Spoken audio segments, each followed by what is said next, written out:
right. Hi, everybody, and welcome. This is the Apostate Prophet. I hope you're having a fantastic day. Quickly, let me know if everything sounds okay and looks okay, if you can hear me, if there is an echo.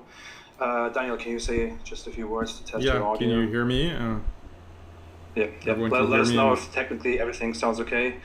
Um, I am here as announced before with Daniel Hikikachu, who is a Muslim apologist and who is a Muslim who believes in a very in the who follows Islam traditionally and fundamentally. I want to quickly say a few words before I give the word to him and before we start. I just want to say briefly, this is although it may appear like it, this is not meant to be a debate. So this is not meant to be a confrontation between, where I want to defeat him or he wants to defeat me. Although I don't know about his intentions here, but I don't want to.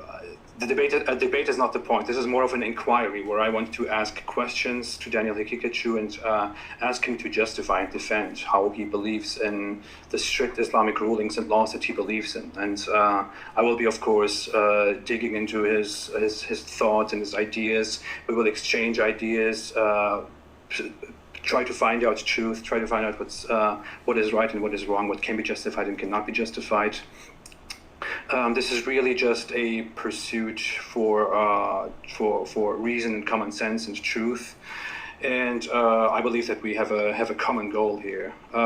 Quick note: I will not be able to read the chat and the super chats, but I do appreciate the comments very much. I will probably be able to look at them later. There are moderators in the chat who will keep track of the language and spamming and stuff like that. I would just ask the moderators to allow everything that is part of this conversation. So all opinions, even as absurd as they seem, they are part of this conversation. Just allow them. If you just see language abuse and spam, just look into controlling that, please.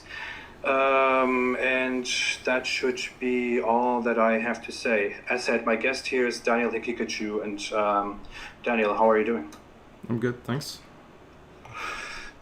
How are you? Wonderful. Good, thank you. I really want to say, I really want to appreciate that you are here. I find it great that you agreed to have a talk with me, because I would think that many people who would be in your position in this confrontation wouldn't really want to sit down and just have a normal conversation with me. But you have agreed to have a peaceful, normal conversation for this sake of truth. So I really appreciate that you have joined me today. For all those who are curious, do you just want to briefly go into who you are, Daniel Hikikachu? Who is Daniel Hikikachu? What is your background? And what are you doing? Yeah, so Bismillah, Alhamdulillah, Salatu ala Rasulillah. So I write online. I've been writing, lecturing, teaching online for over 10 years now. And I have a website, muslimskeptic.com. I founded an institute dedicated to growing Muslim faith in Islam and specifically addressing these kinds of objections that often come up in the modern world against Islam. And so we're going to talk about a lot of these issues today. And the institute's name is Alesna Institute. So my background, was born and raised in the United States. My parents are Iranian, and they're very secular. And I would say that maybe they have similar outlook as you regarding Islam and the rationality of Islam and so forth. So that's my background, a secular background. I always considered myself Muslim, but I would be considered non-practicing. Then I became more practicing in high school due to the influence of friends. And then in college, I really started studying Islam more deeply. So I went to Harvard University. I did a double major in physics and philosophy. Then I went to Tufts University to do a master's in philosophy. And that's where Daniel Dennett, if you know, one of the four horsemen of new atheism, he's a professor there. Interesting, no one in the faculty there likes him. Insider information on Daniel Dennett. But in college, so I started learning more and more about Islam. And my initial understanding of these kinds of cliches about Islam. Islam is a religion of peace. The Prophet Muhammad, peace be upon him, was a feminist. Islam is about tolerance and so forth. All of these things started to come in conflict with what I was learning about Islam.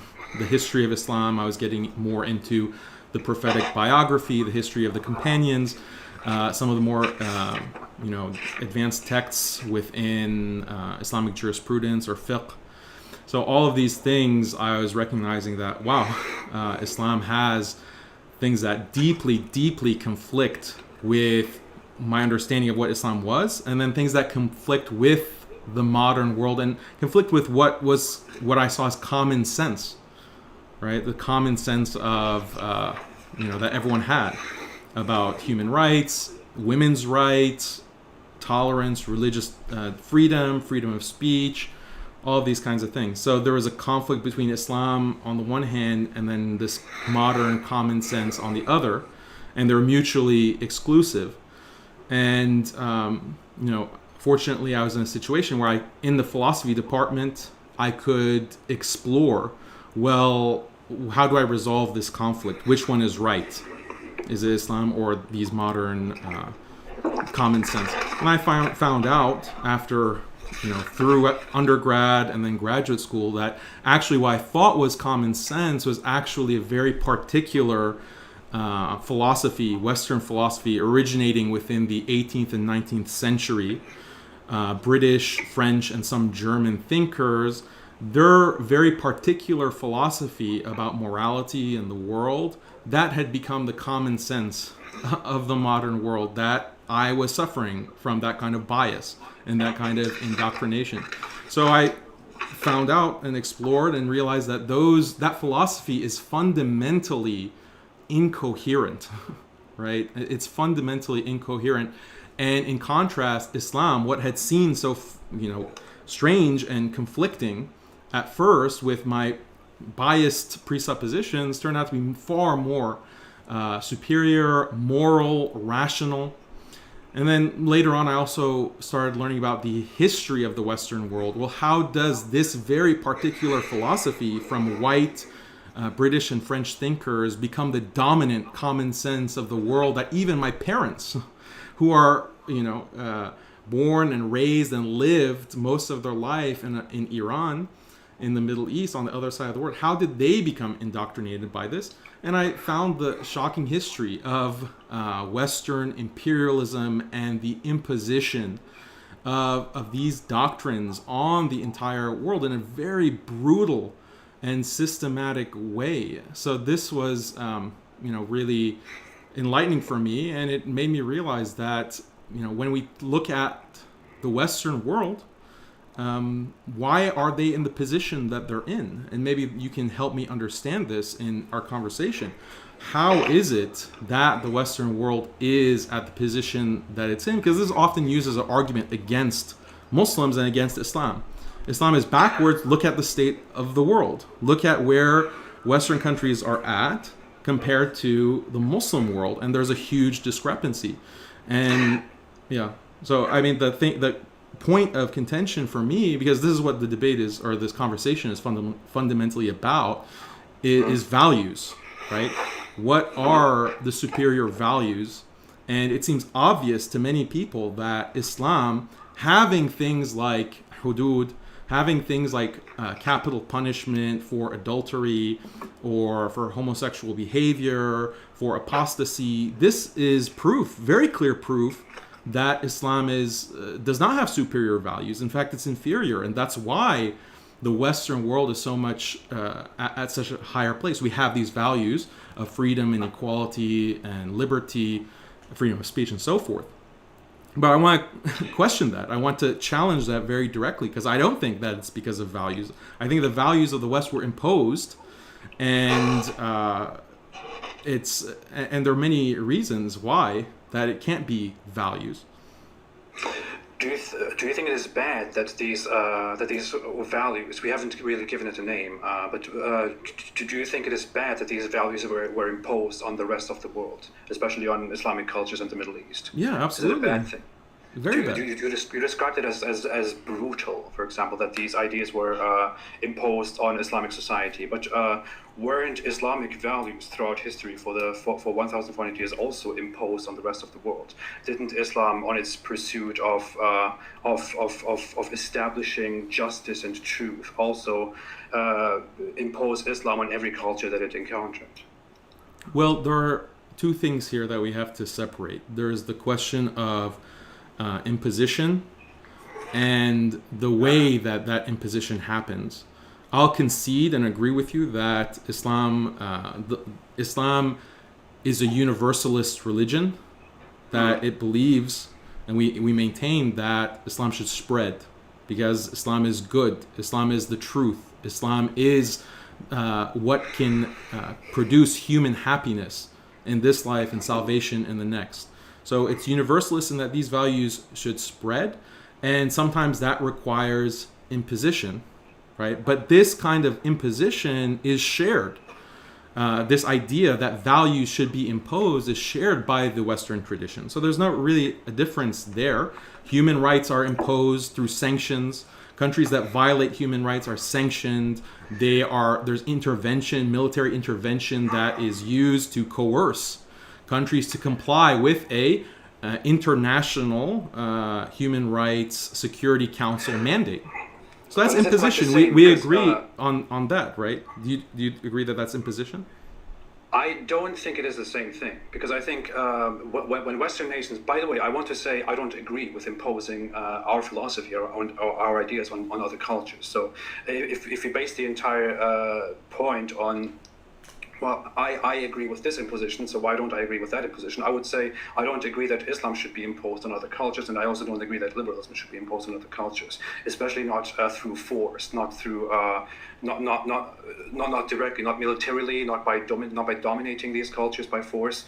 I agree that they are imposed even nowadays in a way by saying if you want to be part of this union, then you have to accept these values. Or if you want to benefit from these benefits, then you have to accept these values. If you want to get support from us, if you want to have diplomatic relations with us, then you have to accept these values. That is the imposition that takes place from the point of the view of the West nowadays. But that isn't really quite the same as what Islam did over the 1,400 years, right? You would agree with that? No, yeah, the Western imposition is far more brutal. No, but Islam imposed values through direct war, through declaring war against all the nations that refused to accept. So Operation Iraqi Freedom, was that about spreading? Wasn't that justified on the basis of spreading freedom and democracy? I think that is a very particular case, which. But that's actually the standard case. That's the universal case. Haven't you heard of the white man's burden, or the civilizing mission? That is just a theory. I mean, the original. No, that was a theory that drove the imperialism and colonialism that we're talking about. But the point there is not to attack these cultures and spread your values onto them, especially not in today's time. That's what civilizing burden means.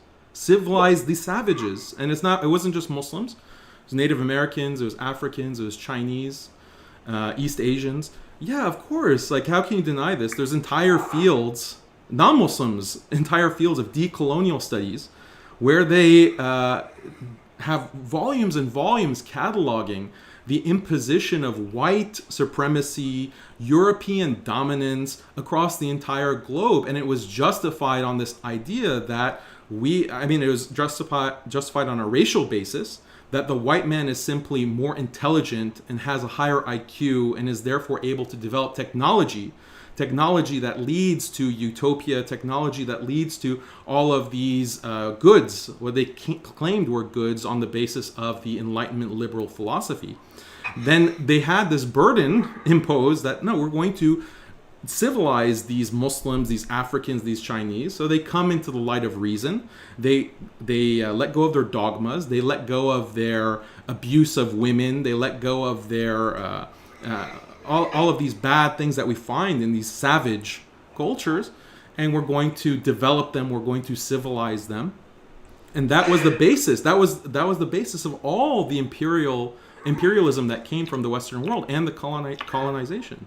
But we don't quite see that, though. I mean, Let me make this point. When we look at colonization, for example, with colonization, the point was to expand Western power. For example, during it lasted until the First World War, for example, where the purpose of these powers was still to get as much dominance over Middle Eastern and African cultures as possible. And when they got this dominance, for example, they did impose their values. That is true. Which was not the primary goal. However, the primary goal was to exert power over these nations and to expand your own borders. Well, Whereas you're just with proving Islam, that for it example, was. You're just proving that, or you're claiming that wasn't altruistic. That's fine. Like I agree that they had a kind of motive for self. I'm not claiming that they were altruistic. I'm not claiming that they were after something good. I am actually recognizing that these nations, these cultures, these governments, these kingdoms, these regimes were after power. That was basically. That is what happened before the 20th century. I thought you're making a distinction between Islam expanding and the West expanding. And I'm saying that no, they were both expansionist. I was going to make the real distinction. There's no distinction between wanting to expand, wanting to impose values.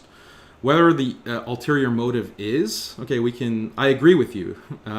When Islam wants to expand, it cares about people's afterlife and their flourishing in this life, and the values are meant to inculcate that kind of flourishing. So if you want to say that the West actually doesn't care about freedom and liberty and all of this, fine, I can concede that point. No, I do actually think that they care, but the problem that I want to come to is you are for example comparing today's liberalism to Islam. I mean, we see in the world that liberalism dominates the world. The West dominates the world. The West has complete power over Middle Eastern nations at the moment, and over many other nations. Yet we don't see that even nations that were controlled by the West, or that are still very much under the influence of the West, that are vastly supported through fundings by the West, that these nations abandon Islamic values and completely turn towards secularism. Even nations that were established by Western powers, like the UK, for example. When you look at Pakistan is still an Islamic republic, for example, which has kept their Islamic values and their Islamic laws. They have never abolished the law that you are. That you are not meant to defame Islam in order to spread your own beliefs. Similarly, with other Middle Eastern cultures, it is still forbidden by law in many of them to do missionary work for Christianity, for example, or to speak against Islam, to publicly apostatize. So these cultures have evidently not adopted liberalism, and liberal nations today are still not enforcing anything on them. In fact, I could blame them. I could blame them for having the United Nations and still working with all those nations without making them accept very basic human rights values, such as the right to choose your own religion, or the right to spread your own religion, or the right to leave your religion, the right to criticize your former religion. These rights don't exist in many cultures today. So how can we possibly say that the West, liberalism, similarly and aggressively spreads their ideas and imposes them on others, as Islam does? Because when we look at Islam, we see that wherever Islam went, Islam relentlessly imposed its own worldview. There's a lot of distinctions here, so I just want to take the time to make them. To respond to your point that there are Muslim countries that are practicing the Sharia, I'd really disagree with that. Yes, there are countries that have remnants of Islamic law, but most of them there's been an imposition of a kind of constitutional democracy, a kind of secularism that has a Muslim flavor to it. Like, you can't say that in a country like Egypt that this is an Islamic state. It's ruled by a secular dictator, and Muslims who advocate for Islamic governance are routinely detained and even murdered and assassinated. So these countries, I'll grant you that the West, in its dominance and imposition across the entire globe, will allow tokenism and will allow Muslims, as long as it doesn't threaten their power. If there are countries that threaten the West's power in any way by even not using the dollar as their currency for international trade, they will be brought into submission. Okay, and this is why it's very hard to dispute this. Like, it's not something that happened years ago. It's ongoing process. It's about power, though, right? It's not about ideology. It's about power. Like I said, we can concede that, but no. The power is through the ideology, and it's through. Look at what's happening throughout the Muslim world. Unfortunately, we find many Muslims who are secularizing, who are leaving their values, and it's because of their entire structure of society has been gutted by a secular system, by the atomization of capitalism, by consumerism, by a global media that is constantly broadcasting a Western secular liberal ideology into everyone's homes, on the internet, on social media, which is highly regulated according to liberal values. Like, I'm worried that this stream is going to be deleted by YouTube for the things that I'm saying. So how can we say that that's not imposition and control and the imposition of ideology? So I wanted to talk more about this, on this difference on the issue of free speech, but we'll get to it when we talk about apostasy.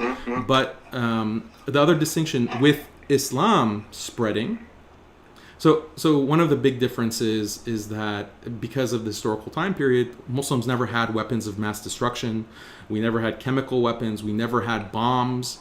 So the spread of Islam was not bloody in the same way that modern warfare and modern expansionism has been bloody, and that's a big difference. The other thing is that Islam's expansion wasn't racial. Necessity, though, right? Out of the conditions that genocide is by necessity. No, I don't know about that. They weren't as bloody as 20th century expansions, because Islam didn't have access to these weapons of mass destruction, because Islam basically failed before these weapons came into existence. I mean, I don't know how that's a positive for the West, but okay.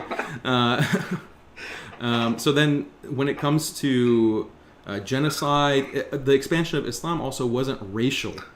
It wasn't racial, whereas in the West, it is racial. The white race, the British and the French and Western Europe, it was on the basis of their supposed higher IQ and the civilizing burden, the white man's burden, to expand. So that's another very big difference. Whereas Muslims allowed anyone to convert. So when Muslims were expanding, I agree with you. They incentivized conversion to Islam. So yes, that is an imposition of values, but again, it's altruistic. It's not, we're going to decimate you and kill you because you're not Muslim. No, the impetus was that we want you to convert, and that's why Muslim civilization has been extremely racially, ethnically, and culturally diverse. They've been united by Islam as a religion. We don't see that when it comes to the majority of other civilizations, past and present, which are ethnic in nature, racial in nature. We want to expand our race, our people, and that kind of violence that they have to use is on the basis, well, let's just wipe out the other races and ethnicities. Whereas that's not the impetus, and it wasn't. And and this is not me like putting sugarcoating on it. You can read the actual texts from Islamic scholars from 500, 1,000 years ago. I want to come to the source of this, though, to the reason of this. That's actually a great point to stand on for a second. I know we are far off where we are supposed to be in our discussion right now. But actually, the distinction between Western nations and nation states and Islam as which puts more emphasis on religion. I think this is the distinction is very clear.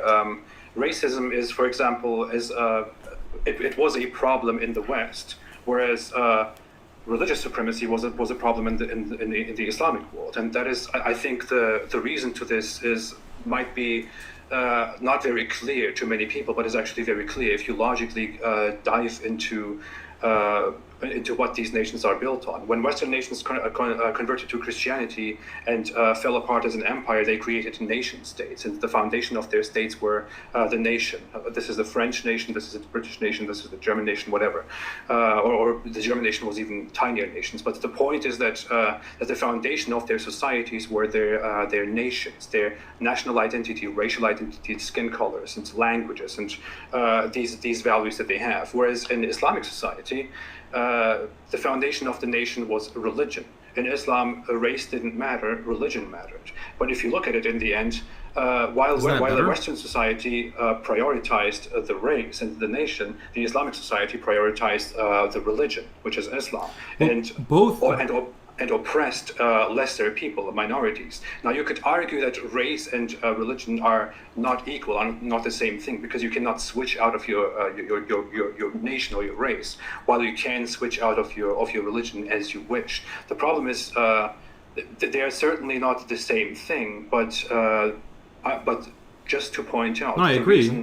The reason one matters here and the other matters there is simply the foundation of these societies. You would agree that a Buddhist, for example, or a Hindu, or someone who worships rocks and statues, or someone who apostatizes from Islam, like me, for example, wouldn't have the same right in an Islamic society that you as a Muslim would have, right? Yes, I agree. You would agree with that. So in an ideal Islamic society, you would be the ideal person. It would be a supremacy of you as a Muslim. Whereas I, as someone who has left Islam, wouldn't even have the right to enjoy those same equal rights, because under Islamic law, I wouldn't any longer be part of the ideal identity of society, which is religion, as opposed to race in Western states. And as a result, I would be executed under an Islamic state. That's true, right? No, yes, we're going to get to that, but you're conflating two things here. You're making it seem like Islam has this, let's call it like value supremacy. It believes that its values are supreme. Yeah, but I'm saying that that's exactly the same as any other culture, any other universalist system of values and beliefs is true of liberalism, past and present. Liberals are universalists. They believe their values are superior to the values of religion, to Islam. They're also supremacists, and wouldn't you agree with that? Sorry, there was just a thing. Do you think that values, liberal values, are superior to religion, or let's say Confucianism, or traditional 18th century Buddhism? So you're a value supremacist as well. No, I would say I look at it from a utilitarian perspective. I don't consider that there is some divine or natural truth within these values, which is why one is superior to the other. I would say that liberalism is irrelevant. That's just better. Incidental. No, I would say that liberalism is better because it provides. It corrects things as they should be corrected, because the basis of its morality doesn't depend on what some divine source, or what some book, or what some person 500 or 1,000 years ago told us, but rather what we, for example, scientifically find, or through thought find. For example, the idea behind liberalism is that we should emphasize equality before the law and human freedom, because if we leave progress to religions or to traditionalism, which restrict society, then we will always find ourselves in revolutions, because as much as governments and traditions restrict society, those people who want to move on and who don't agree with the supreme system will eventually explode and destroy the system. Which is why in liberalism we should allow everyone to be equal and to be free, and slowly move on. Right. So you're just giving a story of why liberalism is supreme or superior in terms of its values. You have justification for that. That's fine. That's fine. Well, let me finish. You have that story that you're giving, and I can provide a story for why Islam is superior and why these liberal values are incoherent, because that's what I claimed at the beginning of our discussion.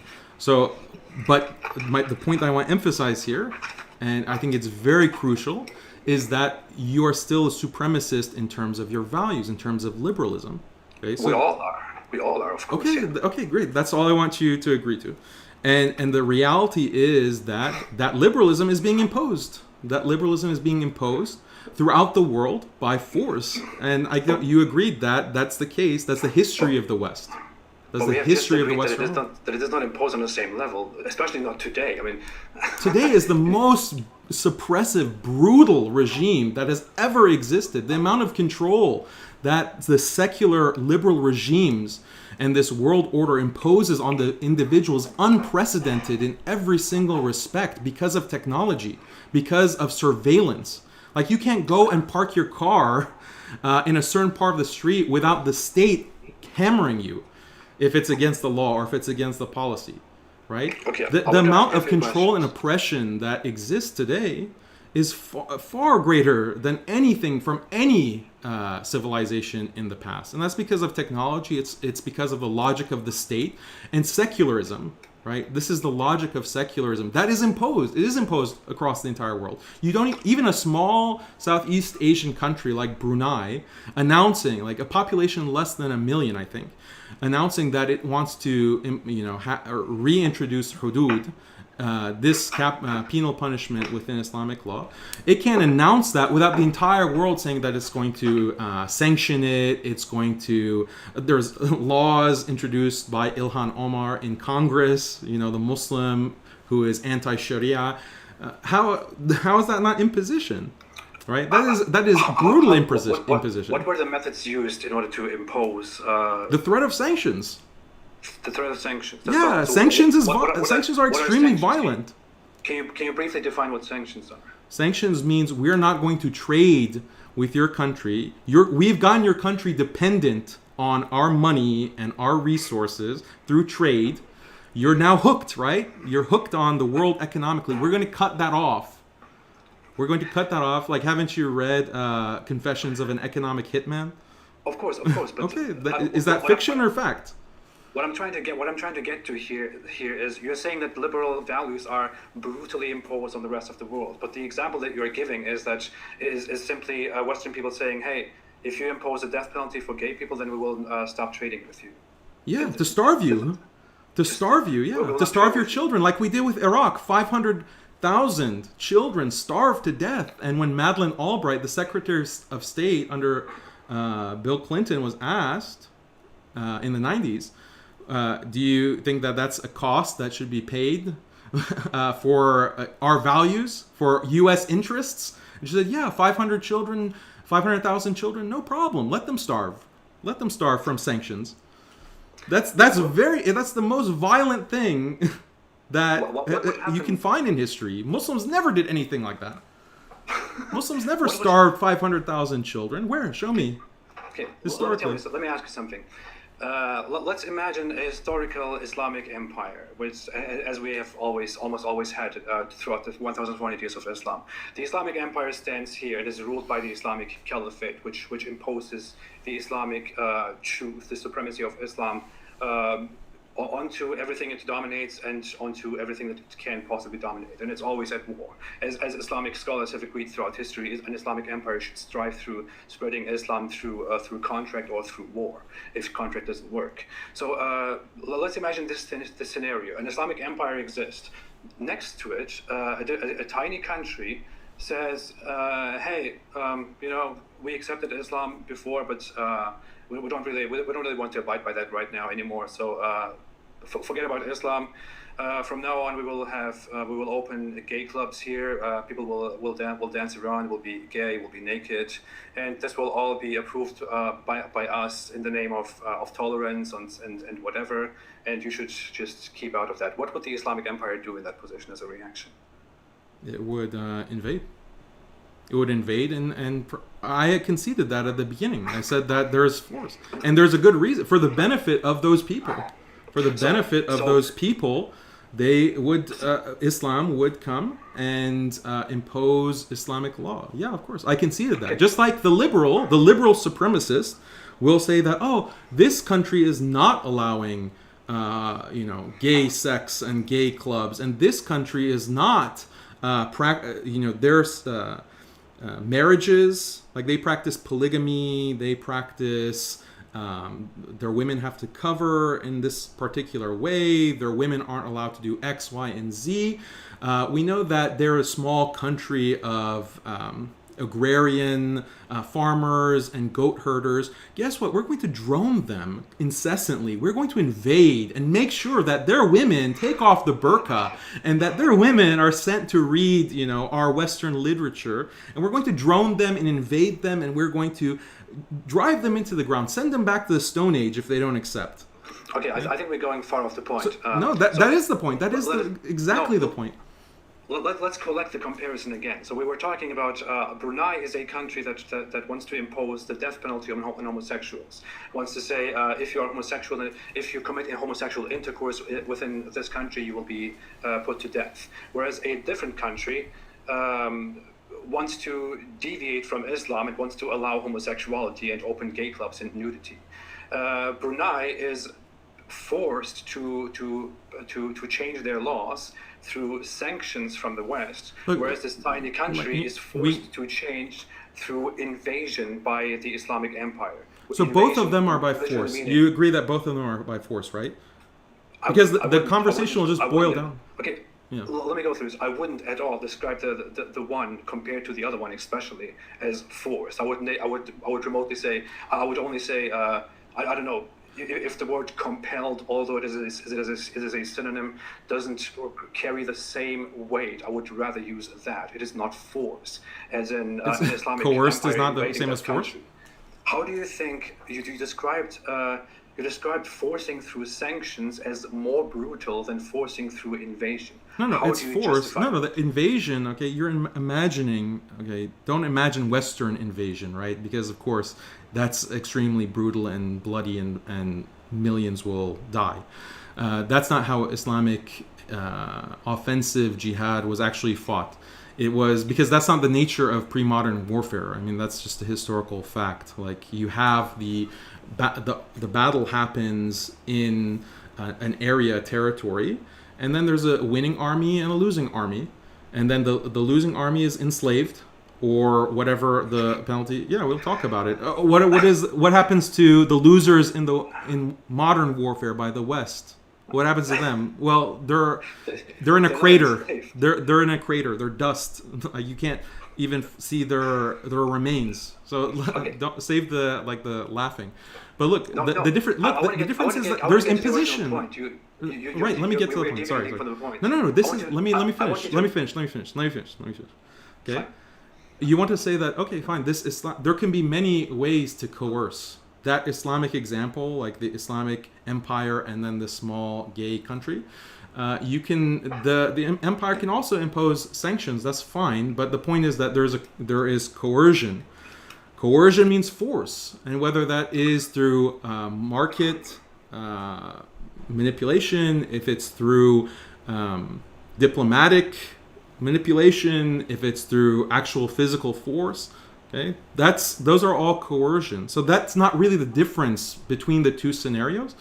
The difference is in the value, right? The value of is homosexual practice something that's good for society or something that's bad, right? In the same way that the liberal supremacist makes the judgment that women wearing a burqa or getting married at a younger age than 18 is something that is wrong and has to be stamped out and wiped out across the world, and we're going to use force in order to do that, right? So that's a discussion about values, and I have to justify that, right? Because you're speaking with a lot of your listeners, it'll seem very obvious that what's wrong? There's nothing wrong with homosexual behavior.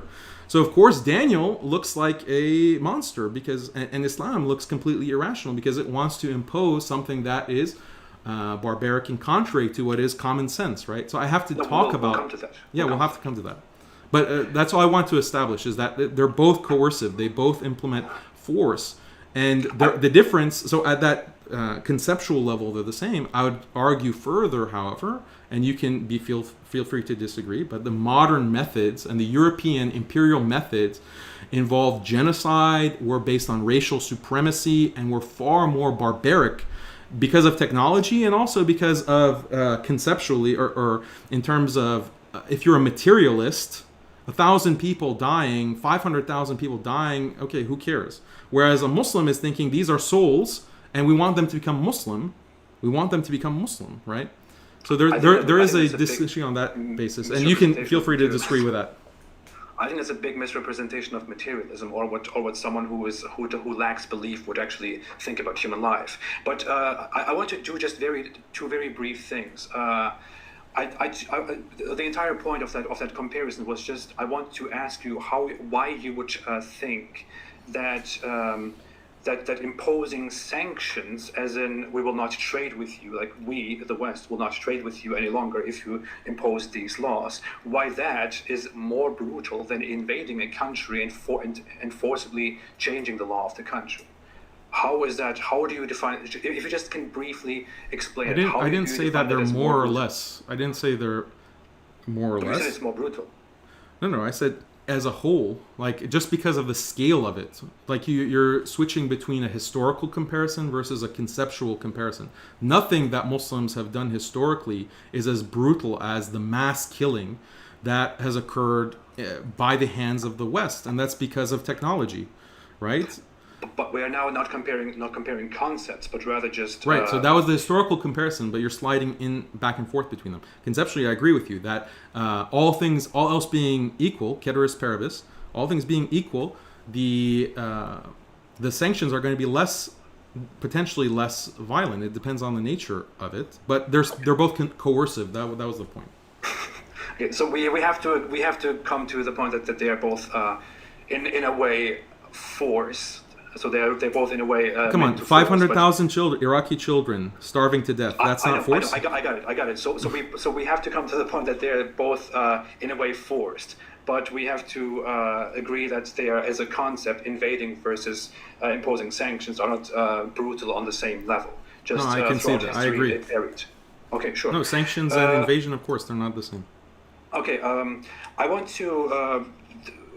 We spent a lot of time on this. We actually wanted to talk about the whole topic of my video, and you came here because you watched my video that I made about you. I asked you if you would like to have a conversation with me, or I hinted that I would like to host you and let you present your ideas by yourself without me possibly taking them out of context. So here you are, and the topic of the video was that you defend the strict Islamic laws, such as the Hudud laws, which are laws that are prescribed by Islam directly, such as the killing of people who commit homosexual interactions or intercourse, killing of adulterers, the lashing of fornicators and otherwise sexual deviants, punishment of apostasy, punishment of blasphemy. These were things that we wanted to talk about. I would like to, before we go into the discussion, let you explain. Do you believe in these things as I have represented them? What is the summary of your political beliefs of Islam on society when it comes to morals, like sexual deviance or LGBT or apostasy or blasphemy, for example? No, well, obviously I believe in those things, and I believe that the politics and the governance of a society is based on the basis of Islam and Islamic law, as traditionally understood for 1400 years. So according to your Islamic beliefs, which are based on the fundamental laws of Islam, what should happen in an ideal Islamic system? What should happen to someone who commits homosexual intercourse? So when it comes to all the hudud, they're procedural, they're based on witness testimony, they're based on a court, just like any crime that we find in Western governance and jurisprudence.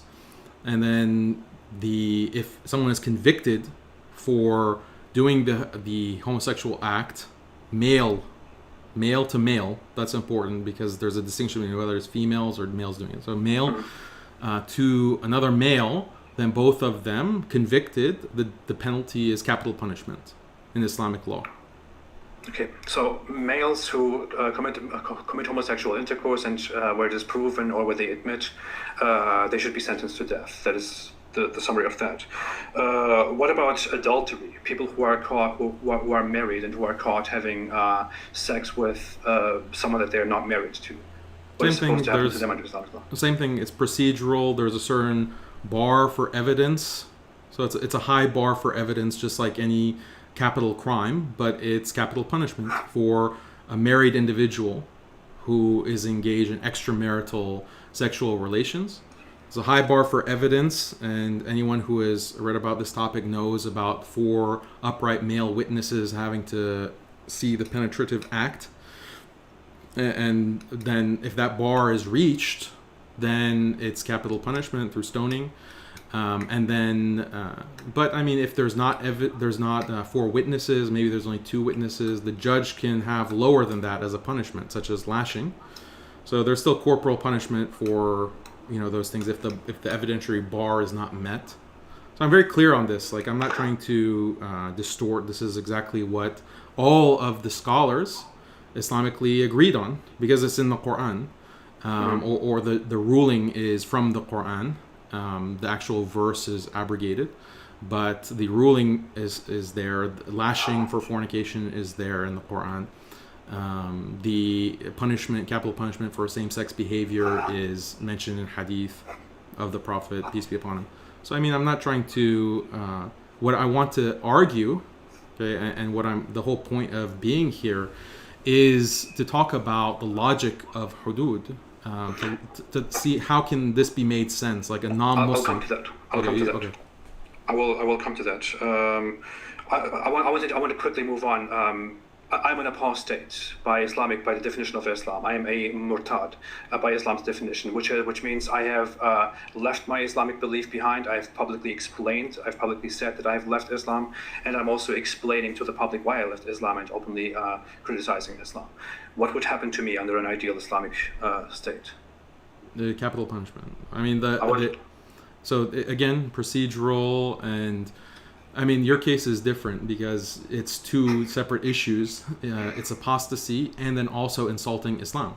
So blaspheming Islam, insulting the Prophet, peace be upon him, that's a separate offense. So usually if it's just apostasy, then you have an opportunity to repent and come back to Islam. And there's like a 3-day window, and you're given the opportunity to do that, and then it's there's no punishment beyond that. That's just that trivial, though, right? I mean, yeah.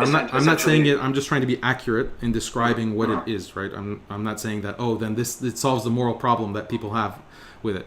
So then, but with insulting and blaspheming, then that's just there's no like repentance. Like that has a higher, in a sense, severity to it, because there's not. Do you think I should be sentenced to death for who I am in an ideal Islamic state, under an ideal Islamic government? Yeah, I mean, that's a possibility. Did I not just describe exactly what the Islamic law prescribes in that situation? I just want to make it clear. Like, I just want to bring the life example right here. You believe that I should be... Yeah, I said the same thing to Armin. I said the same thing to Armin. I said the same thing to all of the murtadeen, the apostates that I've spoken to. Okay. I want to ask you one question before I want to go into all of these. I want to ask the question of consistency. I don't want to ask this to just to get you or anything, but this is something that is kind of an elephant in the room. People ask it before and during our conversation. They will ask it afterwards. It comes up to me. It's a necessary question. You believe that that an ideal government, an ideal state, an ideal nation should be led by these Islamic laws that are strictly applied, under which I am not allowed to speak, I should be put to death for my ideas, or homosexuals should be put to death, adulterers should be put to death, and all these things. Obviously, you don't agree that that liberalism is a good system, and you think that liberalism is a terrible, bad, immoral system. But I want to ask you, where do you live, Daniel? I mean, I live in the U.S. You live in the U.S. Why do you live in the U.S.? I mean, this is a question. Can I just explain that this system of liberalism is imposed on the entire globe, and that there is no country in the world today that actually implements the Sharia in the fullest meaning and sense of it? I wish that I could go to a country and that's ruled by Sharia, that the West won't bomb and sanction and destroy. I wish I had that opportunity, but unfortunately I can't because of liberal supremacism. But that just seems like a way out of this whole of the whole thought, because No. wouldn't it be more honest and more consistent with yourself, especially also to prove to others that you are trying to spread to your ideas too, that wouldn't it be much better for you to be consistent with your worldview, to move to a country, for example, that is, although it is not perfect, although Where? What country? What country should I move that is to? ruled by Islam? What country should I move to? Any country. Should I move to Saudi Arabia, where they are imprisoning scholars for saying anything in line with the Sharia? If I were in Saudi, For example, yes. right? Why are they doing that? Saudi is doing that because of who? The West, right? Because of Israel, right? Because of America, right? You glorified Brunei, for example. You wrote an article. Yeah, look that what says happened to Salud them. the Sultan. Look what Okay. happened to them. What happened to them is that they couldn't enforce the death penalty for homosexuality. So was there Sharia But- there? So what's the difference? Of course, but what I'm saying is, isn't Brunei, logically, and anyone can see this, isn't Brunei much closer to your ideal world than America? Well, I mean, there's other issues as well, like with me personally, because I was born in the U.S. These countries aren't giving me citizenship. They won't give me citizenship in many cases. And unfortunately, because of the nation-state system, if you're not a citizen, you aren't born there, then you're a second-class citizen. Like, you want to talk about discrimination and you want to talk about two-tier status in Islamic law, look at the modern nation-state and the two-tier status between citizens and non-citizens and the different treatment on the basis of where you were born. How is that more rational than the kind of treatment within Islamic law on the basis of belief? Like the believer, the Muslim versus the non-Muslim. The non-Muslim within Islamic law always has the opportunity to become a Muslim, whereas someone who is not born within the U.S. and for some reason doesn't meet the requirements set by this state will never be a U.S. citizen. And the entire world is prevented from that. And all of these other countries follow the same kind of constitutional democracy, secularism, and so forth that has been imposed on the world. So I mean, there's that, and there's also personal. No. That's exactly the reason. I have also personal reasons because my family is here. My family, my parents are here. They're elderly. Like, I can't just leave them. So if you want the complete, honest answer, that's a big part of it. But if it weren't for, take it for what it's worth. But if it weren't for my parents being here, I would leave the United States. I would leave the United States. But you have just given many reasons why you wouldn't go to those states. Yeah, I would. It's so intolerable that I would. Unfortunately, like the kind of things that are happening in the U.S. and the way that identity politics is being used and how LGBT is being shoved down everyone's throats. All schools will be enforced, have to teach this ideology. It is extremely oppressive for a Muslim. Like, you want to talk about oppression. In terms of ideology, if for someone like me, right, it is extremely oppressive to have a different kind of perspective and view. There's no tolerance for something that's truly contrary to the status quo within the West. It's very oppressive, and I would love to go to somewhere else in the world, but I can't because first of all, the citizenship problems. Second of all, the fact that the U.S. and the UN Security Council is going to sanction and bomb any country that actually does engage in that. The U.S. engages in extrajudicial dronings, assassinations. So someone like me, someone who is actually going to be advocating for Islam and going against the interests of the West, is going to face potential assassination. That's the level of control that the West imposes. I want to interrupt you here. I lived in Turkey for 10 years. Mm-hmm. I lived in Germany for 15 years. I lived in Turkey for 10 years. I live in America now. When I compare all these countries to Turkey, when I lived in Turkey, I was completely uncomfortable living there. And I couldn't go on with my life. It just wasn't me. I thought, I cannot live in this country. This country doesn't align with my values. Because although you would describe Turkey as a country, as a nation that is not by any means Islamic at all, because it is completely under, it is ruled by the idea of secularism, because Turks themselves secularized Turkey, it is still on a societal level that is still very much dominated by Islamic sentiments, and there are still a lot of people within the country that want to impose the Islamic sentiments on other people within the country.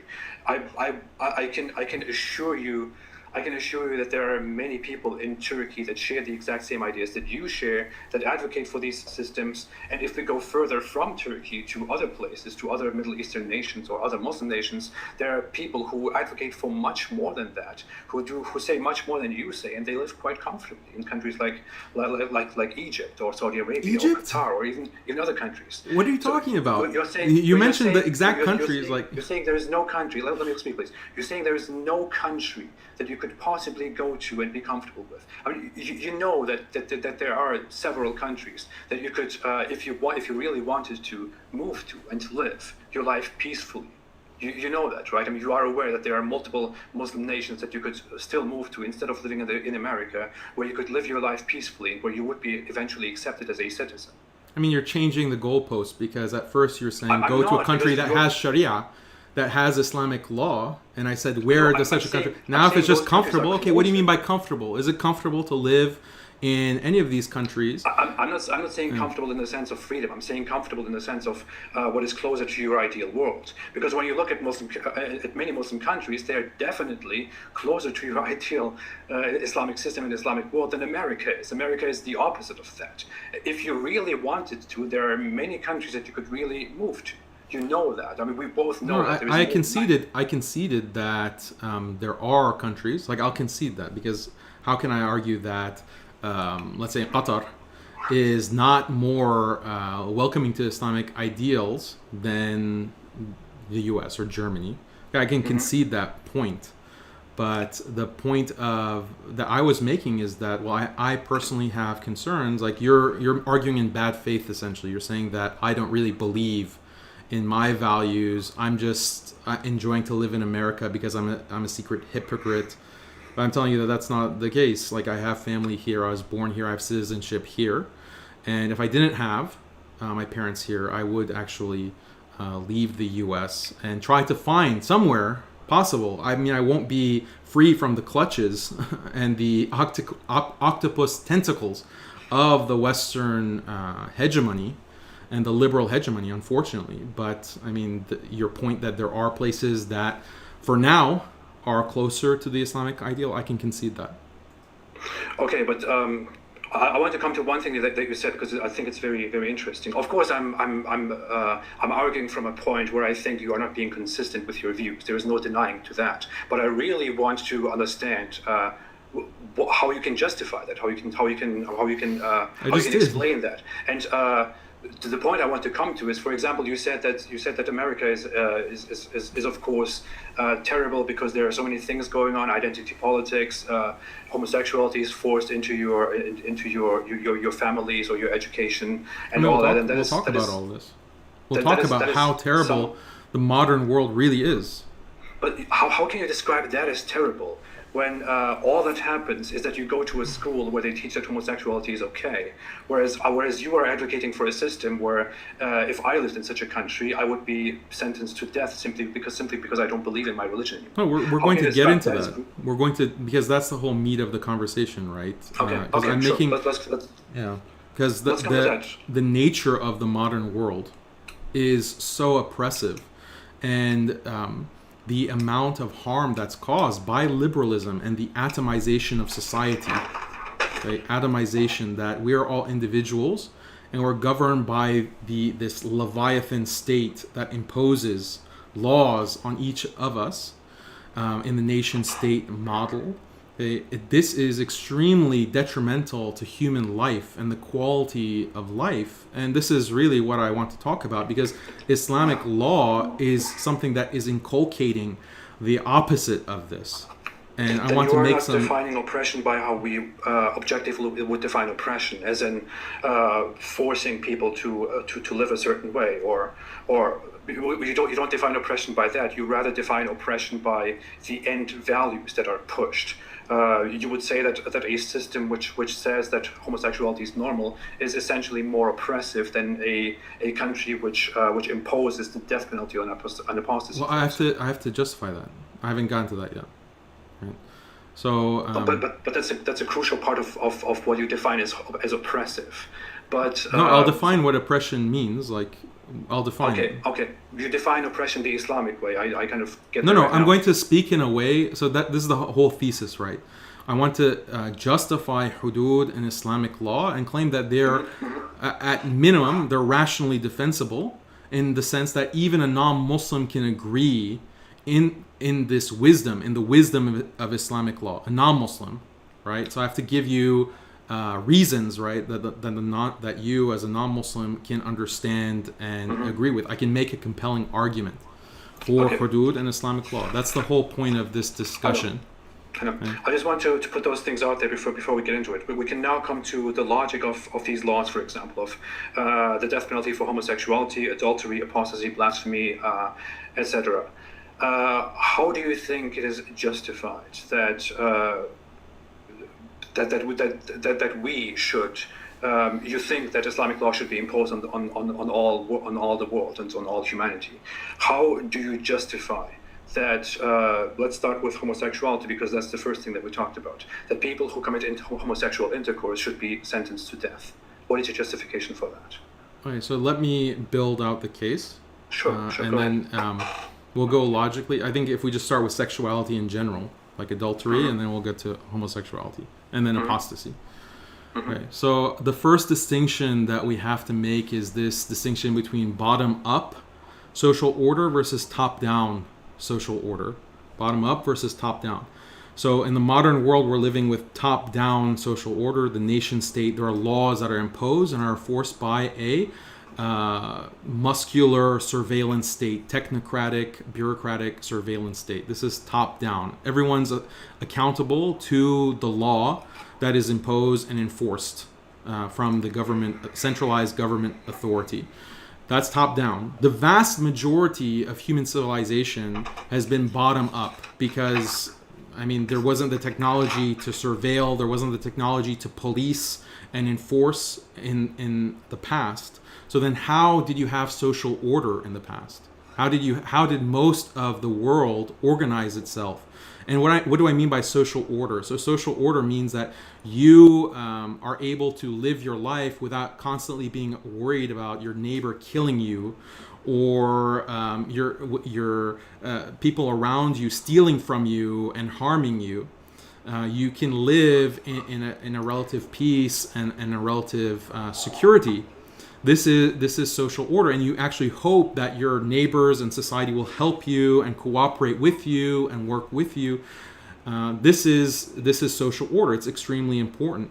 So Thomas Hobbes, the Western philosopher, believed that the only way that you can have this kind of social order and this social cohesion is through the state. The state, from the top down, has to impose laws. If you don't have that Leviathan, if you don't have that governmental authority, then society will collapse. In fact, you'll have what he calls a state of nature, a war of all against all. People are constantly going to be fighting and killing each other, and life in that circumstance is nasty, brutish, and short. That's his famous quote, right? So social cohesion is, everyone agrees that it's very important. But the thing is that Thomas Hobbes was actually very incorrect, that there is another way to generate social order and social cohesion in an organic way that doesn't involve this mass imposition of this bureaucratic, surveillance, technocratic state. And this is something that has been studied in depth, interdisciplinary studies in anthropology, cognitive science, even behavioral studies, child studies, that show that humans naturally, we're naturally, instinctually social creatures, that we have many instincts that help us cooperate, work together, and there are different factors that instinctually allow us to form bonds, and live in a very harmonious and cohesive way, right? So this is bottom up, what I'm referring to. The vast majority of civilization has been bottom up on the basis of this kind of organic, instinctual social cohesion. Okay, so what are some of the factors that lead to social cohesion?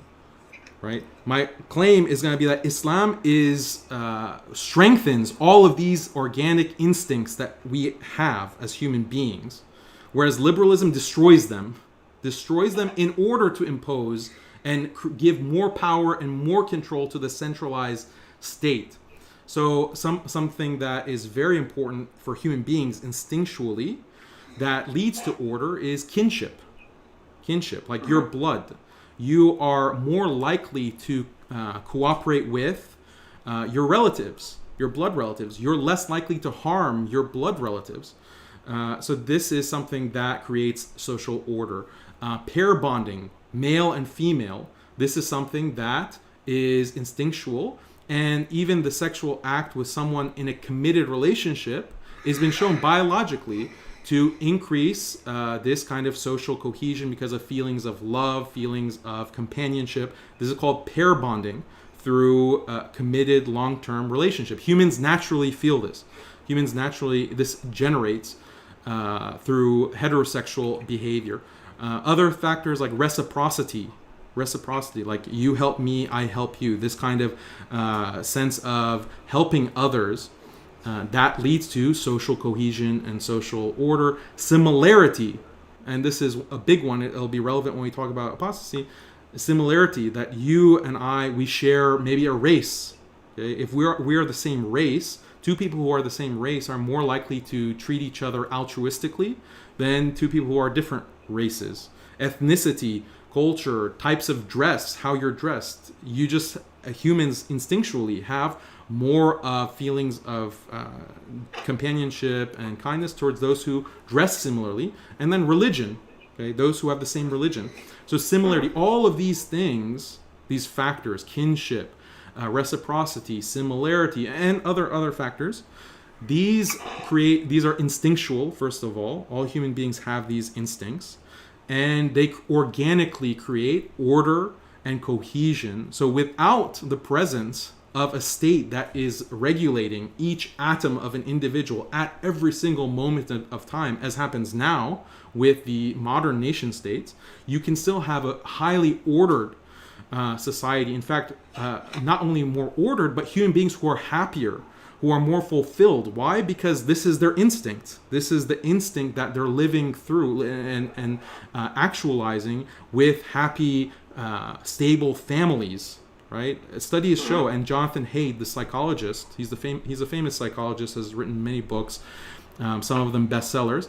He writes about this happiness hypothesis, that the number one determinant of what makes a person happy is their being a part of a stable, committed family.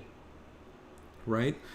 This is significant. Because this is something that Islam is advocating, whereas other ideologies, such as liberalism, will say something else. Like, no, your personal autonomy and your personal ability to choose, that is what will lead to happiness, to have the freedom to decide as what you want. The thing about family, like a stable family, it leads you to happiness, but it also imposes many duties on you and many responsibilities, and you have to sacrifice. And this is contrary to a kind of liberal mindset, and that's why many people who come from Muslim backgrounds, like children their parents are more traditional Muslim, their children are indoctrinated into liberalism, and they rebel and they leave their parents and their families because they're too controlling, or they're imposing. They want me to sacrifice. No, I just want to follow my dreams and I want to live my life. These are the kinds of sentiments and mindset. All right, I'll continue. The thing is, you're basically describing what makes humans essentially happy, but the thing is, it is very lengthy, but it doesn't exactly support how we should support Islam due to that. I mean, I haven't got to it yet. These are very basic ideas that we can talk about forever. I'm just building the case, right? I would like to get to how. I mean, everybody knows that, for example, even if some people may disagree, it is known that in psychology, for example, we learn the same thing, that married couples are happier than single people, or that married couples are happier than divorced people, or stuff like this. And these are established facts. Or that people look for social interaction and social support. These are established facts. That we look for similarity. That we choose those who look like us. These are established facts. Funnily enough, these are also this is also information that people use to to explain evolution and the theory of evolution, for example. I mean, fine. I mean, it is very hard to come to Islam from this. It just seems like this is but there's an objective. No, it's not inconclusive, because Islam prescribes a system of life that's perfectly in accordance with those kinds of instincts, and those, what you just said, is a proven fact, is a proven fact, is a proven fact. Is it more conducive to family? Okay, is it more conducive to family to have a society where extramarital affairs are sanctioned and are punished? Is that more conducive to family, or a society where, no, you can just do whatever you want with anyone you want at any time? You can have adulterous affairs. Which one's more conducive to family? A stable family? How? The entire argument is from the beginning that people establish a society and establish rules in order to live peacefully, and in order to not to be murdered by others. This is a very basic instinctual social cohesion, social order that humans have. We just want to. This is actually a very great argument for utilitarianism in philosophy. No, it's not. That people establish rules because they want to live better, because they want to live in peace and want to have a fulfilling life, which is why they help each other and want and live together. There's an empirical question. Like, you think that Islam is more family oriented and more concerned about the stable family as opposed to liberalism? I mean, that's very bizarre. I think it's a very hard argument for you to make. I'm not arguing that at all. What I want to get to is that the idea of liberalism, as we said in the beginning, you have I believe you have studied philosophy, at least to some extent. But the idea of liberalism is that throughout history we have seen, especially in the times of the recent philosophers of the last centuries, we have seen that humans have tried to control society through very strict means, and have tried to impose the perfect way of life onto people, and have punished deviants such as sexual deviants, or is it justified? Like, that's the question. They punished these acts and all kinds of deviants with very strict punishments. Liberal thought concluded that by punishing and by controlling society in such a strict way, we don't actually cause more peace. What we actually cause is over and over destruction of society and rebuilding of society. No, we'll get to that, because that's a separate topic. Let's finish with the Hudud, and then we'll talk about personal freedom, right? Because that was you are saying that the right way to ensure that we can live peacefully without the fear of being killed by others, for example, and in order to fulfill our basic needs, is to establish a system where we force everybody to live by these standards. So no, you're not forcing them. You're not forcing them. That's the thing. The people naturally have these instincts. You just said it yourself, and you said that it's an evolutionary basis, right? So evolutionary basis means it's instinctual. Like, I don't agree with evolution, but if that's the kind of explanation you want to have for it, fine. That helps my point. No. To be honest, we have in psychology. I mean, I don't have any statistics to that right now, but you can all look it up. You can go and look it up later. It has been fairly established that humans are not necessarily bound to stay monogamous. For example, humans are not naturally entirely willing to stay in a monogamous relationship. It is completely there are desire. Yeah, of course. There are tendencies that people have, like human beings can have destructive tendencies, and that's why you need to have regulations and ethics to control those and channel the human being to the best path that will potentially lead to the most happiness. But what you are arguing is that people naturally want to live, for example, in a stable relationship, but that they also naturally have. But that doesn't mean monogamy, by the way. Stable relationships don't mean monogamy. Okay. In Islam, that's, for example, one wife and one husband and four wives, whatever. But we know, for example, that it is natural for a woman, meanwhile, to want to have sex with different people. That this is something that we have also established in psychology. No, women are hypergamous, right?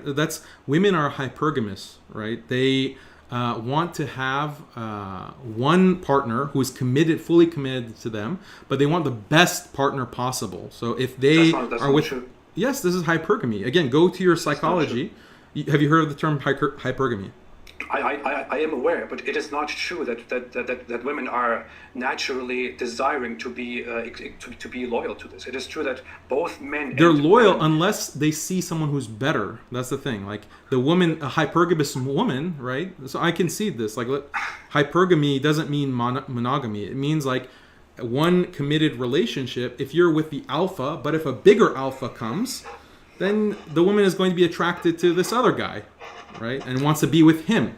So that's not exactly monogamy, but this is a kind of desire that comes about. But not all desires are conducive to long-term happiness. What does show, and this is what Jonathan Haidt in Righteous Minds, in I think chapter 4 or 5, he argues that the determinant of long-term happiness is stable families.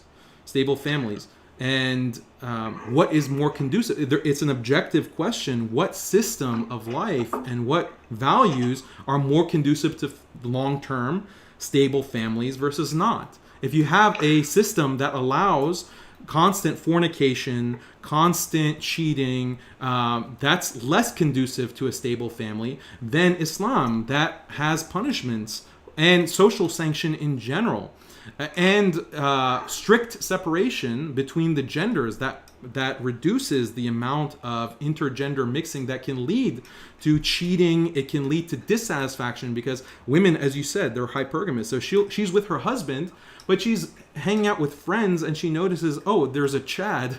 There's this great guy that's not my husband. I wish I was with him.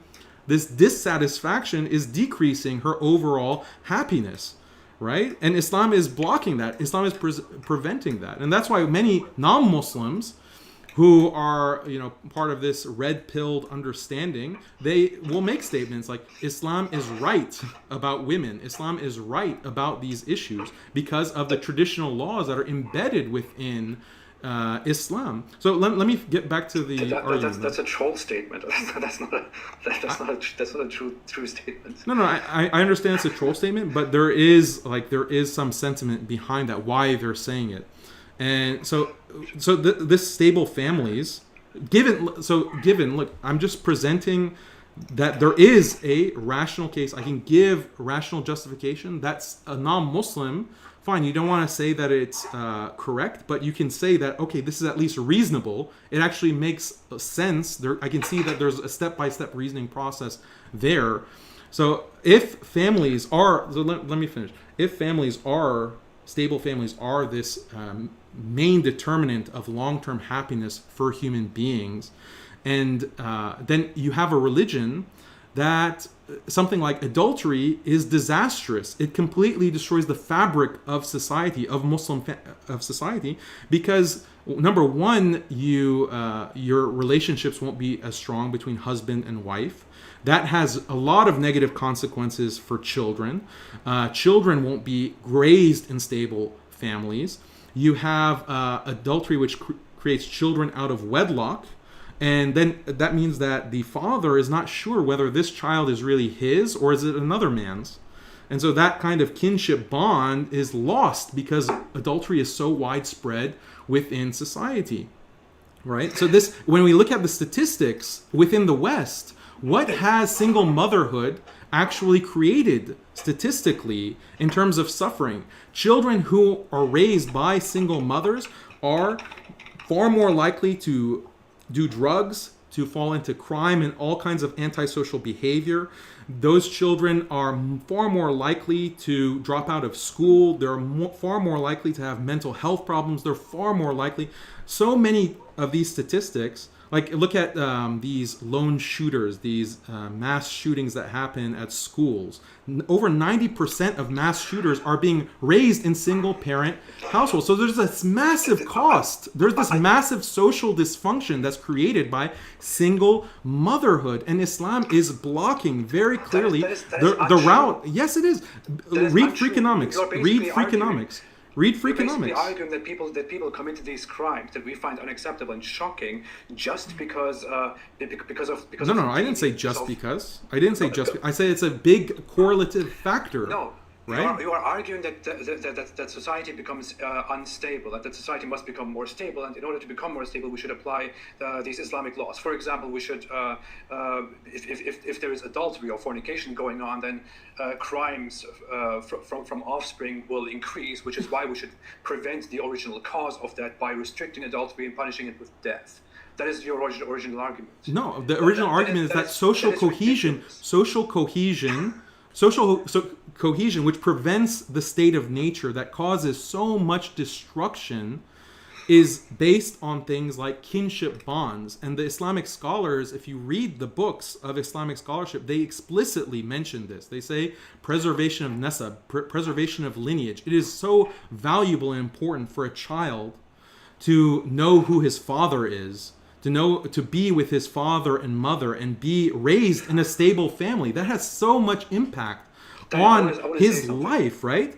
No, let me make this point because it's crucial. This is something that has. We're not getting anywhere because. No, we are getting. Look at the chat, man. We are getting somewhere. Okay, I'm giving you the justification that you asked for, right? There is so many negative consequences from single motherhood, from adultery, from fornication. It's a blight on society, and every civilization recognized this, by the way.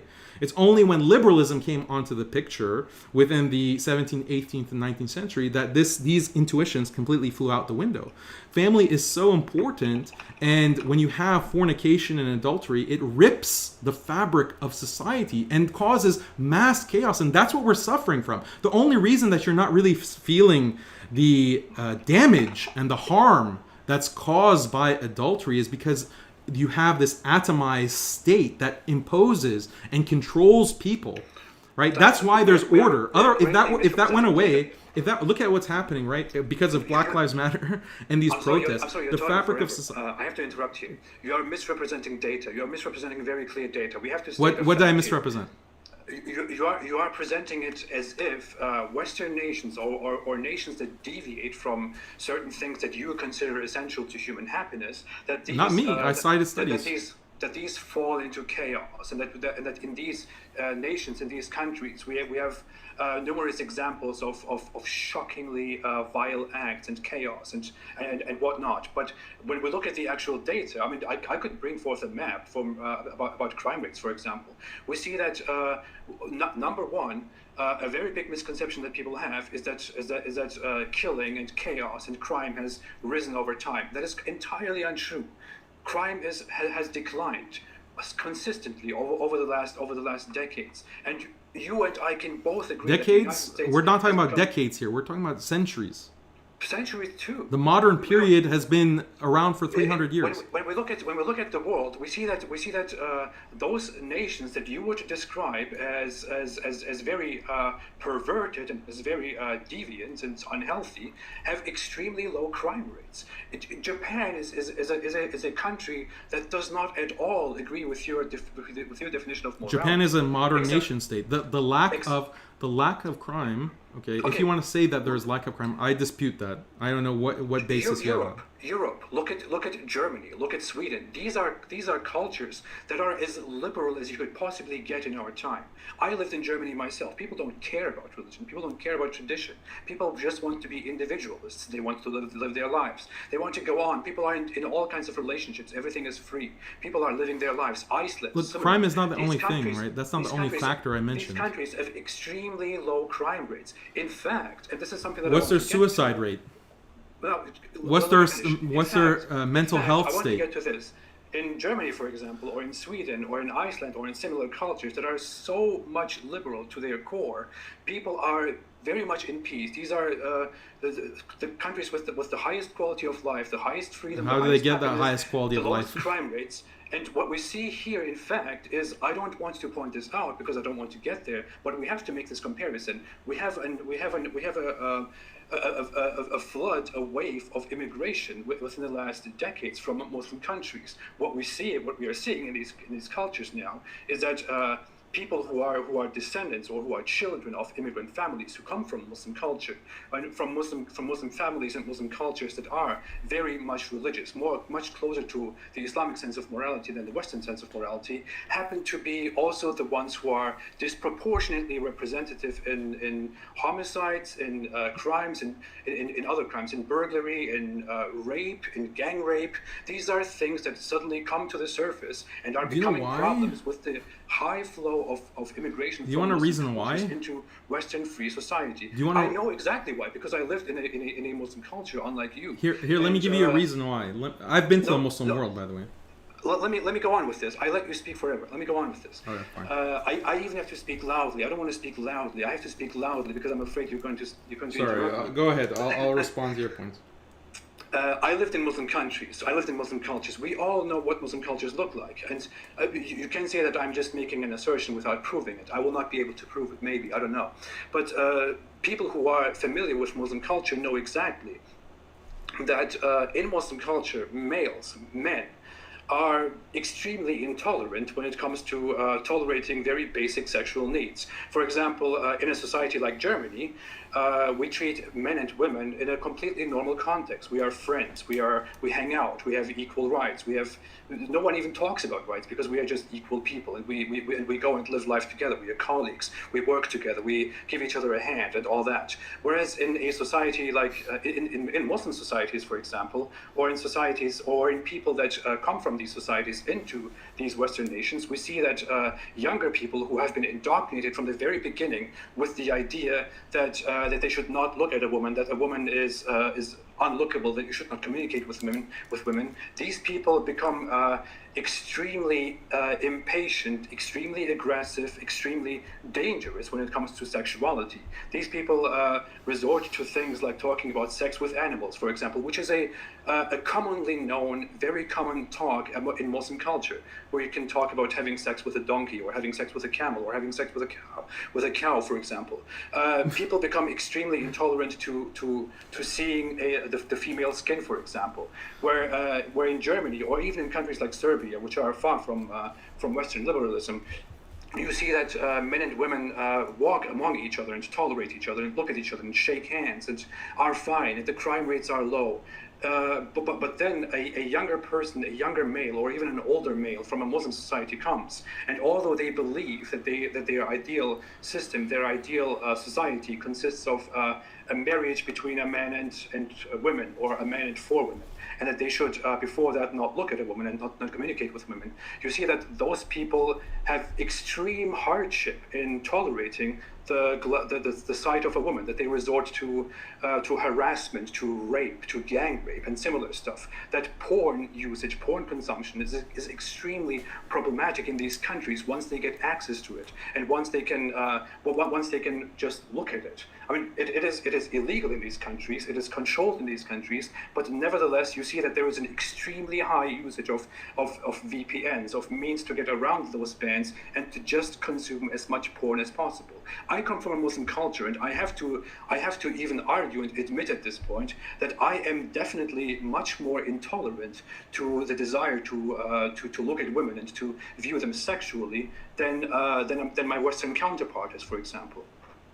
A white Western person who grew up as a non-Muslim, who grew up with the idea that it is completely normal to shake hands and to look at each other, to talk to each other, to be friends together, is much more okay with tolerating women and with treating them well than I am. When I see a woman, I get this almost natural thing, which is not natural, but which comes from my environment, because I grew up as a Muslim with the Muslim ideal, that when I see a woman, I think of sex, whereas a Western person who sees a woman thinks of a woman and of a normal person, which is why intersexual relationships are going very peacefully and very nicely and much more much more successfully, much more based on freedom in the West. You just cannot have that in Islamic culture, because Islamic culture, the Islamic system, destroys people's senses of what is right and what is wrong. But you are justifying that. You are saying we need this. You are saying we need to suppress adultery and fornication and all these little deviances by very brutal force, because that's what we need for more peace. But what you are arguing for is that in order to have more peace, we need to crack down on any freedom in society and punish it in the most brutal way, so that people are afraid to do these things. And what happens when they are afraid to do these things? They go out into Western culture and they are completely obsessed with all the things that Islamic culture forbids them to do. And you find them online on forums asking for help because they cannot control their desires, asking sheikhs for help, asking you for help, being on Islam Reddit and wondering why they can just not stop masturbating, and why they want to jump on every woman. It just doesn't work. This is not natural. There is no way to justify this. There is no way to argue that this is what peace is and this is how you provide peace, and then to argue that you should crack down on people's basic desires. This doesn't work. It has never worked, which is why Islamic societies are failing, cracking. It doesn't work. I don't understand how you are getting there, how you can justify this. Got it all out? Go ahead. Okay. So I think that a lot of what you're saying is based on a very extreme right-wing narrative of immigrants as rapists. Let me finish. Let me finish. Okay, I'll let you speak your mind. Okay, I think that a lot of what you're saying is based on an extreme right-wing anti-immigrant narrative. And I think I can dispute pretty much all of these kinds of statistics that you're alluding to without actually citing. But I'll just make it easier for you. I'll make it very easy. I'll concede. Okay, you're right. Some of these immigrants, they are engaging in crime more. They are engaging in sexual assault more than the native population. Disproportionately. I'll concede. Let me just concede that, even though I question the factual basis of that. But just for the sake of argument, I'll concede all of those things. It has a very clear explanation, right? Because these people are coming from traditional societies with bottom-up order, social cohesion based on family values, traditional values. And they're coming to countries that don't have those structures. They're coming to societies that are atomized as individuals separated from their families, separated from extended families, right? And of course that's going to lead to chaos. Of course this is like going fish out of water, right? Because the only way that the West is able to maintain order without these traditional structures is through conditioning, okay? Psychologically conditioning from a young age children to act in accordance with the dictates of the nation state through a massive educational structure and conditioning through media, through the status quo, constantly. That's the only reason there's order in the West, is because of this top-down system. Think about it, right? A child born in the West, from the minute that he steps into the world, he's being controlled by an institution, because children are born in a hospital system that has regulations, hospital system that will immediately grab the child, weigh it, measure it, inject it, right? The child is maybe a couple of months with the mother. Then she has to go back to work, right? She's a strong, independent woman. She goes back to the workplace. That baby has to go to another institution, daycare. It's not even a year old and is already being institutionalized until preschool and then kindergarten and then primary school, high school. All institutions, 40 hours a week, right? With strangers, individuals that have no relation to him, no blood relation, not family, not father and mother, in those kinds of institutions. Then he goes to college. Then he gets a job. Then he lives and works in this corporate system, sucking out his life from him, right? Going 40 hours, 50 hours a week to work. And then coming home, he doesn't have a real marriage because, look, you have Tinder. Why even bother with commitment? Why bother with a marriage? Just sit in front of your laptop or the computer or TV, watch Netflix, watch Game of Thrones, then order on Uber Eats, order your food. And that's the modern existence, living in your little apartment, working and paying rent.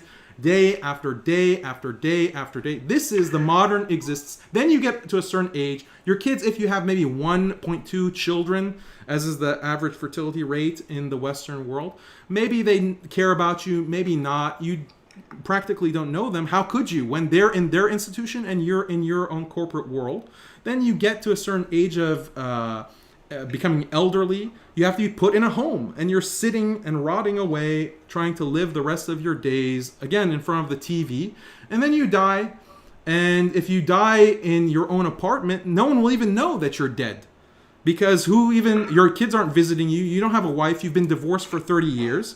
And you are, this is so common. Individuals, elderly, dying by themselves in their apartment, that there are entire industries for cleaning it out, because the only way that anyone knows that you're dead is the stench of your corpse wafts into the apartment building, and your neighbors notice the stench, and they call these cleaning companies to come in and clean up your decaying corpse, because you've been there for 3 months. That is. Let me finish. You painted your picture of immigrant rapists. Let me paint a picture for you.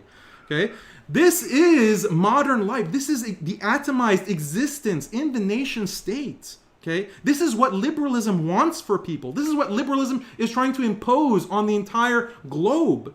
Okay? And they're being successful because of people like you. But people like you who are propagandists against Islam, advocating this kind of liberal freedom. Oh, you're so free. You can sit in front of Netflix and order Uber Eats. So much freedom. Just pursue your dreams. Right? Your college loans, you have $100,000 in. No, let me finish. You have $100,000 in college loans that you have to pay off. So you have to work some soulless job so you can make enough money, because you're so far in debt. You can't depend on a stable, loving relationship, because all of society is pounding into your head that you have sexual freedom. You need to be active, sexually active. And you're consuming all of this media that glorifies fornication and adultery. You have a system that's telling women that, oh, you shouldn't be tied down by a man. You're independent. You're an independent woman. Okay? You need to spread your wings, right? Yeah, this is a dystopia, man. This is a dystopia. This is worse. George Orwell couldn't have imagined the kind of dystopia that we're living in. Okay, that's how crazy it is. That's been normalized. It's all part of the liberal, atomized nation-state plan. Islam is the alternative to this. Islam is the alternative to this. And when you mentioned, you mentioned some points. Let me finish. Let me finish. Let me finish. Crime is not the only stat, right? Nobody in the world, when we think of the average Western person, nobody in the world thinks that knows or thinks that in the West you just get old and then you die forgotten in a building. And of course they don't think that, because you're in a system that is telling you that no, this is beautiful and normal. But that's the reality. I describe the reality, not people's perception. Excuse me, this is not a reality. This is a very extreme case. Nobody thinks that, because that's not something that exists. We'll let the audience decide. We'll let the viewers decide. Whereas everybody, Muslims and non-Muslims, knows that that in Muslim masculinity, that among Muslim men, that Muslim men have a very big issue with sexuality. Everybody knows this. How could that be possible? Like, how could that be possible? Right? They're just rapists. Muslims are just rapists. That's your argument? No, it is not. That's not what I said. I clearly explained that the system, that the idea of Islam imposing sexuality in such a way on you that it is so restrictive and so ridiculously restrictive, as I said, causes people. I talk about myself. I'm not saying I'm a rapist, but I'm saying I am definitely much more sensitive to sex and to sexual differences, to women, to the skin of a woman, than a Western person is. And that is because I was conditioned by Islam. This is a very natural consequence of Islam, and everybody knows. What's wrong with that? That's you have a healthy sexuality. You're sensitive to the beauty of a woman. How about some of these modern Western porn addicted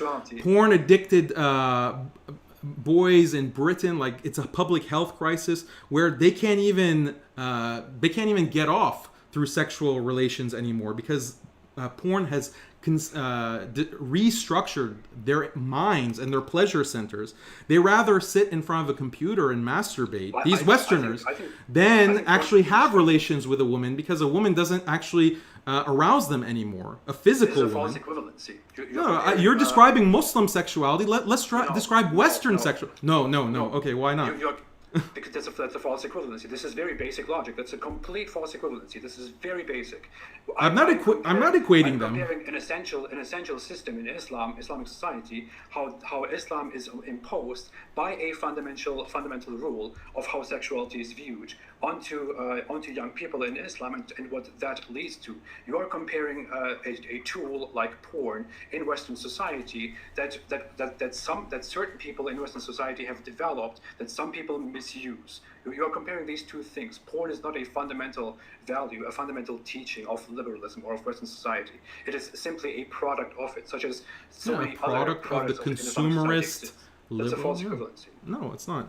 I mean, the whole argument. How is it not? It's a complete false equivalency. It's very easy to see. No, I wasn't trying to equate them. I'm saying that this is not a rosy picture of Western freedom and liberalism that you're portraying. Is not so rosy as you want to depict it, right? No, you give people the choice, right? You give people.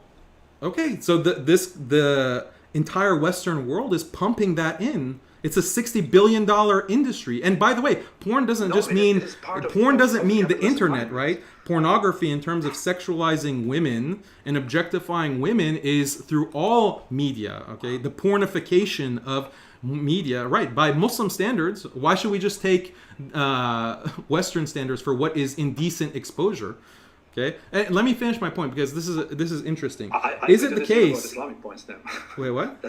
I could do the same about basically every Islamic concept. You cannot judge. You cannot say porn is not just porn. It's the media and this and that, by saying, well, from an Islamic perspective, it is that. That's a complete misidentification of what porn actually is. Porn is a product of society, of the capitalist society, of liberal capitalist society, which. I was just making the point that this phenomenon of indecent exposure, or showing skin, objectification of women, exists outside of just what's technically categorized as pornography.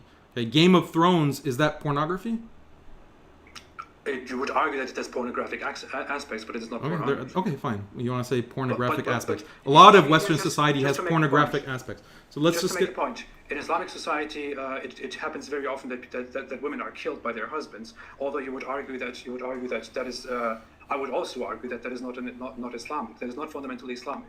It is in Islam. It is not allowed for a man to simply kill his wife out of. But showing skin is part of personal freedom, is it not? Isn't that the image, the burqa'd Muslim woman versus the Westerner in a bikini? No, what we are arguing. That's the symbol. That's the symbol of Western freedom and equality and liberty. Of course, but you cannot argue that just because freedom means you can show your skin, porn is an essential part of liberalism. You can the same way you can also not argue. It wouldn't make sense to many early liberals. It wouldn't make sense to me as a liberal. It doesn't make sense. That is simply not true, because liberalism is porn. I would argue doesn't even abide by a very basic foundational value that we have in liberalism, which is that we are equal and that we should pursue equality for happiness, because porn often violates that. Well, let's talk about the ability to show. Killing your wife is forbidden, but killing your wife is something that happens very often in Islamic society, and you know that very well. So you're making a false equivalency here. Well, okay, let's just move on. I disagree with that. But the point that fine. What I'm pointing to is not like the extreme cases. I'm pointing to the exact point that you're bringing up: the freedom to show your body and to engage in sexual behavior, just with people that you want by choice. Right? That's what I'm pointing to as being problematic. And you're saying that your argument is that repressing that, quote unquote, is what is going to lead to violence, rape, unhealthy attitudes towards sex. That's your argument, right? I would argue that both of these things are wrong. Right, but this is not something that is actually found within psychology. This is not something that the empirical studies prove. You're giving like a 50-year-old, 60-year-old argument from feminists, basically, that that comes like, oh, the Victorian era of repression, sexual repression, we have to have a sexual revolution, and sexuality has to be freely practiced. And this is like a cultural idea. It's not empirically based, that if you are just, if you don't show your body and you don't constantly engage in your sexual desires whenever you have them, then you're going to be unhealthy or lash out violently. No, I don't agree with that. That's not based in actual empirical science. Empirical science shows that for a healthy relationship between a man and a woman, the woman, okay, for her to be mixing with other men, engaging, flirting with other men, that destroys the relationship, because the man feels jealousy and he feels anger, even though he won't express it. In Western men, these cuckolded men, they repress actually when they see their wives or their daughters or their girlfriends are canoodling and flirting with other men. It actually destroys the relationship. It creates this unstable type of relationship between men and women. So that this is actually decreasing human happiness. When you look at Islam is not anti-sex. Okay? Islam is not anti-sex at all. And Islam encourages marriage, encourages that sex happens, but in a committed relationship. Why? Because that commitment is conducive to that pair bonding. Okay, that those feelings of love and commitment that both men and women enjoy and benefit from.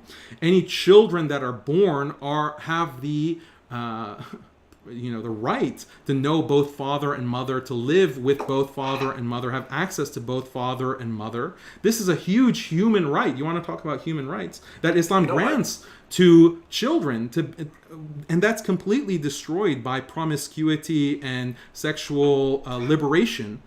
Right? Single motherhood is a product of the sexual revolution that is leading to all of these societal problems. So if you want to look at the scientific and empirical basis for why stable families lead to more happiness for the individual, you can look at Jonathan Haidt. You can read books like Freakonomics, which lists all of these stats. It's not just crime, by the way, mental health, educational levels, other kinds of metrics determining sociability. All of those are negatively impacted when you're born and raised without both mother and father, and not knowing who your father is, or not having that regular access to your father. So Islam protects all of those rights. Islam protects all of those interests. And this goes back to the point of the importance of criminalizing adultery, criminalizing fornication, and having very high penalties for those who violate it. This is the fabric of society. Okay, let me say a few things. It is very ironic that we're talking about science and psychology if we are arguing for the Islamic family system, because as we know, in the Islamic system of a family, a man is completely allowed, without the permission of his wife, to marry up to 4 women, and also to take concubines in if it is through the state of war, for example. The thing is, what we learn about basic psychology and about basic science is that both men and women don't like to share their partner. This is a very well established fact that is very much known in psychology. This is in fact something that you learn. Point. This is something that you learn in the introduction to psychology, when you learn about sex and sexuality. You learn that a woman will always strive to have her own man, and will want to own this own man, even more so than a man wants to have her own woman. A woman has even stronger feelings for having her own man than a man has. A man can just go around and can have sex with this one and that one and this one, and can completely ignore the feelings of the one woman. This works much more with the nature of a man than it works with the nature of a woman. A woman would like to own her partner, Whereas Islam provides a society where, ironically, a man can have 4 wives, and in which the 4th wife or the 3rd wife or the 2nd wife will be in a constant competition with the other wives for her own happiness. So it is ironic that if we are looking for happiness in a society, that you would suggest an Islamic society where a woman will never be essentially happy if she is in a marriage that is permissible within Islam. No, like the stable families don't, or polygyny with a man and multiple women, that doesn't contradict a stable family structure. And that's why it was practiced far beyond just Muslims.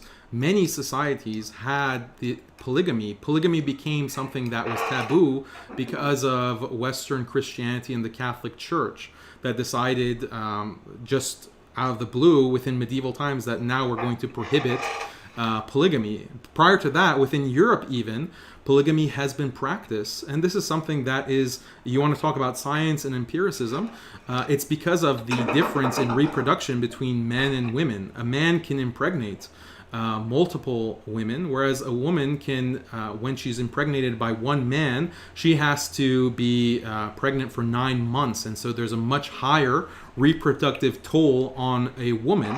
And so the woman actually is very interested in making sure to find a spouse to impregnate her, or we're talking about biologically, instinctually. She wants to mate with the best male that she can find. Right? This is hypergamy. This is exactly what we were referring to earlier. So this difference between men and women and the instincts for that is something that Islam acknowledges and institutionalizes. The women actually. That's the point. We're talking about the point. The point is that a woman naturally. We argued that we must maximize the benefit of society. No, based on what you mentioned maximizing individual benefit. Her individual wants. That's not what we're talking about. This is your liberal individualist thinking. The system is maximizing the stable family. You want to have the most families and the most children, right? That's what is the basis of society. And it will contradict at different times an individual's own wants and desires. Yeah, Islam is not individualist. How is it justified? You cannot possibly logically justify that, in order to maximize the benefit of society, it is ideal to have multiple wives for a man. I said that. Look, follow the argument. Stable families, the biggest determinant of human happiness is a stable family. Okay, and what actually benefits a society as a whole is having the most number of these stable families, as opposed to broken families or single parent families. So you want to maximize the number of families. You want to maximize, also, there's a demographic component, because if you want to talk evolutionarily, or if you want to just talk about human history, most of human history, you didn't have weapons of mass destruction, so war was on the basis of numbers. One army fighting the other, and the best chance of you winning the war, the biggest determinant of you being successful in a battle, is the numbers that you have. So high birth rate is actually tied to survival and preservation of your society and your civilization. So having more, because you're preventing your own extermination. Polygamy helps you have one man and multiple women that are able to produce more children, and the size of your society will increase, and that protects you from invasion. It protects you from being dominated.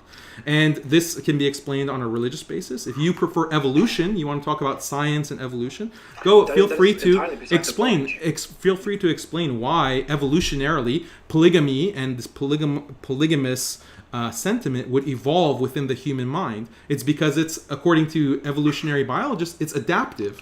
It's adaptive behavior, meaning it helps the species more when individuals engage in that kind of behavior.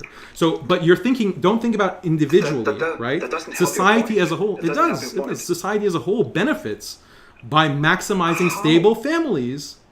You have more stable families in a polygamous relationship than individuals. First off, it doesn't. But how do you sacrifice the happiness of basically every woman out there? Because we have established that a woman that a woman wouldn't like to share a husband with other women. This goes against the very nature of what a woman wants. A woman doesn't want this, which is why even in Islamic societies, women Islamic law also imposes Islamic. How can you sacrifice the happiness of an entire gender, of an entire sex, in order to establish more stability in society? It's not sacrificing. You could in the same way argue that you could just allow people to have sex with whomever they want, and thereby build a bigger society, and have unity through that. There is absolutely. You have to sacrifice either one, and you are sacrificing the woman's happiness in this case in order to make your point that would somehow create more families or more stable families, which is not even true. There is absolutely no reason and no basis, no evidence to argue that if you have 4 wives, that will somehow increase the population so greatly and stabilize society. That's not true. We haven't historically established that. That's not true. No, it is true. Polygamous societies, just think of it logically, man. Think of it logically. Because if you have a purely monogamous society, okay, because you have only a certain number of women, right? So you have 10 women in your society. You have 10 women in society, and you have 10 men in society, right? Yeah. Women are hypergamous, right? So they want to bond with the one who is higher, the male who is stronger than her, have more money, and so forth. So those 10 women, they're not going to be satisfied with mating with someone who's exactly at their same level. Let's rank the men and women. Let's rank all the men from 1 to 10 in terms of their attractiveness to women, okay? And do the same for both genders, right?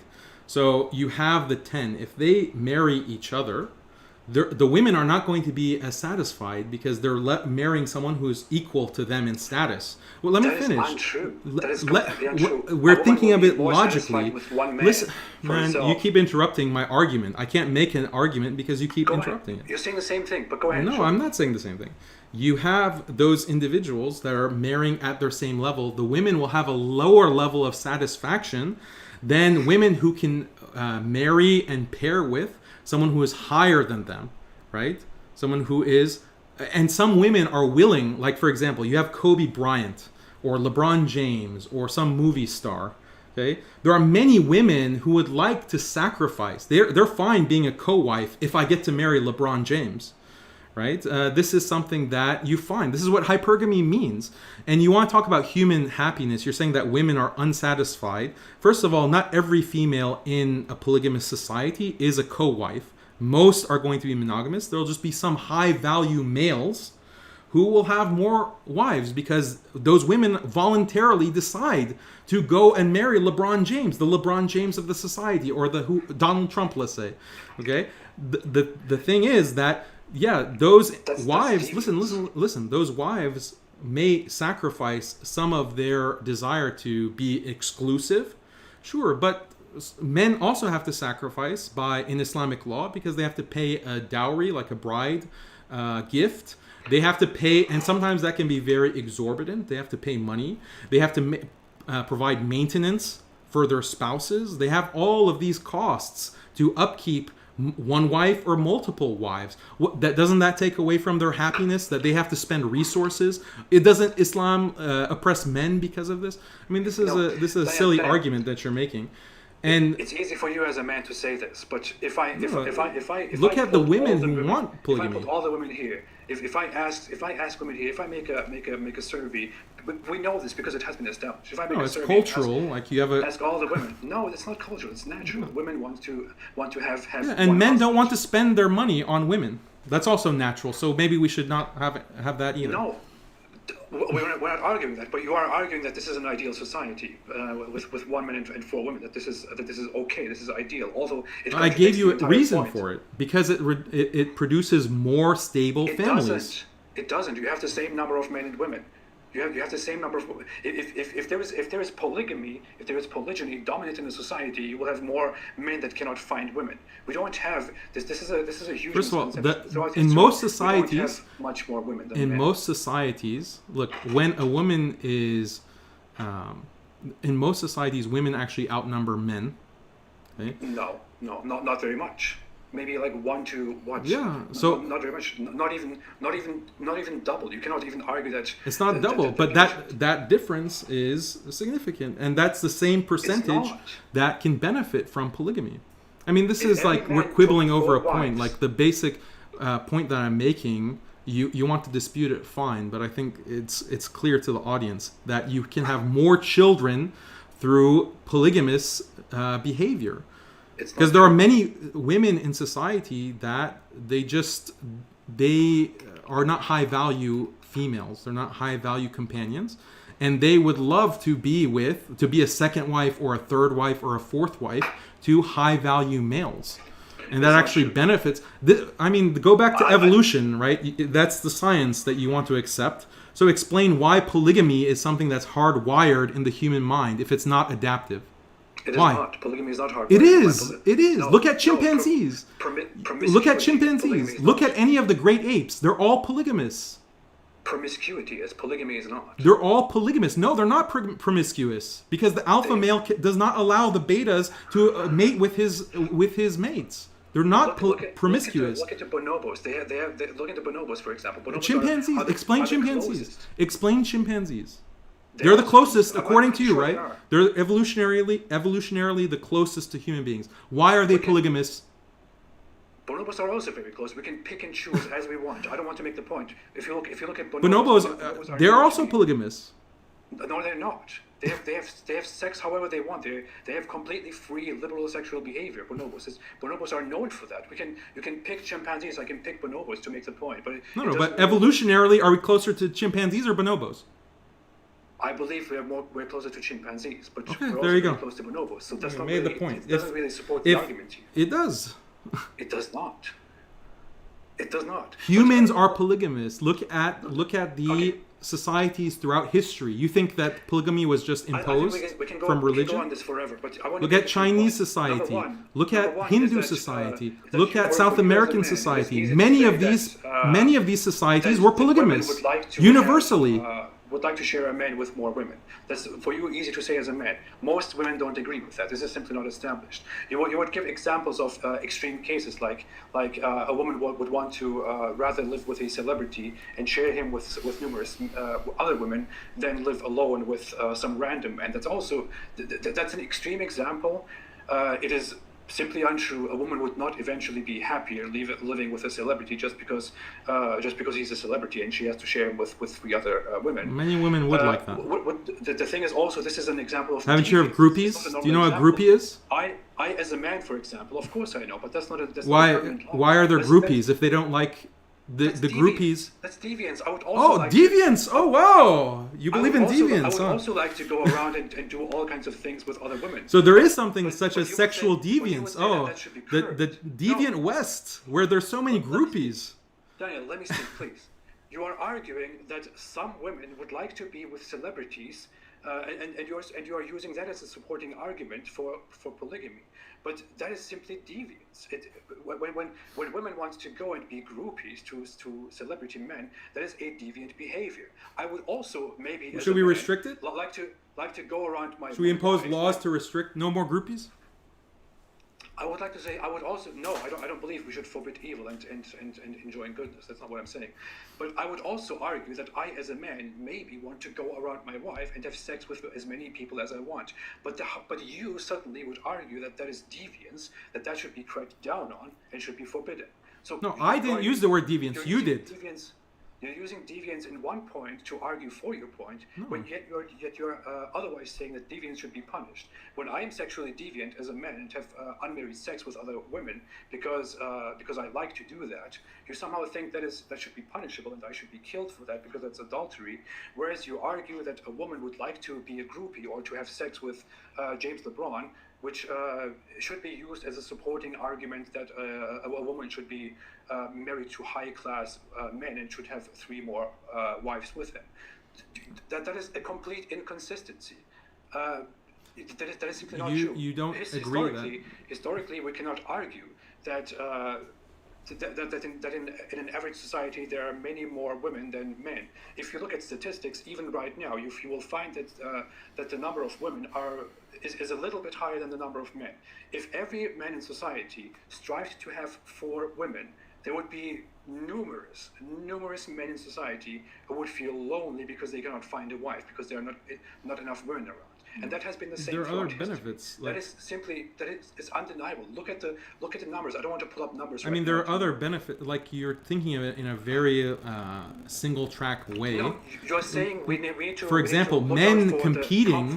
Okay, one of the benefits, one of the incentives of reaching the top of society, competing, improving yourself.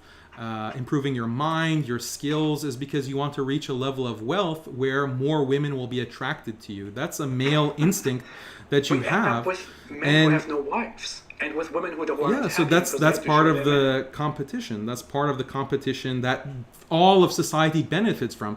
Again, you're thinking of it in an atomized, individualistic way. I thought you were utilitarian. Don't you want to maximize benefit for the most number of people?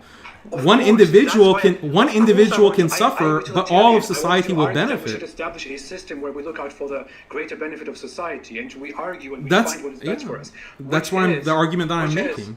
Which is why I don't want to argue for a society where women are second-class citizens that are subordinate to a man and have to suck all 4 together on one man, whereas where many other men in society have to compete and cannot find a man. I mean, we're not gonna agree on this point. You end up with a society where many men cannot find a woman and just look up to other men and are therefore unhappy and unproductive, and you end up with a lot of women that are subject to a man and are therefore unhappy. That is the system that you are advocating for. I am indeed a utilitarian, and I know that is not good. I know that a system is much better where people are free. Let's use the example. No, you're just declaring that and asserting that.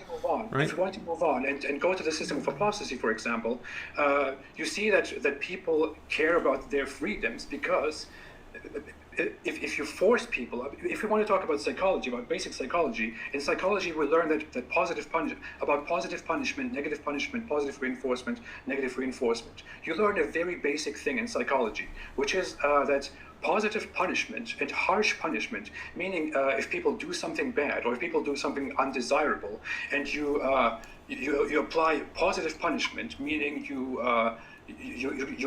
hit them or you beat them or you give them something that they must do, it doesn't work effectively and efficiently. It is not the right way to punish to correct behavior, which is why we have measures of corrective behavior nowadays, which are developing toward a direction where rehabilitation is more pushed than punishment, because punishment doesn't work. Punishment doesn't eradicate wrong behavior, undesirable behavior. So you think locking someone up is not a punishment? It is a punishment. Of course, it is a punishment. It is a necessary evil in our time, for example. Maybe in the future we will find necessary evil. Like, what's more evil? What's more of a punishment? To lock someone up for 10 years or to lash them for 10 seconds? Which one is more of a cost? Lock someone up for 10 years. Of course, I argue with that. Then you'd say lashing is less punitive. This is a straw man. I have never argued that people should be locked up for 10 years or that people should be locked up forever. So you think that we should abolish jails? No.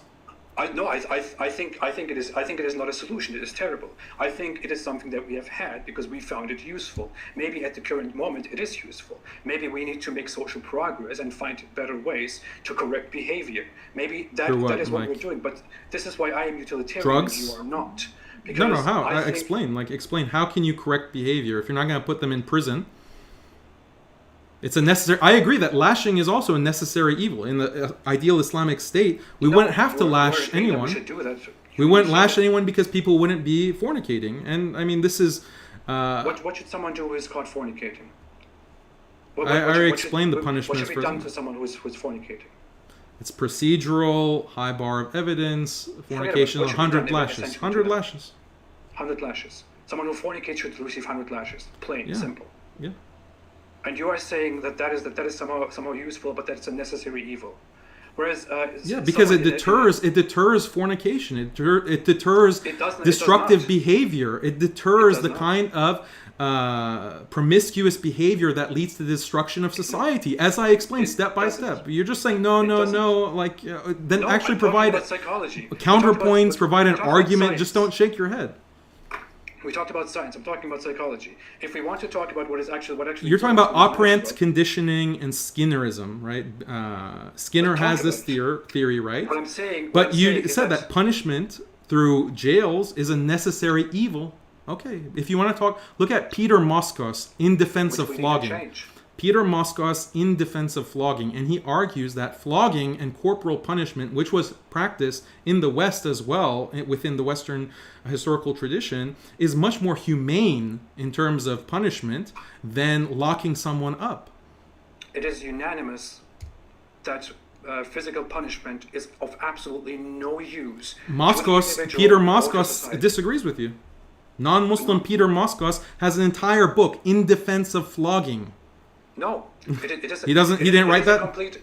Go look at that. This is basic psychology: positive punishment, negative punishment. You said that jailing is a punishment. We both agree that punishments have to exist. They're a necessary evil, right? I don't think so. Then where are we going to put the rapists? Corrective behavior. All those Muslim immigrant rapists. Where are you going to put them? Corrective behavior. Where? They don't want corrective behavior. They don't want corrective behavior. Like a jail, they're locked up. I don't think that a Muslim who is caught raping somebody in the West, in Germany or in America, should be put onto a board or whatever it is and lashed 100 times. They're absolutely horrible. That is absolutely completely. You prefer lenience for rapists. Bigger than the crime that has been committed. That is inhuman. It does not correct the behavior. The rapist will come out and he will not think, oh yeah, I should learn from this punishment. I should not do this again. We know psychologically seen that what happens Go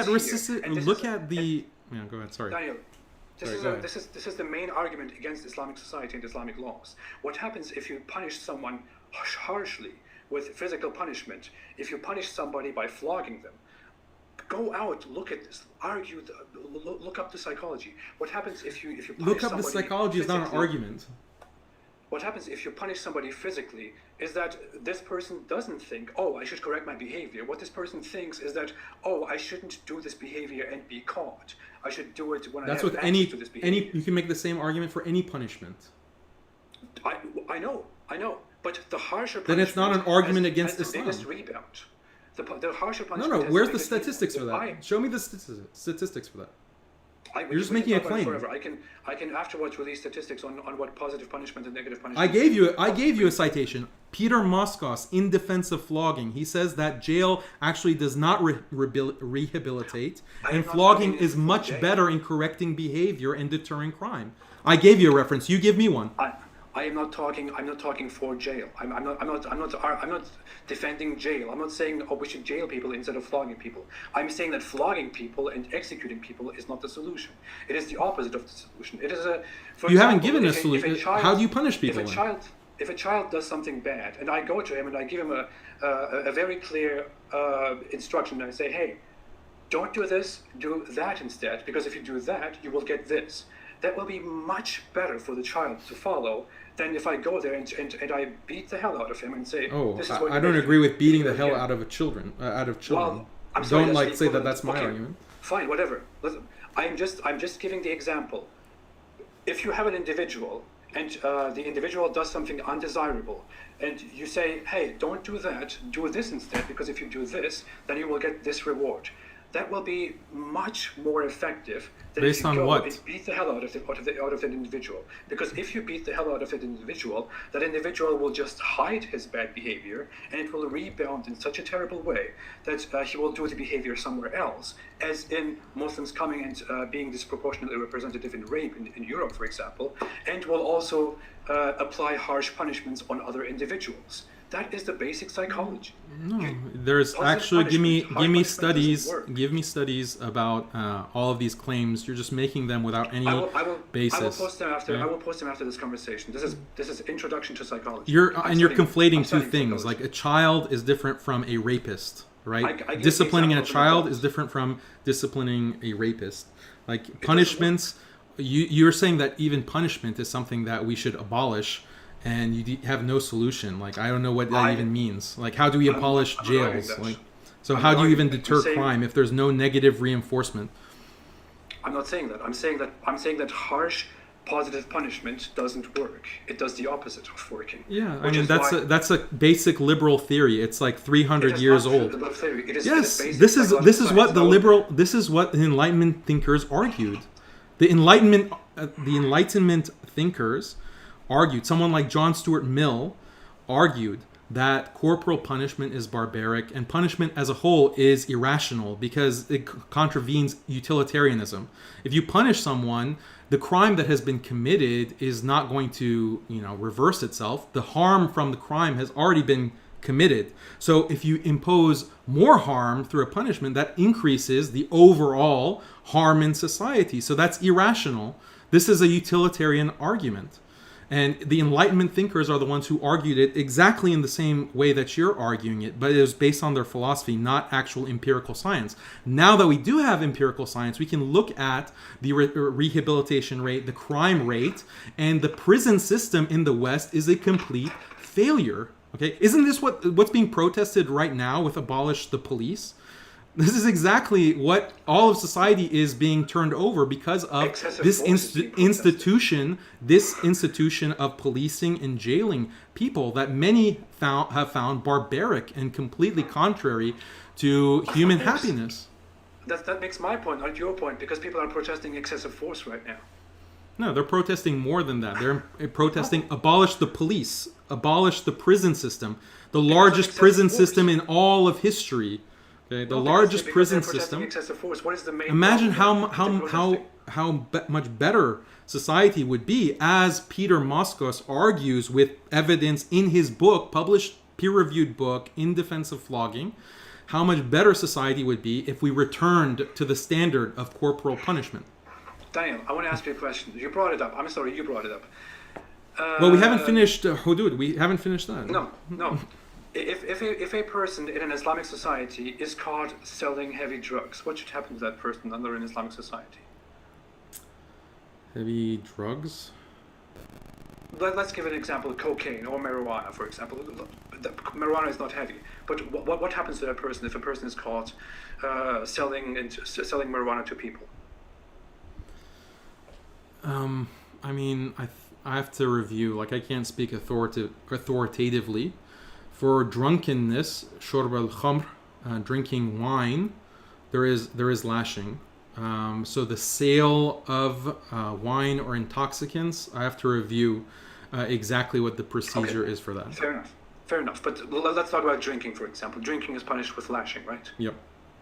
Yet you are saying that people are protesting the system in America.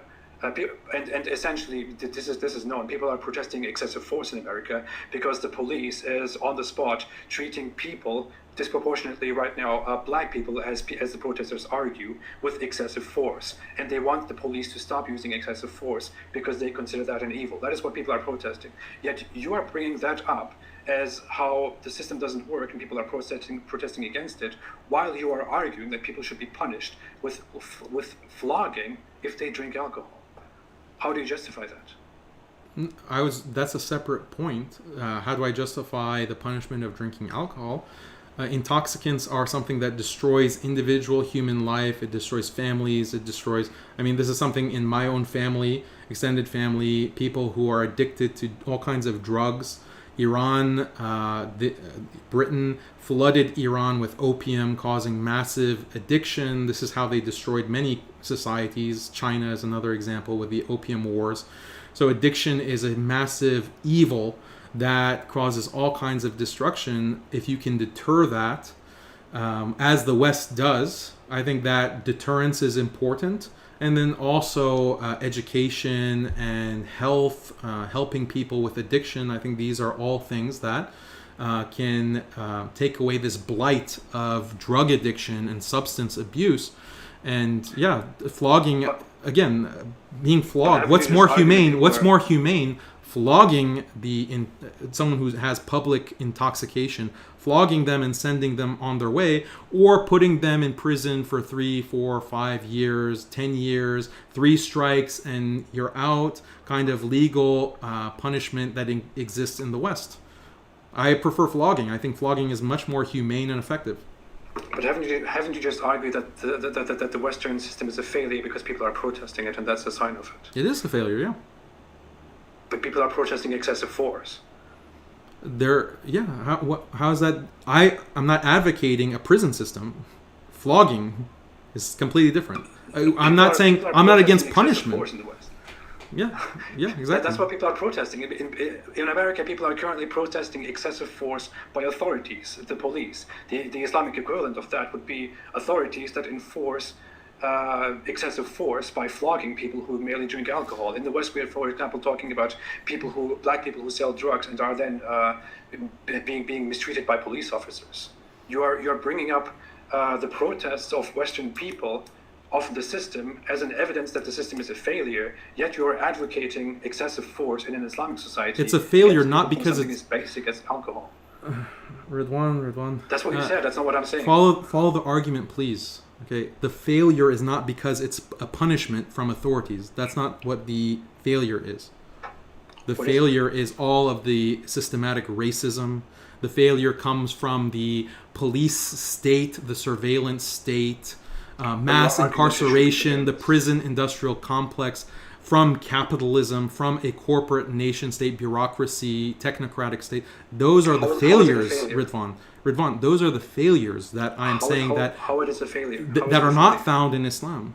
Yeah? How is it a failure? What is a failure about it? How is systematic racism a failure? Is that the question? Systematic racism is completely beside the point. You're talking about that has nothing to do with the topic. That has nothing to do with prisons.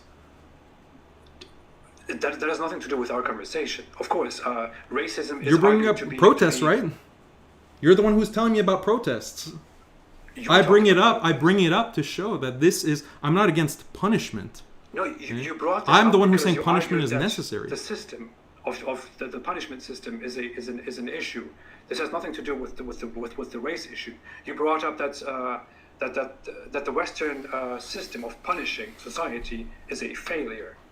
Yet, what exactly is a failure about it? And how is racism relevant to this discussion? Racism is part of the failure. The prison industrial complex... It has nothing to do with the topic, though. You're asking me why is it... You're asking me why is it a failure? I give you a reason why it's a failure, and you say it has nothing to do with the topic of discussion. Okay. I don't know how... Am I speaking like a different language here? You're saying the prison and punishment system in America is a failure, and people are protesting it. Yeah. And then you are arguing for the alternative of an Islamic punishment system. Yeah. But then you bring up racism as reason of the failure. How is racism relevant to comparing the Islamic punishment system to the American punishment system? It exists in one and doesn't exist in the other. That's why it's relevant. It could also exist in the Islamic system. Why? Why? I mean, this is your bias against Muslims?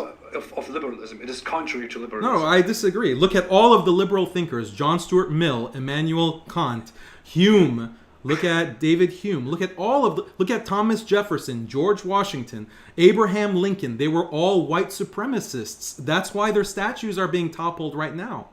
They were all white supremacists who believe in the superiority of the white race. Liberalism. Look, here's a book right here. Maybe you can't see it. This is Domenico. I don't understand why we're talking about racism. Domenico. No, this is important because you want to talk about comparing Islam with liberalism. You brought it up.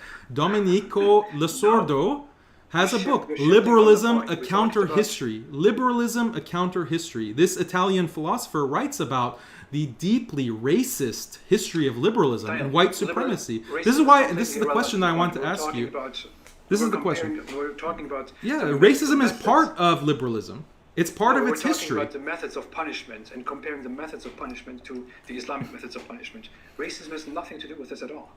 You got into a point where you're trying to wiggle yourself out right now by bringing up racism. Racism has nothing to do with the point. We're talking about why the Western punishment system is wrong, because that was the entire discussion about. the punishment methods are wrong and why the Islamic punishment methods You understand are right. that. But fine. You understand that something can be wrong for multiple reasons, right? Why is it wrong? First, do you accept that something can be wrong for multiple reasons? Something can be a failure. Of course I do. Okay. Of course I do. But racism has nothing to do with the methods. Racism has nothing to do with the prison system. Sociologically, has. Okay, fine. Then forget racism. The prison system, the prison industrial complex. No. Do you think that my argument is that I'm against jails? I'm against locking people up in principle? No.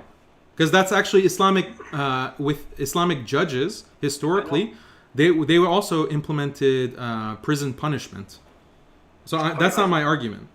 To be very fair, I think we have completely drifted into a thing that has completely deviated from our actual discussion, which is why we're getting into this spot that we cannot get out of, because we're talking about how the prison system is preferable to the flogging system, how the flogging system is preferable to the prison system, and all that.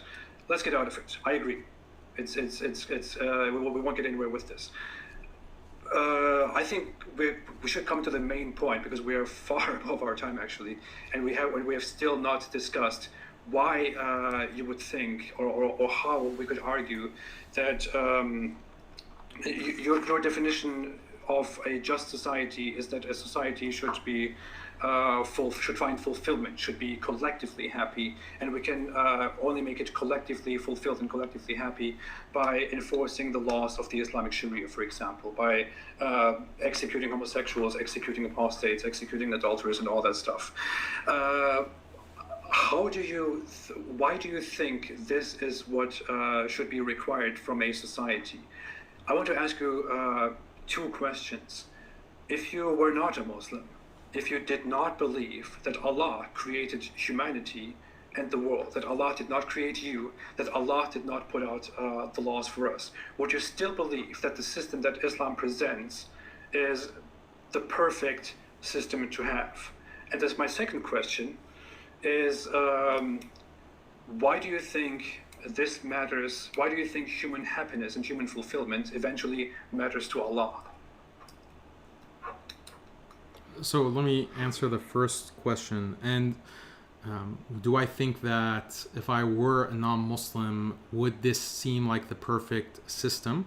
And my answer is yes. I'm providing all of these reasons in this argumentation, and I invite all the viewers to look at the citations that I provide, research the points that I'm making about family, kinship, bottom-up versus top-down society, and see for yourself, and you'll come to the conclusion that objectively there's one religion that matches these kinds of instincts and this kind of empirical research, and that religion is Islam. That's the entire argument that I'm making. I'm appealing to a non-Muslim audience, but you really need to let me finish justifying some of these points, because we haven't even talked about apostasy. You set me up by asking the question, and I gave you just a straight answer, like, is this punishable by death and so forth, but you didn't give me a chance to fully justify and finish the argument, because we got into side issues. But let me just finish the argument with homosexuality as well. So homosexuality also contravenes stable families. It's something that frustrates stable families, and this is for a lot of reasons. Evolutionarily also, a kind of disgust reaction to homosexual behavior is universal. It's actually instinctual. And this is something that I ask those who believe in evolution, explain why such a feeling of disgust would evolve within humans, disgust for male on male sexual behavior. And to justify this argument, look at the paper, The Association Between Disgust Sensitivity and Negative Attitudes Towards Homosexuality. Also, look at a very simple answer to that.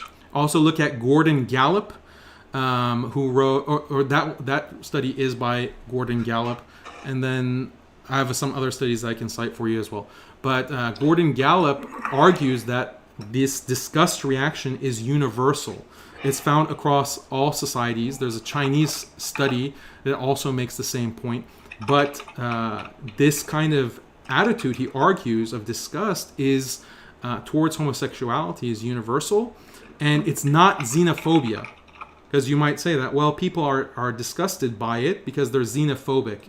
And Gordon Gallup, this sociologist at the University of Albany, who published his papers on 4 separate studies that he did, showed that no, it's not because of xenophobia. He distinguishes this disgust to homosexual behavior is its own separate reaction. It's not just xenophobia or fear of the other. But why? What is the evolutionary basis for that? Gordon Gallup makes a very clear argument. He says that when we look at homosexual behavior, where does homosexuality come from? There is a high correlation between becoming homosexual in orientation and early childhood sexual experience. So when a boy at a young age comes into sexual contact with a male adult, that seems to be highly correlated with having a homosexual orientation later in life. So basically child molestation and homosexuality, there is a very strong correlation between them, and there's a lot of studies on that as well, such as does physical abuse, sexual abuse, or neglect in childhood increase the likelihood of same-sex sexual relationships and cohabitation, by Helen Wilson, published in 2008. And then there's also comparative data of childhood and adolescence molestation in heterosexual and homosexual persons by Marie Tomio in 2001. So they prove this, peer-reviewed research, that there is a correlation. So imagine that you want to this is Gordon Gallup's explanation. You are a man who wants a large family with children, a stable family, you want grandchildren, and that's your instinct. Instinctually, you have that. And then homosexuals are molesting your children and causing them to be homosexuals because of that behavior. Your genes are not going to be spread. So disgust and protecting your children from contact with homosexuals is actually instinctual because it's evolutionarily adaptive. This is Gordon Gallup's argument. This is Gordon Gallup's argument. Number one, I want to say. Let me finish the argument. It doesn't support the point at all.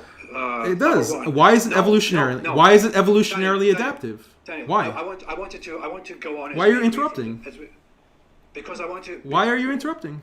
Because we agreed at the very beginning of our conversation before. No, we agreed that you wouldn't talk over me. So you set me up by saying yes, homosexuals should get homosexual behavior deserves capital punishment. You set that up, and then you don't let me explain fully. You interrupt me in the middle of the argument. How's that fair? You interrupt me all the time, Daniel. I could just mute you here. I don't do that. You interrupt me all the time. We agreed before our chat that we will have very simple, short questions and short answers. Your questions. But this is a complicated, a whole propaganda of no, it's not propaganda. These peer-reviewed research is propaganda. I will mute you for a second. I'm sorry. You are presenting a study. I have muted you. Yes, just for a second to say something. You are citing a study. I have just Googled. Homosexuality natural. The only study that I find is the study that you cited. That is number one. Is homosexuality natural? Number two is that it has been scientifically. You're not. I'm not muted with my audience, so I can keep talking. A natural thing. If you just want to argue that because I have unmuted you, you can speak again.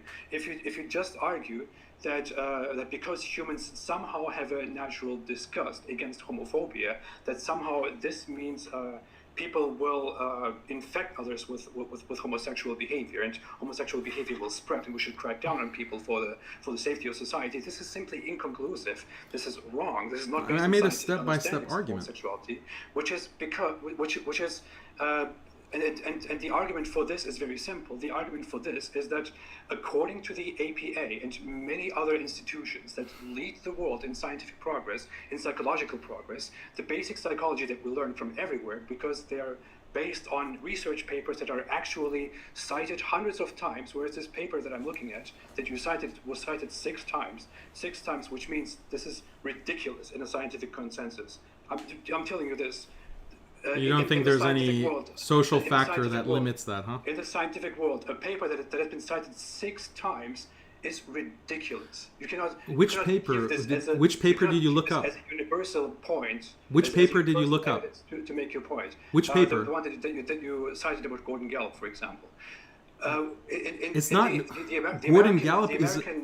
The American Psychologists Association knows, as any other scientific institution that is leading the world in progress, in scientific progress right now, that homosexuality is something that naturally occurs, which is not for or against the point. I'm not saying that at all. I don't even care if homosexuality is natural or not. I didn't argue otherwise. I don't give a damn about that. I don't give a damn about that, or if homosexuality is natural or not. But you are saying that because people feel some sort of disgust against homosexual behavior, that this is somehow a supporting point of your argument.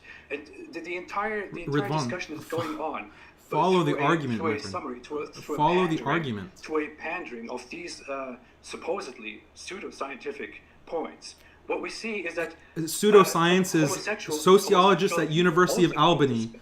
Sociologists at the University of Albany is pseudoscience now. Why is that pseudoscience? Why is it evolutionarily found? Why is he disgust at the thought of a man and a woman having sex? This is a ridiculous point to bring up. No, how does this exactly serve your point? Listen to the point, okay?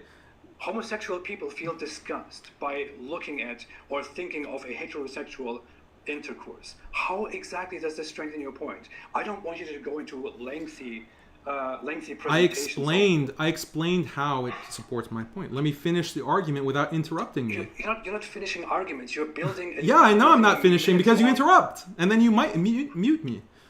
That's why I'm not finishing arguments. Let me finish the step-by-step points. You see, you're not letting me talk.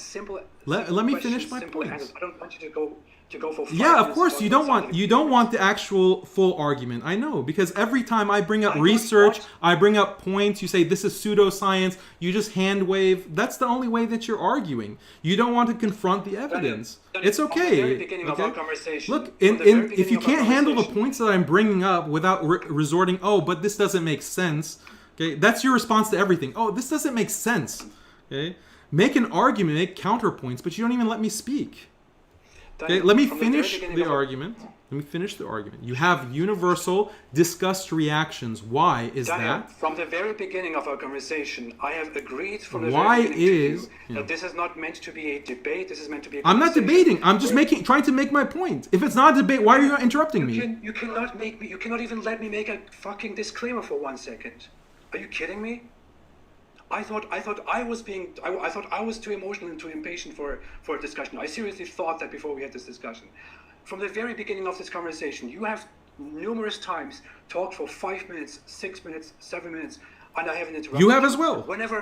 Whenever I begin to talk, you are throwing in so many things. It is ridiculous. We're not getting anywhere because I cannot say it. I cannot put a single thought out there without you interrupting me, and I have to listen to you talk for 7 minutes. Look, you want to put a timer? You want to put a timer? We can put a timer. 5-minute allocation. Me and you. We can leave that to a debate. Because you interrupt my points before I can make them. You interrupt my arguments before I can complete them. Let me finish the argument. Daniel, this is the 20th time that you're finishing an argument. And whenever I say something, when you are done and I begin talking, there you are interrupting. This has turned into a circus. This is ridiculous. This is not a conversation. I am here trying to have a conversation with you, not have minute-long discussions from your side, and then a 50-second or a 15-second talk from my side, where after you interrupt again and bring up all your 5-minute points. This is not how this conversation is supposed to work. It doesn't work. This is not productive. This is not ideal. This is not mature. This doesn't go anywhere. It just doesn't work. Are you finished grandstanding? Yeah. Okay. Are you finished grandstanding? Are you like a really? Are you a victim here? Are you kidding me? Why are you crying about it? Look, just talk. Let me finish an argument and then respond. Isn't that what rational discourse is about? Yes, and you haven't allowed me to do that. Because you haven't let me articulate the argument. I did let you speak. You remember your whole immigrant Muslim rapist rant? Did I let you speak in that? Because I yelled and because I told you, please let me speak. And that was only I'll let you speak. Let me finish the argument, then I'll let you speak. I cannot go on with this bullcrap anymore. Let's keep it brief. You're not making a point by bringing up lengthy references to some papers that no one will be able to look up. I try to justify my points. I try to bring evidence for my points. Unlike you, I don't just hand wave and say, oh, it doesn't make sense. I actually bring evidence and step-by-step argumentation. That's the difference between the way I argue and the way that you rant. This is not a debate. That's why I tell. An argument doesn't mean debate. Do you know what argument means? It doesn't mean a debate. An argument means premises and a conclusion. An argument means premises and a conclusion. I'm not arguing with you in the sense that I'm having a fight with you. I'm presenting an argument. Premise 1, premise 2, premise 3, conclusion. That's why I told you days ago that we're not having a debate. We're just having a. I'm not having a debate. We're having a natural, normal conversation, not a debate. I know. Because a debate is something where you make 20-minute introductions and 20 minutes or 5-minute or 10-minute points for and against the argument. That's what you do during a debate. In a conversation, you also present an argument, you present a point, and you support it with evidence. You have no idea how a debate works or how a conversation works. Yeah, I don't know. Where's your philosophy degree? Where's your credentials in debate and argumentation? Oh, wow. I mean, you're saying I don't know what debate means. I'm sorry. I haven't studied philosophy. I'm sorry. Clearly you haven't. I mean, you don't even know what an argument is. So premises and a conclusion. In many conversations I can have with people, when I have a conversation with someone, they allow me to finish my points, to make a complete thought, a complete argument, and then they respond to it. But you keep, just like Armin and these other ex-Muslims, you don't let me finish the point. Okay?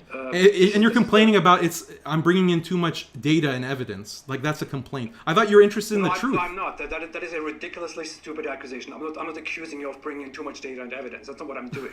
I'm accusing you of bringing up irrelevant evidence that doesn't lead to your point at all. You're bringing it up as a study. According to you, you just hand wave. It doesn't lead to my point. How? Look, let me simplify the argument. I'll summarize it. I'll summarize it for you. Look, I'll summarize it very closely. Come on. This is the one single time. He muted me, by the way. Daniel Hikikachu has done this for 5-6 times. So. This is the one single time. You're muted, by the way. Yeah, I know. My audience can hear me. This is the one single time that I will actually appeal to the audience and see, will say, he can't really deal with evidence. And decide for yourselves how often has Daniel Hikikachu been allowed to speak, and how often have I? How often has Ridvan hand waved and said that? Oh. This is ridiculous. Okay. Go ahead. Do what you want. All right. So it's very simple.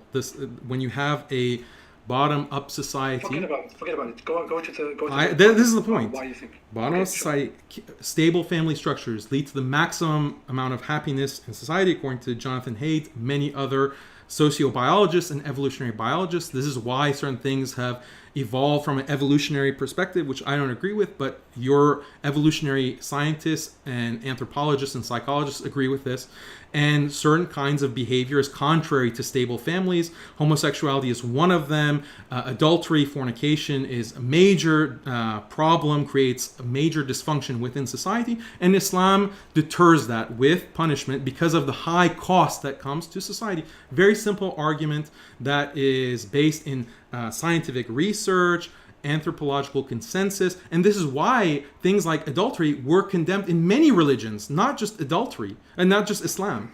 Adultery, homosexuality were condemned in many religions and societies, even non-Abrahamic societies. Why? Why do we find this universal pattern?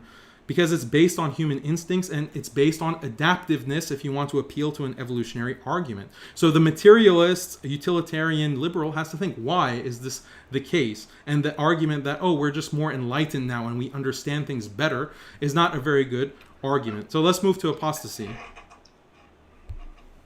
Okay. Can I have an objection to that briefly? Go ahead. A utilitarian point of view is actually that society eventually decides what is better for society, and society comes up with their own laws in order to establish what is best for the individual, and what is best for the individual correlates with what is best for a society. And the utilitarian perspective is that people have over time, over millennia, over centuries, made laws because they found that these certain laws work best for their society. So when people, for example, outlawed crime or outlawed homicide all around the world, which is a very universal law, they came to that conclusion that they must outlaw homicide for a society to work, because if you allow homicide, then you will endanger your neighbor, your neighbor will endanger you, and essentially you will not be able to function, you will not be able to find happiness, to grow as a society. That is the most basic, simple explanation of utilitarianism. If you look at utilitarianism from a modern point of view, from the 21st century, you would what you would actually agree, just not to misrepresent utilitarianism, is that since society has now come to agree that we should approach society liberally, and should approach social freedoms liberally, and should allow homosexual people to practice homosexuality and to be homosexual without punishing it with death or castration or anything alike. We have come to that conclusion because we have understood that that is better for society. Because by punishing homosexuality with death or with brutal punishments like fornication, for example, we don't get rid of homosexuality, because homosexuality is not something that you get rid of. It exists in Islamic society very greatly. It exists in East Asian societies, in every society all around the world. It has always existed. There were societies which normalized it to extents, for example, the Roman Empire before the conversion to Christianity, and many other reasons. The utilitarian and liberal point of view is that homosexuality must be or should be allowed by people to be practiced, and you cannot punish it with death, because as long as you punish it with death, you only cause it to be a rage in society by homosexuals, which will only endanger the ultimate happiness of society. The ultimate happiness of society can only be ensured by allowing homosexuality, for example, which is not something that spreads, which we have scientifically concluded in the 21st century, but which is rather something that stays among people who are homosexual. That is the actual utilitarian and liberal point of view, just not to misrepresent that. But go on. Yeah, I mean, that's a nice story, but it's incoherent. We have understood, society decides what is best. How do they decide? Which societies decided that this is the best? Many societies historically decide actually that's not the best. This is destructive behavior. Adultery, fornication is destructive behavior, and that's why they severely deterred it with punishment in Muslim society and many societies. So I don't know where you have this data. We have understood. You keep using this language. Who's we? Certainly not the vast majority of the world. If you do surveys, and they have done surveys on homosexuality, most people historically and even in recent times and even in the West are uncomfortable with this practice, and they actually oppose rights, these kinds of same-sex marriage rights in the West, included in the West. So I don't know who's deciding these values. And anyway, I mean, the idea that the West discovers, like for the most of Western history, even your beloved Enlightenment liberal thinkers, your utilitarian thinkers, were anti-homosexual behavior. They viewed it just like everyone else, that this is something that is deviant. That was your word, right? So this has been discovered, what empirical study has discovered that, oh, this is actually something that is not problematic and people should have the right to do that, and it will lead to what is the best society. You haven't even defined that. I've actually given very quantitative definitions. What does lead to human happiness based on empirical research, non-Muslim research, on what actually produces happy societies, happy human beings. You've only asserted the same kind of liberal narrative that we hear over and over and over again. So, I mean, I'll leave it at that. Okay, briefly, obviously I'm referring to societies that have come to that conclusion that homosexuality shouldn't be punished with death. That is very logically clear. That's quite obvious. That if I'm referring to how society has concluded that this is right and that is wrong, I'm referring to this society that has concluded that this is right and this is wrong.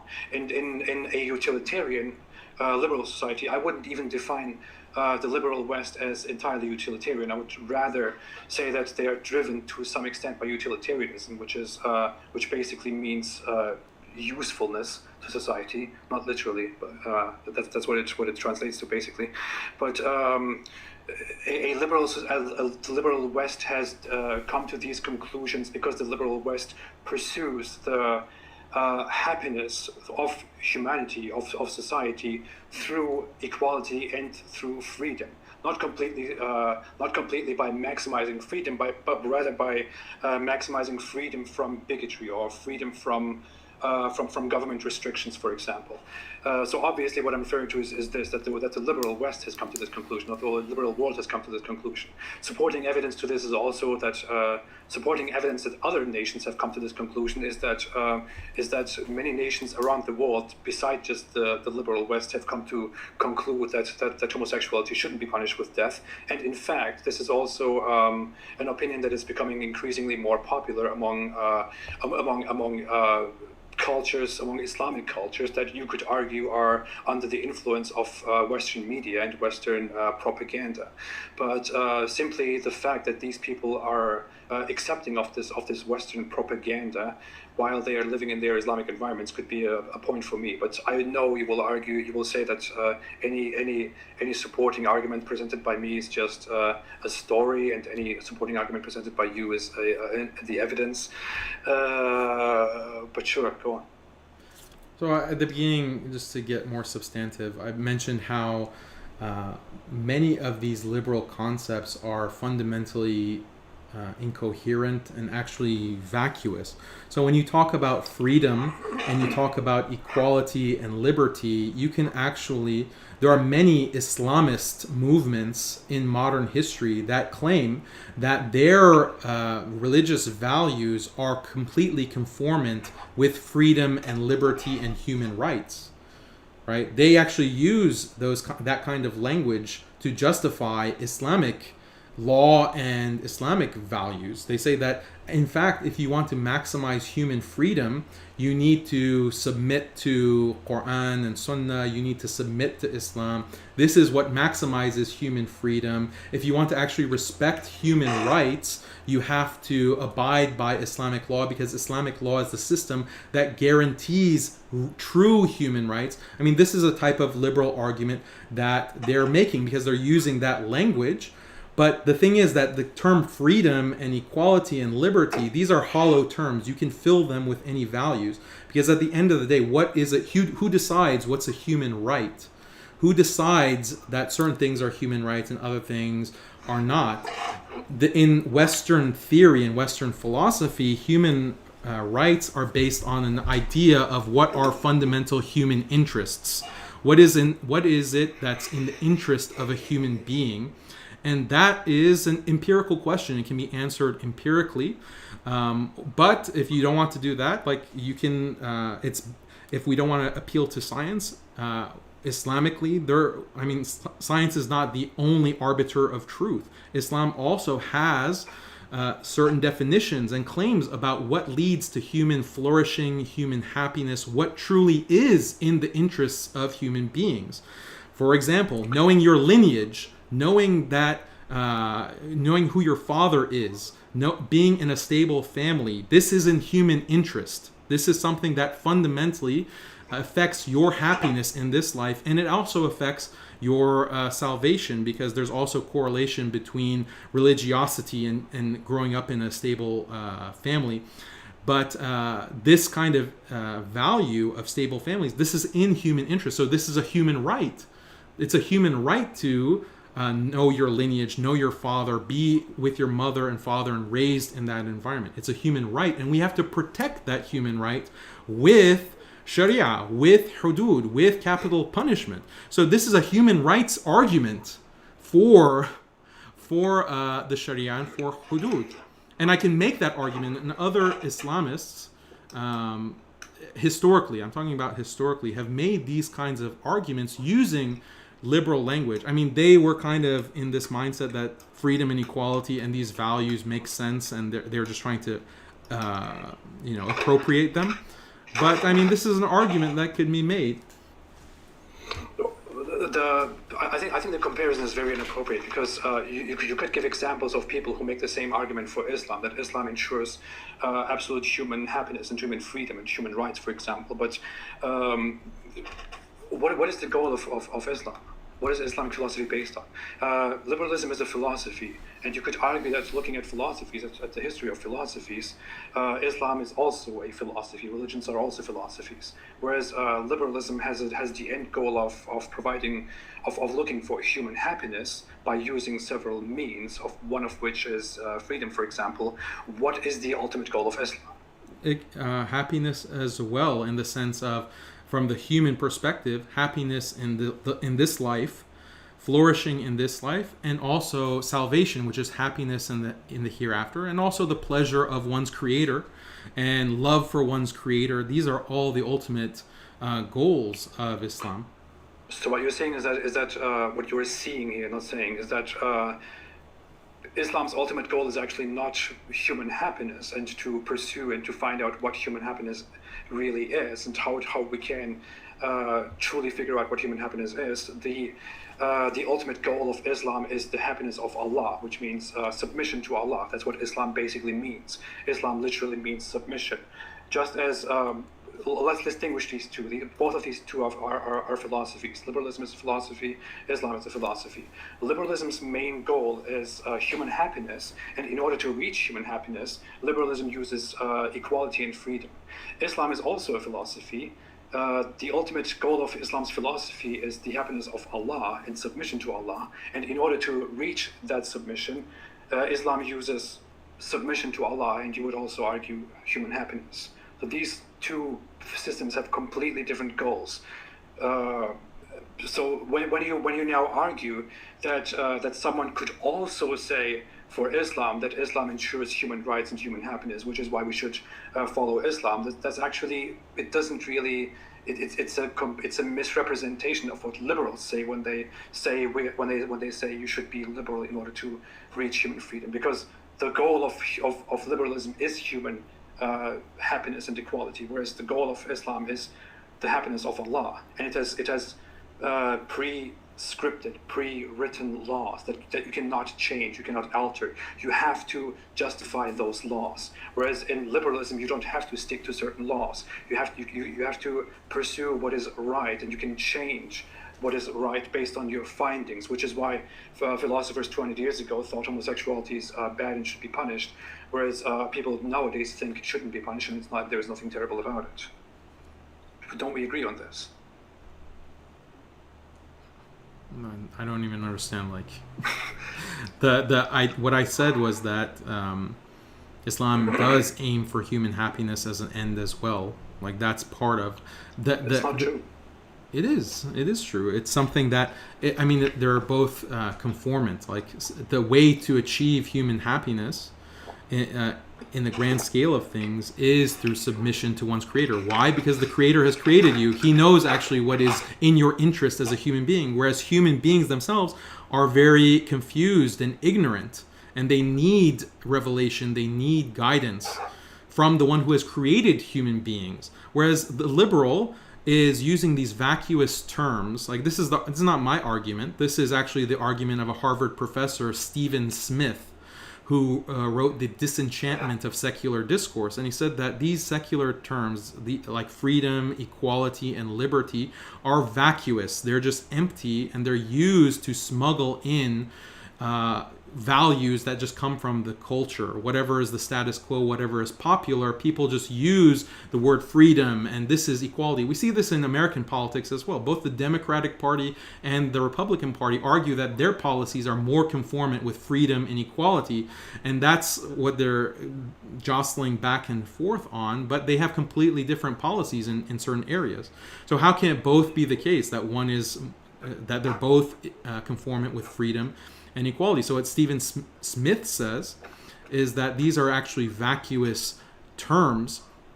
The point that you're making about happiness is that, well, if people are able to decide, like this is what you kept saying, we decided as a society why should we suppose that humans can arrive at a rational conclusion? Human beings in groups are very irrational, actually. They act irrationally, and they're very easily manipulated, right? Human beings are easily manipulated by government forces or by media. So this appeal to we collectively decide or we figure it out, I mean, this is very irrational, I would say, and it doesn't actually make sense. If we want to talk about happiness, there's an objective answer to that, and I've cited all of the research that tells you what human happiness actually entails. Do you believe that slavery is an ideal system? Do you believe that there should be slaves in a society? Well, we're getting off the topic. We can talk about slavery. No, this is part of the conversation. Do you think slavery is okay? Yeah. I mean, slavery is something that I do not find to be immoral. And I can give you an argument for that, but if you interrupt me, then there's no point. I just don't want you to go into... I mean, you could lengthily... The thing is, you could go lengthily into citing one or two sources that argue why slavery is good or why slavery is okay. You're interested in truth, right? So I try to give evidence-based arguments. So if you're interested in that, I'll provide it. I'll try to be as brief as possible. I understand the time constraint. The thing is, down seriously. I don't want to fight you. I don't want this to turn into a fight. I really then let me finish in good faith. I could have lengthily prepared many sources and gone into what this source says, this source says that. If we had engaged in such a conversation, we would have a 5-hour talk, and we are already at 3 hours. I'll give a very short. You asked me the question, you bring it up, right? So if you bring it up, what do you want? You just want me to say yes so I look like a barbarian and then you cut me off? No. I really just want to have brief logical discussions on the concept of slavery, for example. I don't want to go into lengthy papers. We can gladly look. If you want to have a debate with me, I would love to have a debate on issues. If you would like to have a debate, if people want to see that, if you think that's something that works, I would totally agree to have an actual debate with you where we prepare lengthy speeches and where we counter each other. Is that something that you would like to do? Let's see how the reaction to this goes. Sure. And if people think that it's useful to have a debate. Sure, but as said, I'm just making this distinction. If we want to have a debate, I would love to do that, and then we can lengthily bring up your evidence and your reasons and your supporting evidence and this and that. But this is just not part of that. I mean, we are. I'm not saying. I'm trying to logically argue for or against things here. Yeah, that's what I'm doing as well, and that's part of conversation. I came to this discussion thinking that I'm going to have to defend very controversial issues, right? So if you want to defend something, you bring reasons, and reasons involve evidence. That's not just for debates, that's in conversation as well. I've actually been not in that many formal debates. So, okay, slavery, you want to talk about slavery? There's a very interesting quote from this anthropologist named David Graeber. He wrote a book called Debt, a 5,000-year history. But he's an accomplished anthropologist. Anyway, he says that if we brought someone like Aristotle or we brought someone from the past to modern society, that figure from the past would think that most people in society are in fact slaves. Okay? They're actually in fact slaves, because our understanding of what is slavery, when we use that word, we think about chattel slavery, we think about 12 years a slave, things like this, these kinds of images of racial chattel slavery. And this is actually not historically universal. That's in America's history of transatlantic slavery. But most slavery in history did not look like that. In fact, every civilization, without exception, practiced slavery and slave labor within history, including Europe and so forth, with feudalism and transatlantic slavery, as I mentioned. So when it came to pre-modern societies, if one side defeats another side, you have two countries in a war, then what do you do with the losers? What does the losing side do? You either slaughter them or you enslave them. You can't just let them go and return, because they're going to be angry, they're going to reproduce, get stronger, and then come and pose a threat, an existential threat. I agree.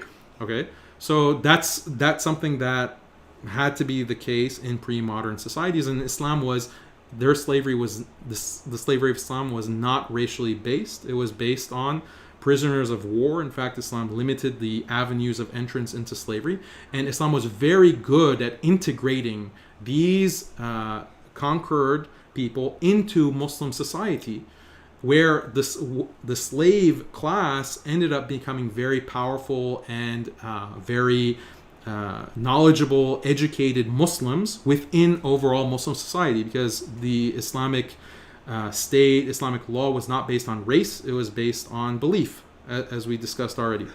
So, but the liberal mind has a problem with this idea of owning a person, right? Would you say that's the case? Because at the end of the day, okay, Islam treated slaves great and nice. That doesn't address the fundamental moral problem with slavery, according to the liberal mind. According to the liberal mind, ownership.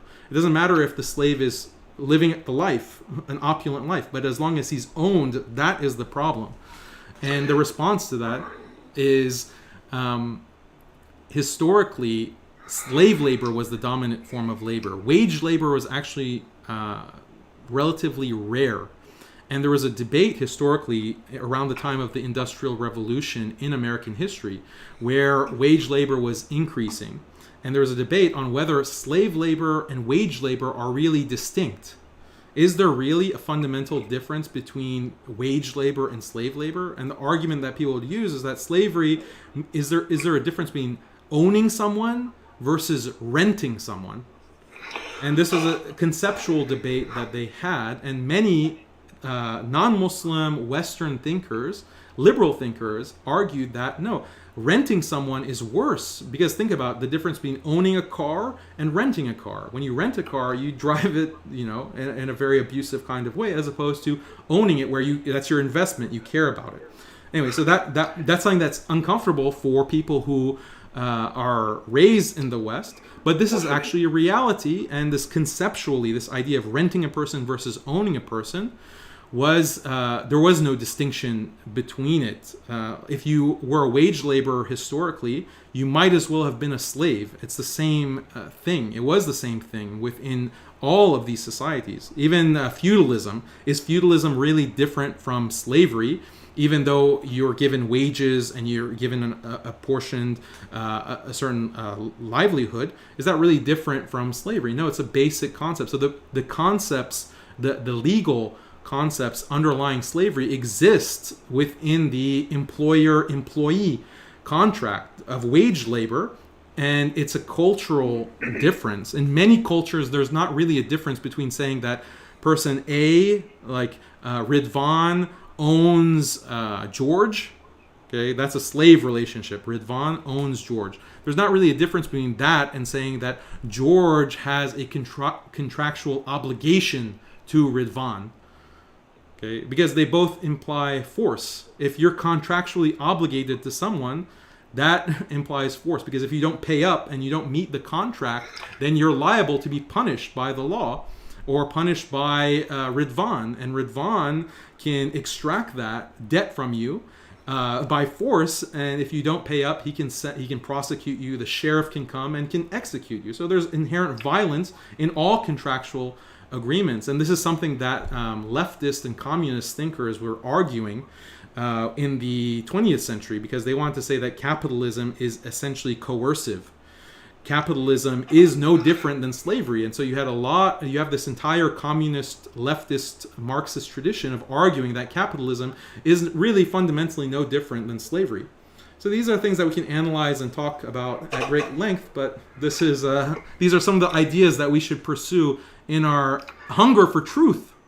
The problem is, Daniel, I really just let you speak because I wanted to demonstrate something, and I don't mean any offense, but I think you have talked for about 6 or 7 minutes about slavery, and I really just asked the question because I wanted to get to a single point, which was about how you can define the concept of slavery from the perspective of a slave, how you can combine that with the concept of essential or eventual human happiness. But we went into a great conversation on the history, and logic of slavery, whereas I completely agree that slavery is an essential part of human history. For example, you would think that that I will come with one of those with one of these typical imbecile objections, and will think, oh, slavery is evil. How dare people enslave people in history? How dare the Confederates do this and Muhammad do this and do that? No, I don't think like that at all. I think that slavery is completely historically, logically justified. I would indeed, that is what you said about how slavery was necessary, because if there are two societies, two towns, or two tribes, and they fight and have a victory over the other, what essentially needs to be done is, because in old times, in past times, these two societies basically their entire purpose is to rival and to defeat each other, to be superior over each other, to subjugate the other, because that's how society worked back then. It was completely normal, completely logical to enslave the defeated side, because if you don't enslave them, if you just let them go and take their stuff, they will eventually come back and take your stuff from you and probably enslave you or massacre you. That's completely within a historical perspective, that's completely reasonable. I completely agree with that. I completely think that slavery is an undeniable, necessary part of our human past. And although that might sound offensive to some people, that is simply true. I do think, however, that slavery was over the last centuries, it was extended into the centuries when it was completely unnecessary. The point, however, is it doesn't really matter whether slavery should have continued or shouldn't have continued, because the whole question would have come down to, how can you combine the idea that slavery is okay in Islam with the idea that Islam strives for eventual human happiness, when Islam wouldn't have abolished slavery in today's time, and Islam would still continue slavery in today's time if it wasn't for international human rights laws and forces and laws pushed by the West. Slavery didn't end in the Islamic world because the Islamic world decided that it's no longer useful. Slavery ended in the Islamic world because the Islamic world was forced by the liberal West to end slavery in order to continue, in order to be part of the United Nations, in order to be part of basic interactions, of basic trade, of basic international laws. And when you look at the concept of slavery, you say that you might say that slavery in the Islamic sense is not equal to slavery in some other cultures, because you are not free to beat a slave, or to brutally beat a slave, or to kill a slave, or to several other atrocities against slaves, and you are supposed to take care of the rights of slaves. It is an undeniable fact that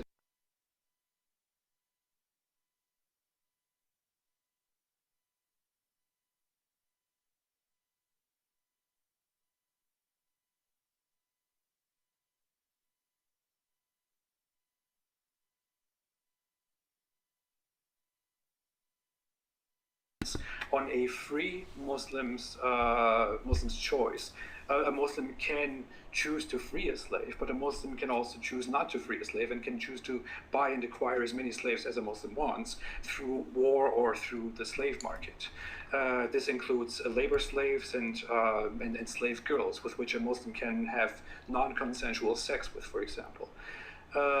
This has existed throughout society. Now, you could argue that this is somehow similar to the modern system, where people have to work their behinds off in order to have a proper living in the West, and that this is somehow comparable to slavery. But that is absurd. That is ridiculous, because when you're thinking about a slave who is completely dependent on the mercy of his owner. A slave has no choice in freeing himself, except and if he doesn't want to convert to Islam.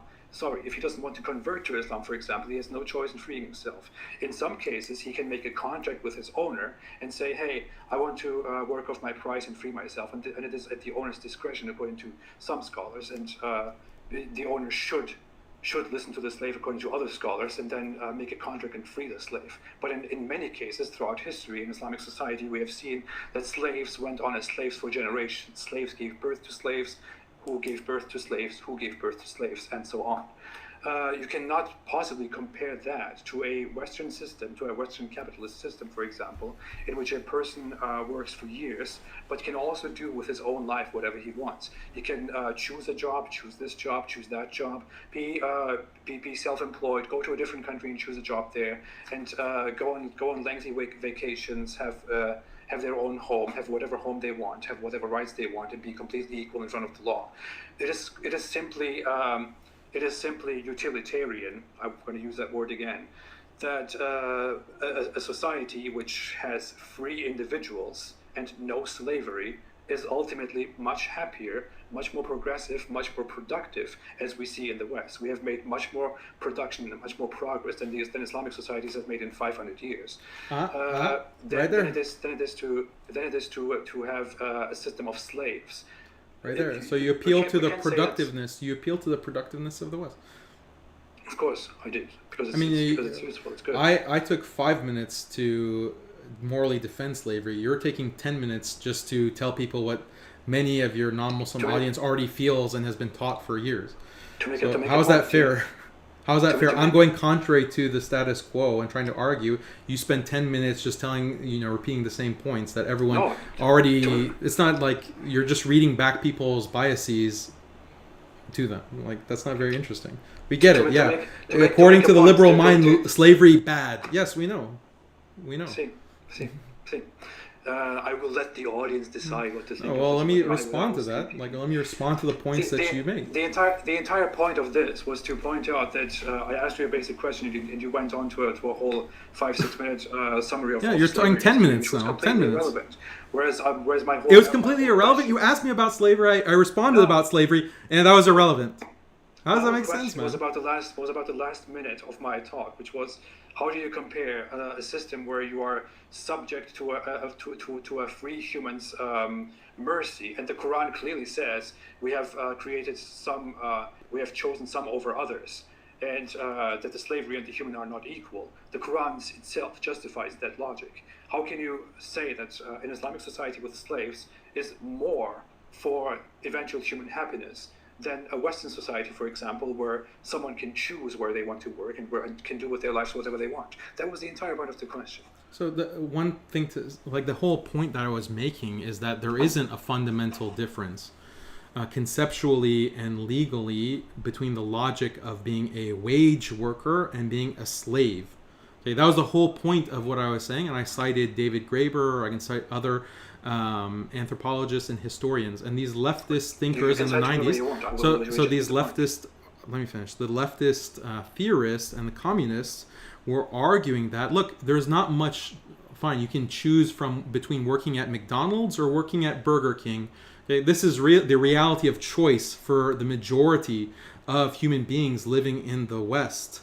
They are wage laborers. And they work hard. Some of them have to work multiple minimum wage jobs, working 80 hours a week just to be able to live, just to be able to survive. This is a reality based on what we see in the world today, and that's wage labor. It's very different than slave labor, because the slave is part of the household of the Muslim. We don't need to cite studies in order to make an argument. I should be like you and not cite anything and just talk off the top of my head. This is knowledge about the topic at hand. Why are you objecting to me citing evidence? Listen to the point. Muslims. Because the question is very simple. You don't need to cite an argument to figure out whether you will be happy going to a school or you will be happy living in no, you said that there's a. I'm getting to the answer to the question. I'm getting to the answer. No, how? In a one-room house or in a 5-room. Look, I gave you the reality of happiness in the West. The institutionalization from birth until death. That's the happiness, and it involves slavery by another name. Yes, it involves slavery in a present. The difference between Muslim society. I'm answering it. I'm answering your question. You're portraying the West as this utopia. I have a very simple question. Do you think society is happier with individuals? Don't get into how you can define slavery. do you think logically, and everyone can agree, can participate in this discussion and in this question, do you think a society is happier when numerous people in that society are enslaved and have no control over their own freedom, their travel, their means, their house, and anything at all, and are not equal in front of the law? Or a society in which people work hard, but can eventually choose their own jobs, make their own careers, and go wherever the hell they want? Which society do you think is happier? I'm saying the distinction that you're making is incoherent. It's a simple question. It's Which incoherent. society is happier? The distinction that what you're appealing to as the free society, the utopia that everyone can choose what they want to do, it doesn't exist. It doesn't exist in the West. It doesn't exist anywhere. Everywhere. You're speaking like one of those incoherent movies or like 1984, or like what are those whole books called that were written in the first half of the 20th century. That's how you're speaking. I'm asking a very simple question: which society is better?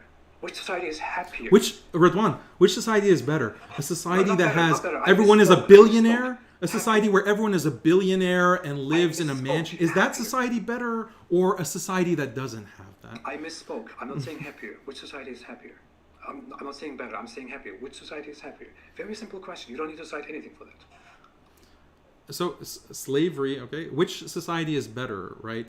No, I'm asking you an analogous question because the question is framed in a problematic way. You're using terms without reflecting on the meaning of the terms that are used. I'm asking you a very simple question. Why don't you just answer the question? Which society is ultimately happier?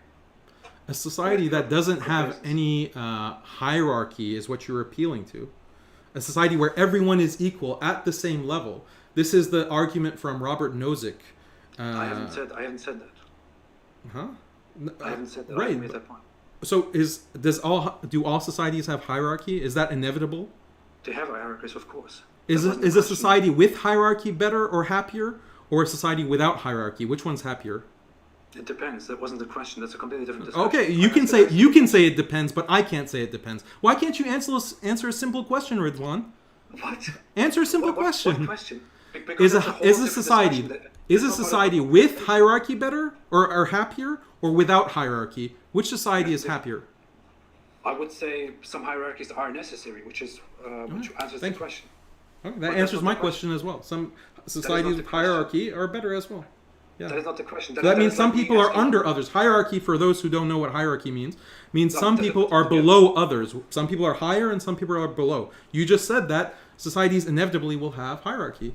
Of course, but that's not slavery. This is like me asking, hey, do you think it's okay to be a slave? And then you say, well, you are a slave to computer games, which you find good. So what's the problem with that? This is the exact same thing. You're playing with words that have no relation to the topic at hand at all. No, I'm taking a word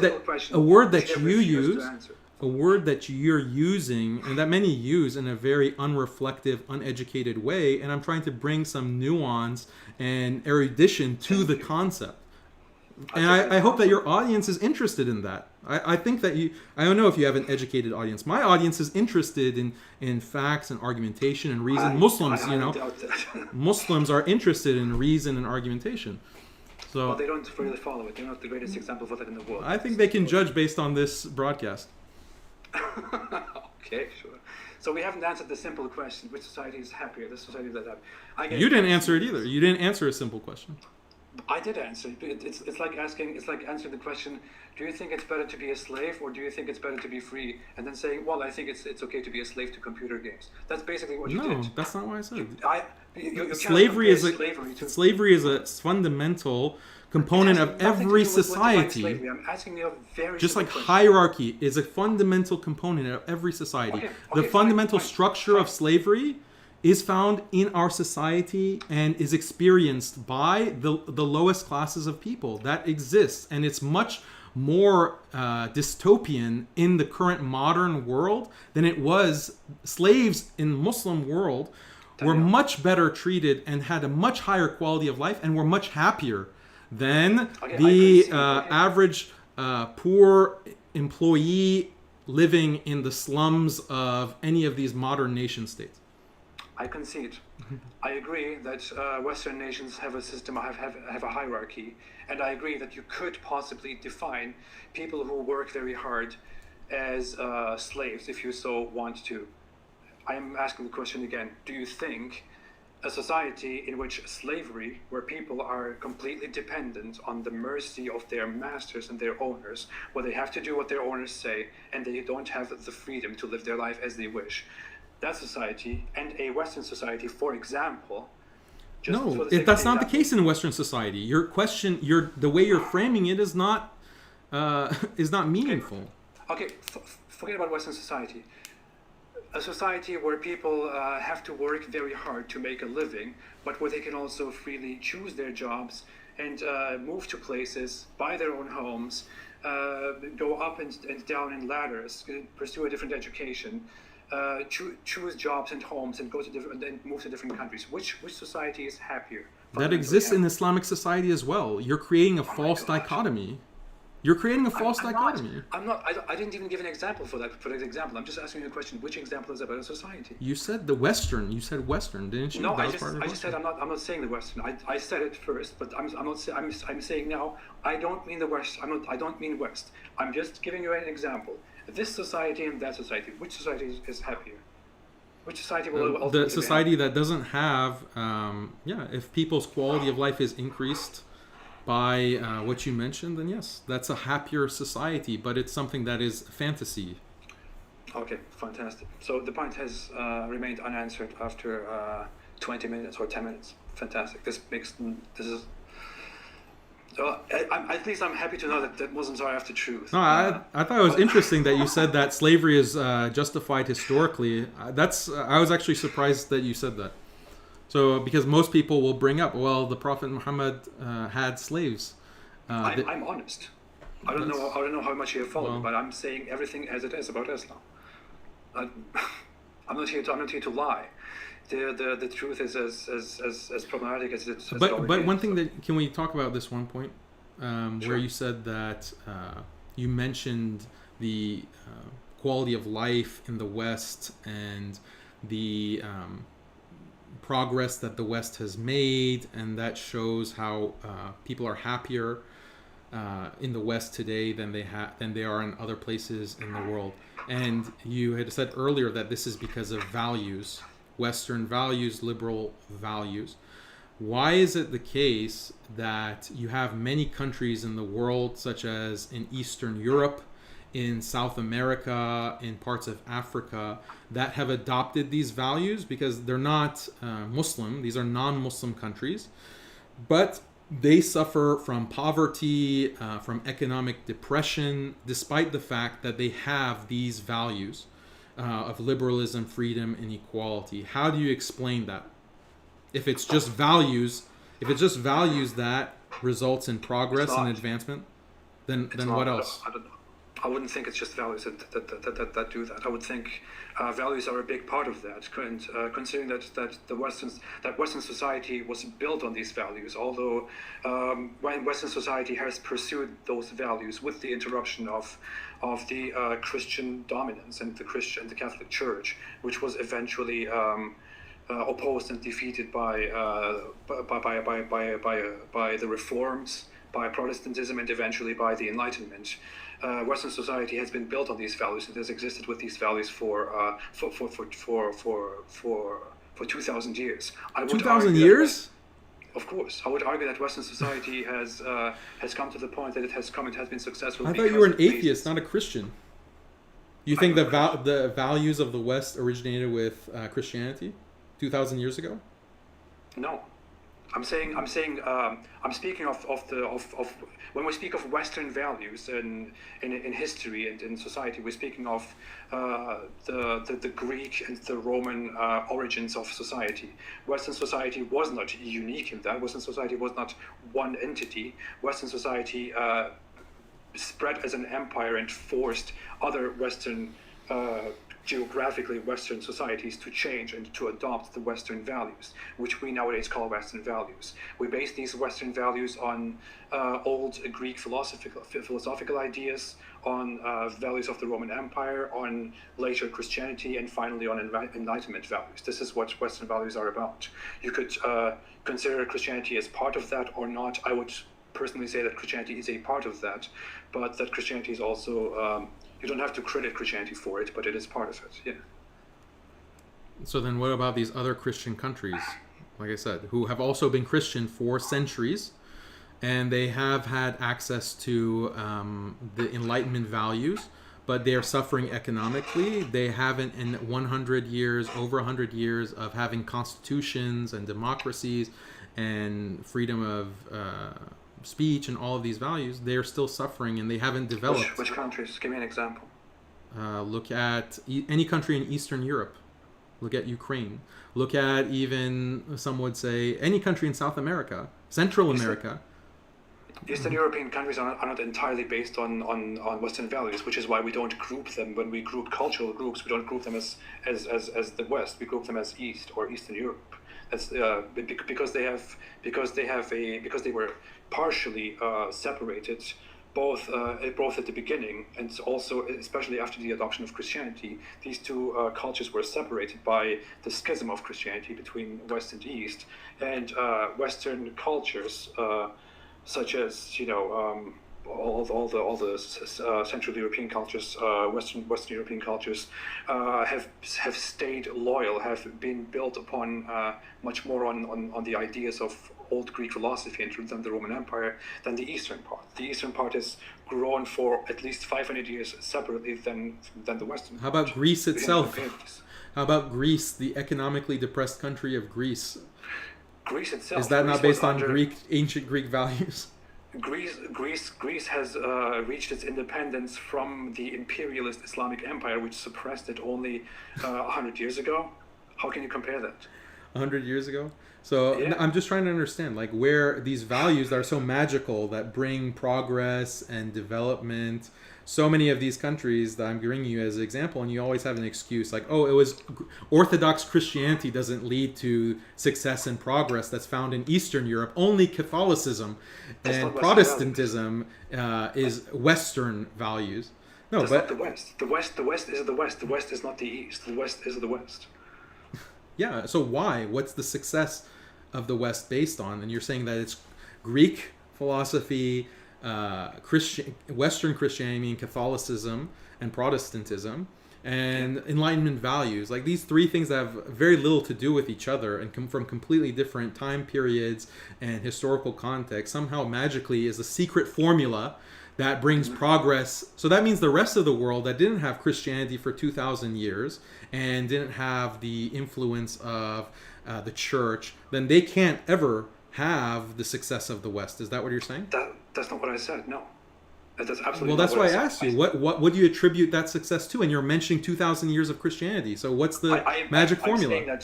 I'm saying that Western values have made the West better. Have made the West great. In fact, I would say that Enlightenment values. Enlightenment values, which only happened within the last few centuries, are largely responsible for how the West has developed since then. And even before that, the separation of Western countries into a unity of Christian nations, but separated into nation states, also built on very old, very ancient philosophical ideas, have helped the West develop in a very great way. But Enlightenment values have definitely made the West much better than it is. But I don't understand the point. The question here was to compare Western liberalism to Islamic society, whereas Western liberalism is something that has a history of like 200, 300 years, and Islamic society you're saying, right there. That was the comparison. I don't understand. The comparison is that you're saying that I'm asking you, what is the success of the West based on? And you just waffle. First you say that it's 2,000 years of Christian history, then ancient Greece. Now you're saying liberal values. So liberal values exist and have existed in the global South, within these developing countries for generations, right? Because partly because they were colonized, so they were forced to adopt those kinds of values in South America, Eastern Europe, Africa, and a lot of Asia. So those values were imposed, and they're still, after many generations, over 100 years, they haven't seen the kind of development and quality of life that the West enjoys. So your explanation that it's the values that leads to prosperity is fundamentally undermined by that reality.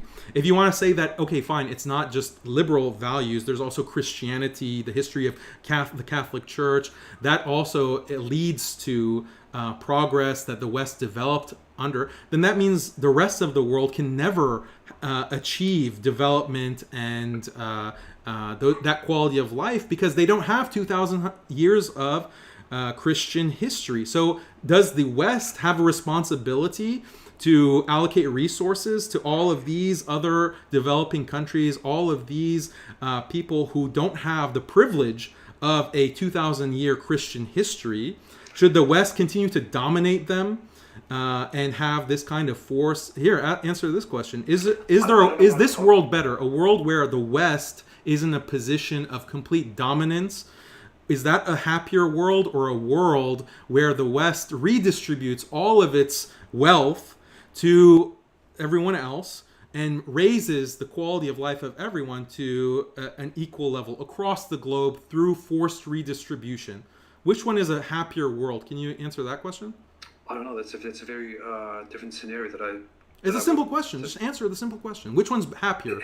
Which one's happier? How is it a simple question? Which one's No, it's simple. Happier. The West having all the resources, or 90% of the wealth of the world in the hands of the West, and everyone else having to deal with the scraps and the crumbs of the West. Is that a happier world, or a world where everything is distributed equally over all countries for all people? Which one's a happier world? I don't know. Maybe it would be. You don't know now. Oh, okay. I don't know. Maybe it would be if the West distributes everything equally to the rest of the world. Maybe it would be if the West dominates and the others just follow suit. Oh, so domination can lead to a better, happier result. I thought you were a utilitarian. No, that's not what I mean by that. What I mean, I don't understand what that has to do with our discussion. It's okay. Don't worry about it. I seriously don't understand how this has to do with what this has to do with the point. I don't get it.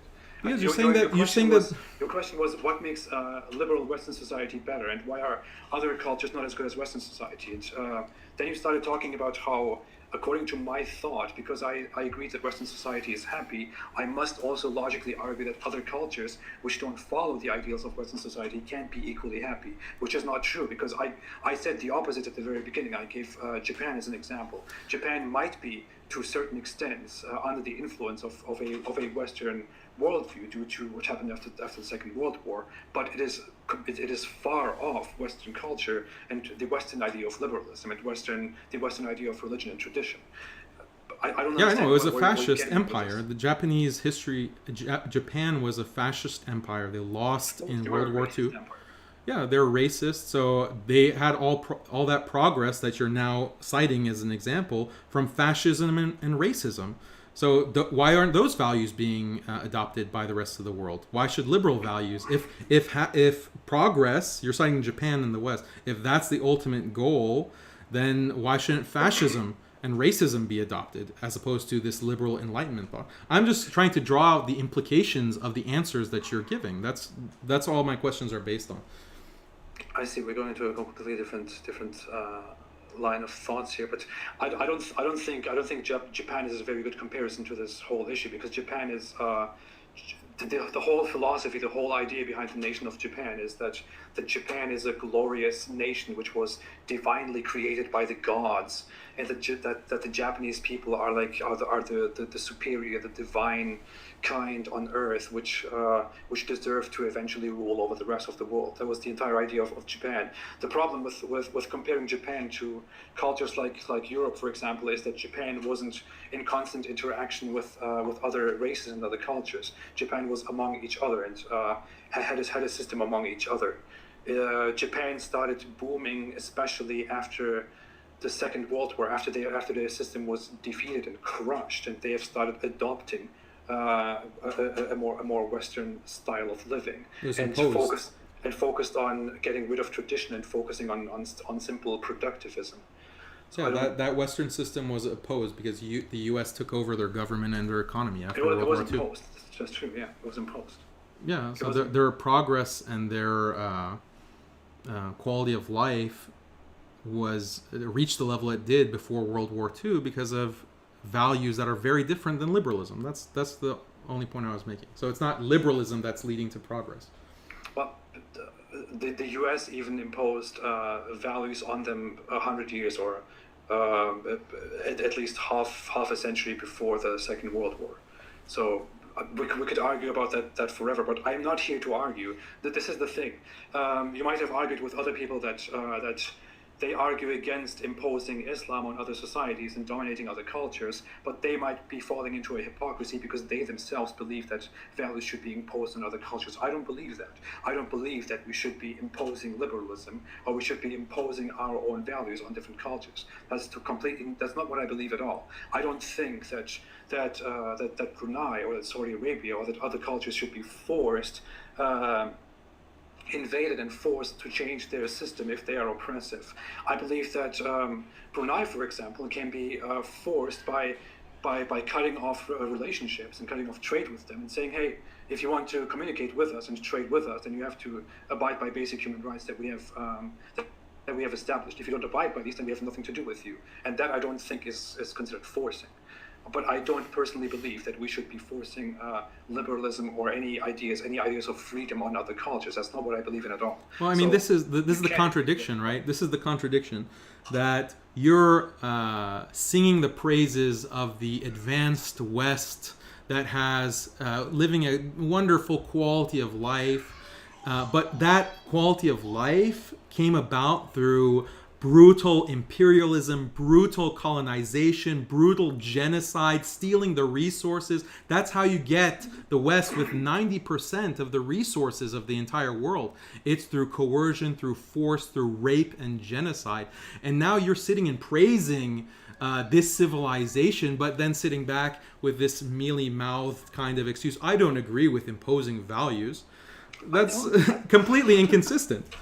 No, I believe that the West is in liberalism and Enlightenment ideas. The West has found a great system, which is based on the whole idea of finding out what is true and guaranteeing human happiness by certain means, like slowly making progress. That's actually a core idea of liberalism, which we should have talked about long ago. The core idea of liberalism is that we should slowly make gradual progress, which is why people have different ideas 200 years ago and different ideas now. That is what we're pursuing, and it goes very well.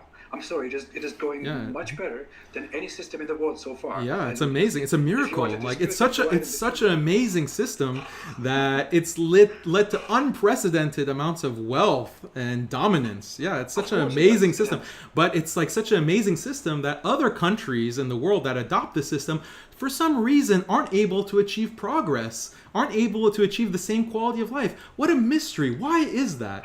Why aren't these values, this magical formula of Enlightenment values, why isn't Mexico? Why isn't Brazil? Why aren't these other countries, Argentina, Ukraine, all of these countries around the world who are liberal and have the same kinds of values, experiencing the same progress and enlightenment and enrichment of quality of life that these Western countries are experiencing? It's such a big mystery. It's just one of those questions that we'll never know. We'll never know the answer.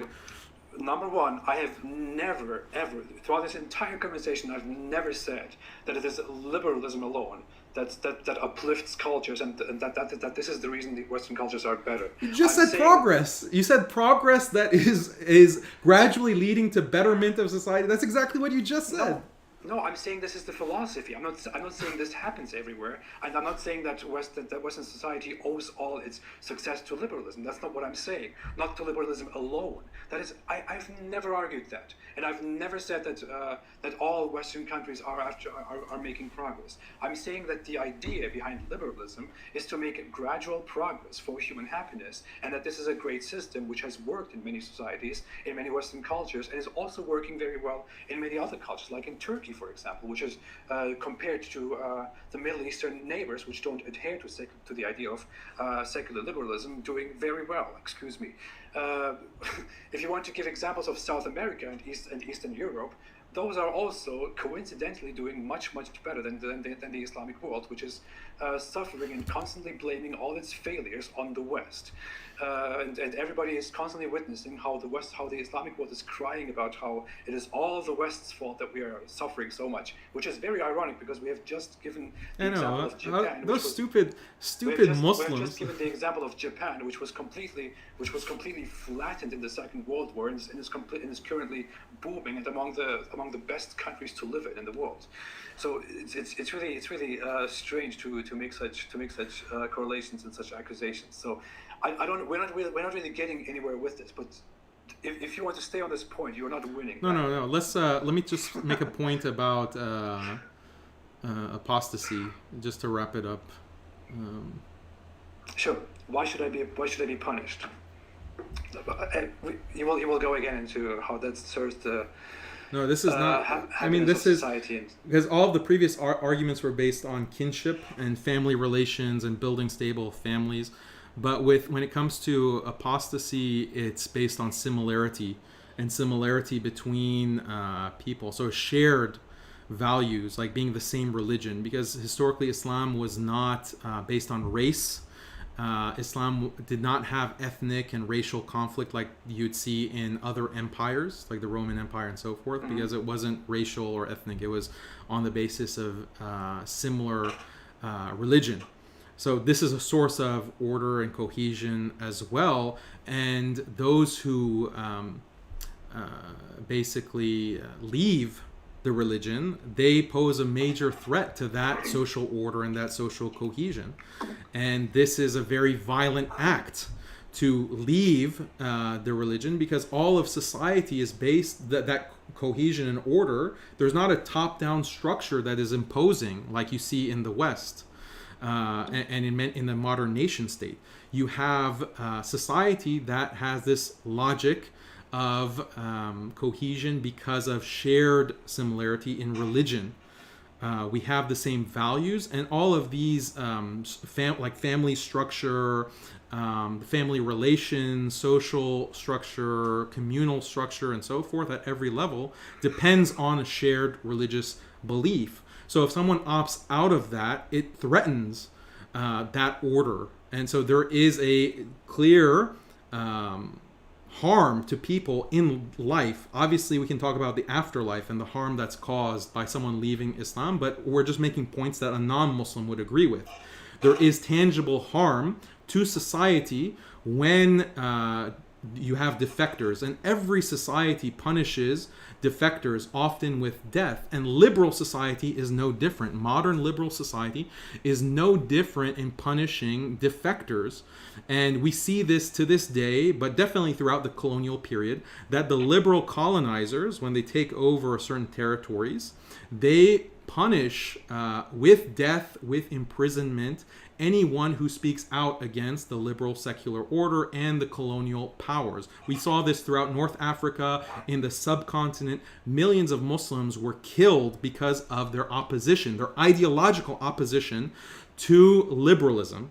Okay, so they defected from the colonial power. The liberal powers justified that, look, we are trying to maintain our power, therefore we have to kill these defectors, because if Muslims start speaking against us, the colonizer, then they're going to, we're the minority, they're going to band together and they're going to overthrow us, they're going to fight jihad against us and expel us. So we cannot allow any dissension and defection. We have to punish things like disrespect to the French symbols or the British symbols, disrespect to British values or French values or Dutch values. We have to punish that very severely, and liberal thinkers justified that, and they said that, such figures like John Stuart Mill, that the savages, you have to limit their freedom of speech. You have to limit them because you're trying to civilize them. You're trying to bring them to a state of civilization, so you have to limit their speech very severely in order to do that. Then once the liberal order is established, then suddenly, and there's no threat to the liberal order, then suddenly you're tolerant of free speech. When I, for example, speak against the U.S. government, like someone might say, no one in a secular country is killed for denouncing the government. No one is killed in the West for denouncing Donald Trump or any of these regimes or presidents. See how much freedom of speech we have? See how much tolerance we have? Well, this is like comparing apples and oranges, because you can't really compare that to apostasy. In these Western states, Donald Trump is not threatened if I call him an idiot.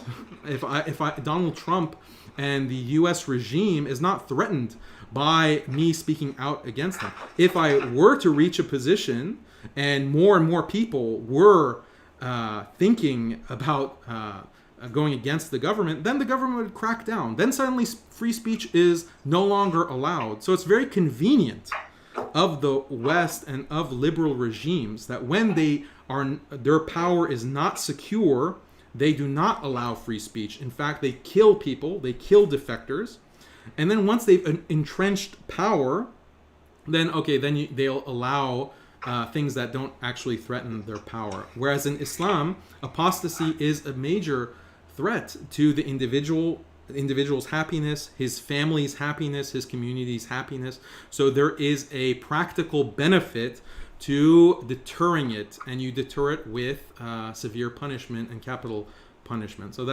that's the argument. I would say that doesn't answer a single question.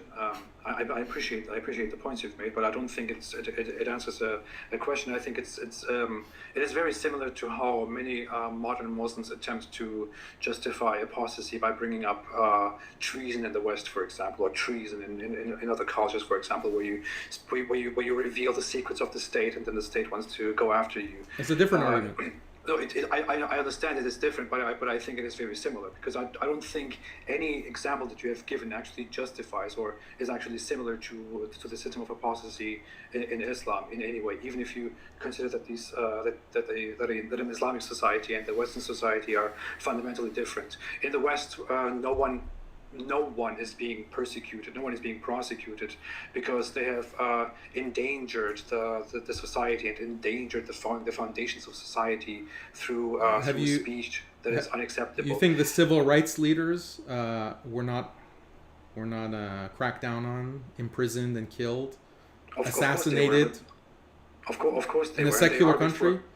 Why was Martin Luther King assassinated? Why were these figures assassinated in the West? I don't understand how that is for their beliefs, their belief in racial equality. Why were they assassinated? I don't understand how that's a good comparison, because you would argue that people like Martin Luther King argued for the foundations, argued for the progress of liberalism. So the authorities of the liberal they were defectors from the status quo, right? Of course, but that's a very different example. I mean, you are comparing people who argue for better rights, for equality, which is, by the way, a value of liberalism. Martin Luther King and people like him were part of this movement, of the civil rights movement, because of liberalism, because they argued for better liberal values. And the authorities that opposed them, and the people that opposed them, and the people that eventually conceded, were the gatekeepers of old liberalism, which eventually changed into the better version of liberalism. That's the entire point of liberalism, to gradually make social progress. If you cannot compare that to leaving Islam in an Islamic society, because number one, in a liberal society, if you want to protest and you want to make social progress, you're wanting to change society for the better. You are comparing that to Islam. In Islamic society, you cannot make society better. It's not possible. You leave Islam. You are no longer a Muslim. You're not arguing for anything or against anything. The only thing you're doing is to say, hey, I do not believe in Islam anymore, and that's your crime, and you are killed for that. Now, of course, we can go into how you are given 3 days and you are given the chance to repent, and you don't have to be public about it. You can keep it to yourself. But what is clear is clear. What happens is, I leave Islam because I just don't believe in it anymore. I'm not a hypocrite. Why would I pretend to be a Muslim when I don't believe in it anymore? This is a phenomenon that is happening all over the Muslim world. And just because I don't believe in it anymore, and I explain why I don't believe in it anymore, and I'm not convinced by the authorities that give me 3 days to repent, I'm suddenly sentenced to death. I haven't done anything. I haven't challenged anything. I haven't tried to change anything. I haven't tried to No, you have. change You the have. society. You have changed a lot. Slowly. You've changed a lot. You've defected from your family, from your wider community, from your society. That has a huge effect. Like, wait, your parents are still Muslim? Sorry? Are your parents still Muslim? Yes, they are. So you're telling me that they weren't affected by you leaving Islam? Of course they were. So our your whole family is severely harmed. Yeah, so that's a big harm to them, Because to their they are- quality because of they are life. Muslims. Because they are told Yeah. to shun me. How is that? No, but how is that a point for the you? point is simply that there is harm caused. The harm has a ripple effect that affects all of society if people start defecting. And like I said, it's universal. All societies have punishments to deter defection, and liberal society is no different. And that's why I bring the example of the civil rights movement. When you have these muscular, defection ideologically is less of a problem when you have a muscular surveillance state, because that state is going to impose technologically, coerce, and force you into compliance. So there's a higher bar because of that state that creates all of these other problems that we already discussed. But when you have an organic social order and you don't have the nation state, then defection becomes much more serious in disrupting and causing massive amounts of harm, violence, and damage to those societies. So those societies have to have very harsh penalties for defection. And even within the muscular state, technocratic state, defection is still punished when it gets to a certain level that it does threaten the order. That's what happened with the civil rights movement. It became a movement, and you had a 1 million man march. You had people who were actually becoming a serious threat. Then the assassination started happening. The brutality started happening. That's free speech according to liberalism. You know what I think? I think we should have gone into this whole apostasy topic much earlier, maybe at the beginning of the conversation, because I think this whole topic is where you're not winning anybody over, and you're even losing people. And so I think we should have gone into this much earlier. So we are comparing a system where Islam wants to establish its authority and its dominance and its survival, and in order to and the argument you are making, which I think, correct me if I'm wrong, I think your approach to justifying Islam and Islamic law is a very unorthodox approach, because I would expect a traditionalist Muslim to not use scientific means or certain means where you explain how logically punishing apostasy is good for society, but rather the Islamic way for arguing for that would be just to say, well, this is what Islam demands. What Islam demands is right, or what Allah demands is right. Because what it looks like to me is... Sorry? That's what you expected our conversation to be? That I would just say whatever Islam says is right, and that's it? It's not what I expected our conversation to be. I think when people who defend Islam resort to using certain ideas in order to justify why their Islamic laws make sense, rather than sticking to the Islamic fundamental sources, which don't actually give us any reasons why apostasy is wrong, I would think that that's an unorthodox of arguing for Islam, and which I think even many Islamic scholars have criticized and shunned. No. When you look at apologetics in Islam, which is considered deviant by many traditionalist Muslim scholars. When you look at Islamic history and Islamic scholarship, when they would write about different rulings within Islam, they would write about the wisdoms, the hikmah of different rulings, and they would appeal to a wide variety of arguments. And they did this on the basis that Islam is a rationally coherent religion, and that someone who is a non-Muslim can come to see the wisdom and the beauty of Islam by reflection and thinking deeply and thinking clearly. this was a fundamental belief throughout Muslim history from the very beginning, that aql, reason, is a core value within Islam. And when you read the Quran, Allah, the Creator, is constantly appealing to human reason. Like, do they not reflect? Do they not think? Do they not ponder? And so Muslims' scholarship has never been opposed to bringing in different arguments and different reasons to try to justify and appeal to non-Muslims, because we would go nowhere if I just said that Islam is right, just accept it as right. That's not an argument, right? I have to bring reasons that you would accept, and that's why I talk about science. I bring in philosophy, anthropology. I try to bring these things in because you can look them up for yourself, you can reflect, and so forth. Okay. To finalize this point, I think we should be wrapping up soon. We haven't clarified apostasy fully, so you have basically justified how apostasy serves for the preservation of Islamic society, and how defecting from Islamic society, harms people, harms relationships, harms the relationship between me and my parents, for example. You have given examples of how in Western society thought that goes strictly against the system has been punished in history, although we don't see that opposing. I mean, for example, you argue for very strict Islamic points and an Islamic government, Islamic traditionalism, whereas you live in America. That should be by that logic, that should be the most opposing, the most problematic opinion, the most problematic political position that you can have. Yet you are not in any trouble, and you will most likely not ever be in any trouble throughout the rest of your life. Although you are in America, which is a liberal society, and you argue completely against it and completely for Islamic law, which nobody wants and nobody likes, and society is ruled by the majority of what society wants. So I still don't get how you could possibly give these examples or go out of these examples and justify why Islam would impose people to forcibly stay loyal to its system, even when people don't want to stay loyal, even when people want to go out of it.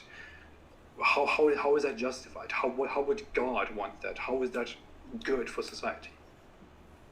I mean, I'd just be reiterating the points. Like, so Islam has reasons for its values and the laws and the punishments and all of Islamic ethics, and the claim is that that system is going to maximize human happiness. Like, you make this argument, and I've cited all kinds of reasons and studies.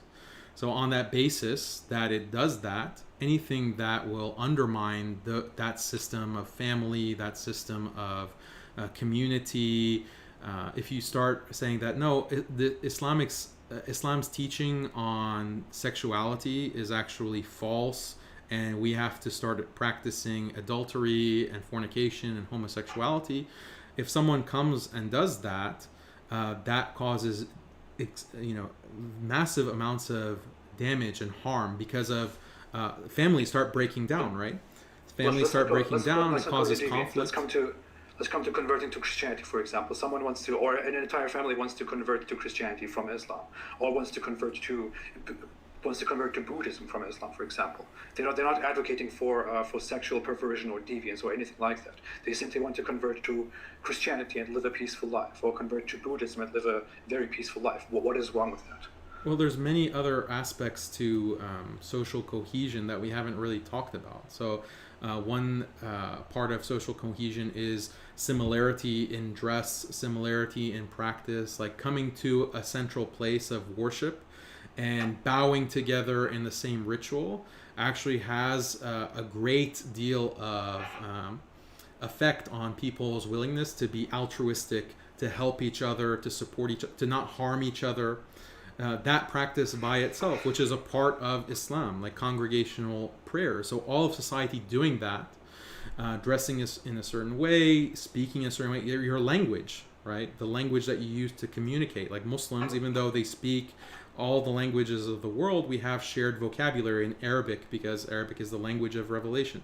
So that creates bonds and a type of connection and unity that makes the Muslim community strong, and it protects the Muslim community from external threats because you have this kind of in-group sense of loyalty, and that protects that community and that society from external threats. If someone within that community starts saying, no, I'm not Muslim anymore, it disrupts all of that cohesion, and it also makes the group less unified. There's less in-group unity, and that makes it more vulnerable to existential threats from the outside. So these are all practical reasons that I'm giving you.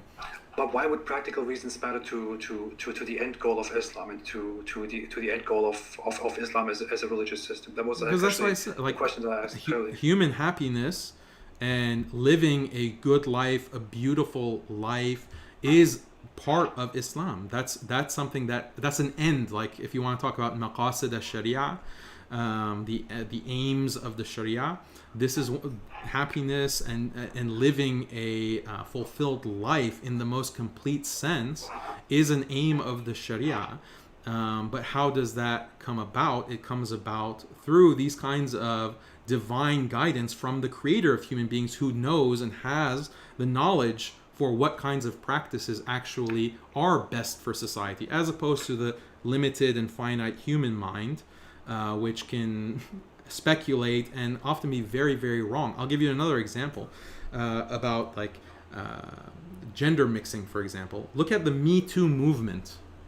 The Me Too movement, where all of these women are saying that we are tired of being sexually harassed. We are tired of being having to kiss up and do these kinds of sexual flirtatious behavior so that we can move up the ladder. And this is, we have to believe all women, and we have to completely reform the corporate culture.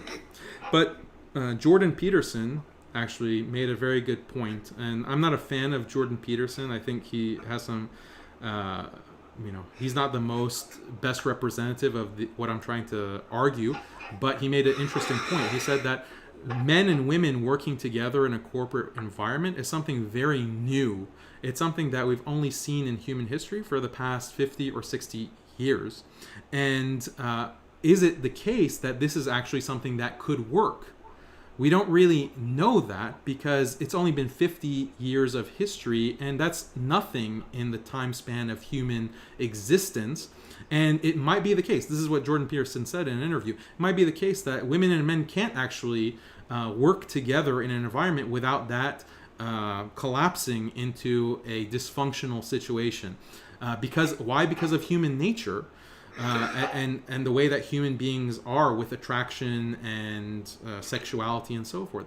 So Jordan Peterson makes this argument. I think it's a very interesting point that human beings in the 60s, in the sexual revolution, couldn't have anticipated the kind of problems that would arise in a generation or 2 generations' time. The human mind is finite and could not conceivably calculate and determine. But that's why divine guidance is necessary.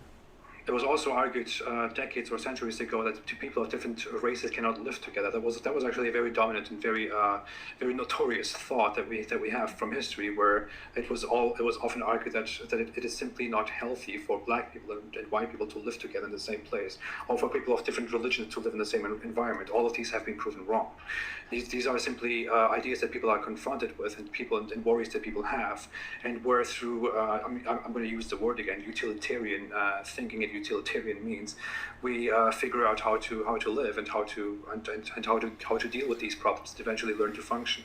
I mean, it would be a strange example to give the Me Too movement for how men are unable to respect women that work with them and then to harass them, considering that in an Islamic society we would just be left with a society where women have to be subjugated by men and have sex with them whenever the man wants to, even if the woman doesn't want to.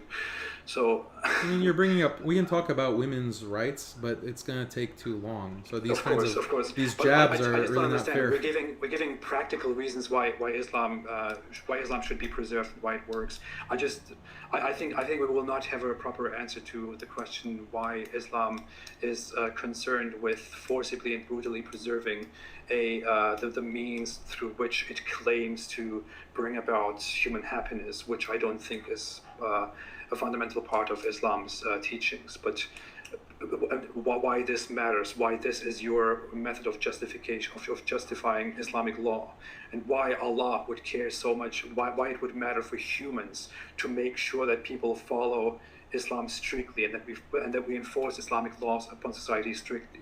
And if people eventually deviate from Islam, unless we strictly force them to stay with Islam, and unless we punish them with very harsh laws, this just shows to me that Islam on its own is not strong enough in its idea and its ideology, and which is why it must be imposed and enforced on people. And I think one supporting evidence of that is that people are increasingly becoming less religious and less Islamic in our time. I mean, the world that we live in today is based on complete coercion and force. There's an interesting quote from a Yale legal scholar, and he says that every law is an opportunity for violence. Every law that is legislated is an opportunity for violence. Why? Because if someone violates the law, like give the parking ticket example, if you get a parking ticket, you don't pay it, then the government can put a lien on your house, foreclose your house, and kick you out. If you refuse to leave your property, the sheriff can come and arrest you. If you refuse arrest, then he is licensed to shoot you and kill you, to use deadly force. And so every law has this threat of deadly force. And Western countries have the most laws of any civilization in history. Like you could, even if you spent your whole life trying to study Western law, you couldn't cover every subfield of the legal system. So this is constant control and imposition and violence. And this is why you can have people who are completely different in their religion who are able to live peacefully with each other, because the state is controlling everything and making sure that violence doesn't erupt. But if you don't have that Leviathan state, that kind of imposition dictating every moment of your life, surveilling every moment of your life as currently exists in the West and in the world as a whole, then what other kinds of ways can you maintain social order? And in those circumstances, having similarity in religious belief is very important for maintaining that. Well, I would argue that comparing the Western system, for example, to the Islamic system in this regard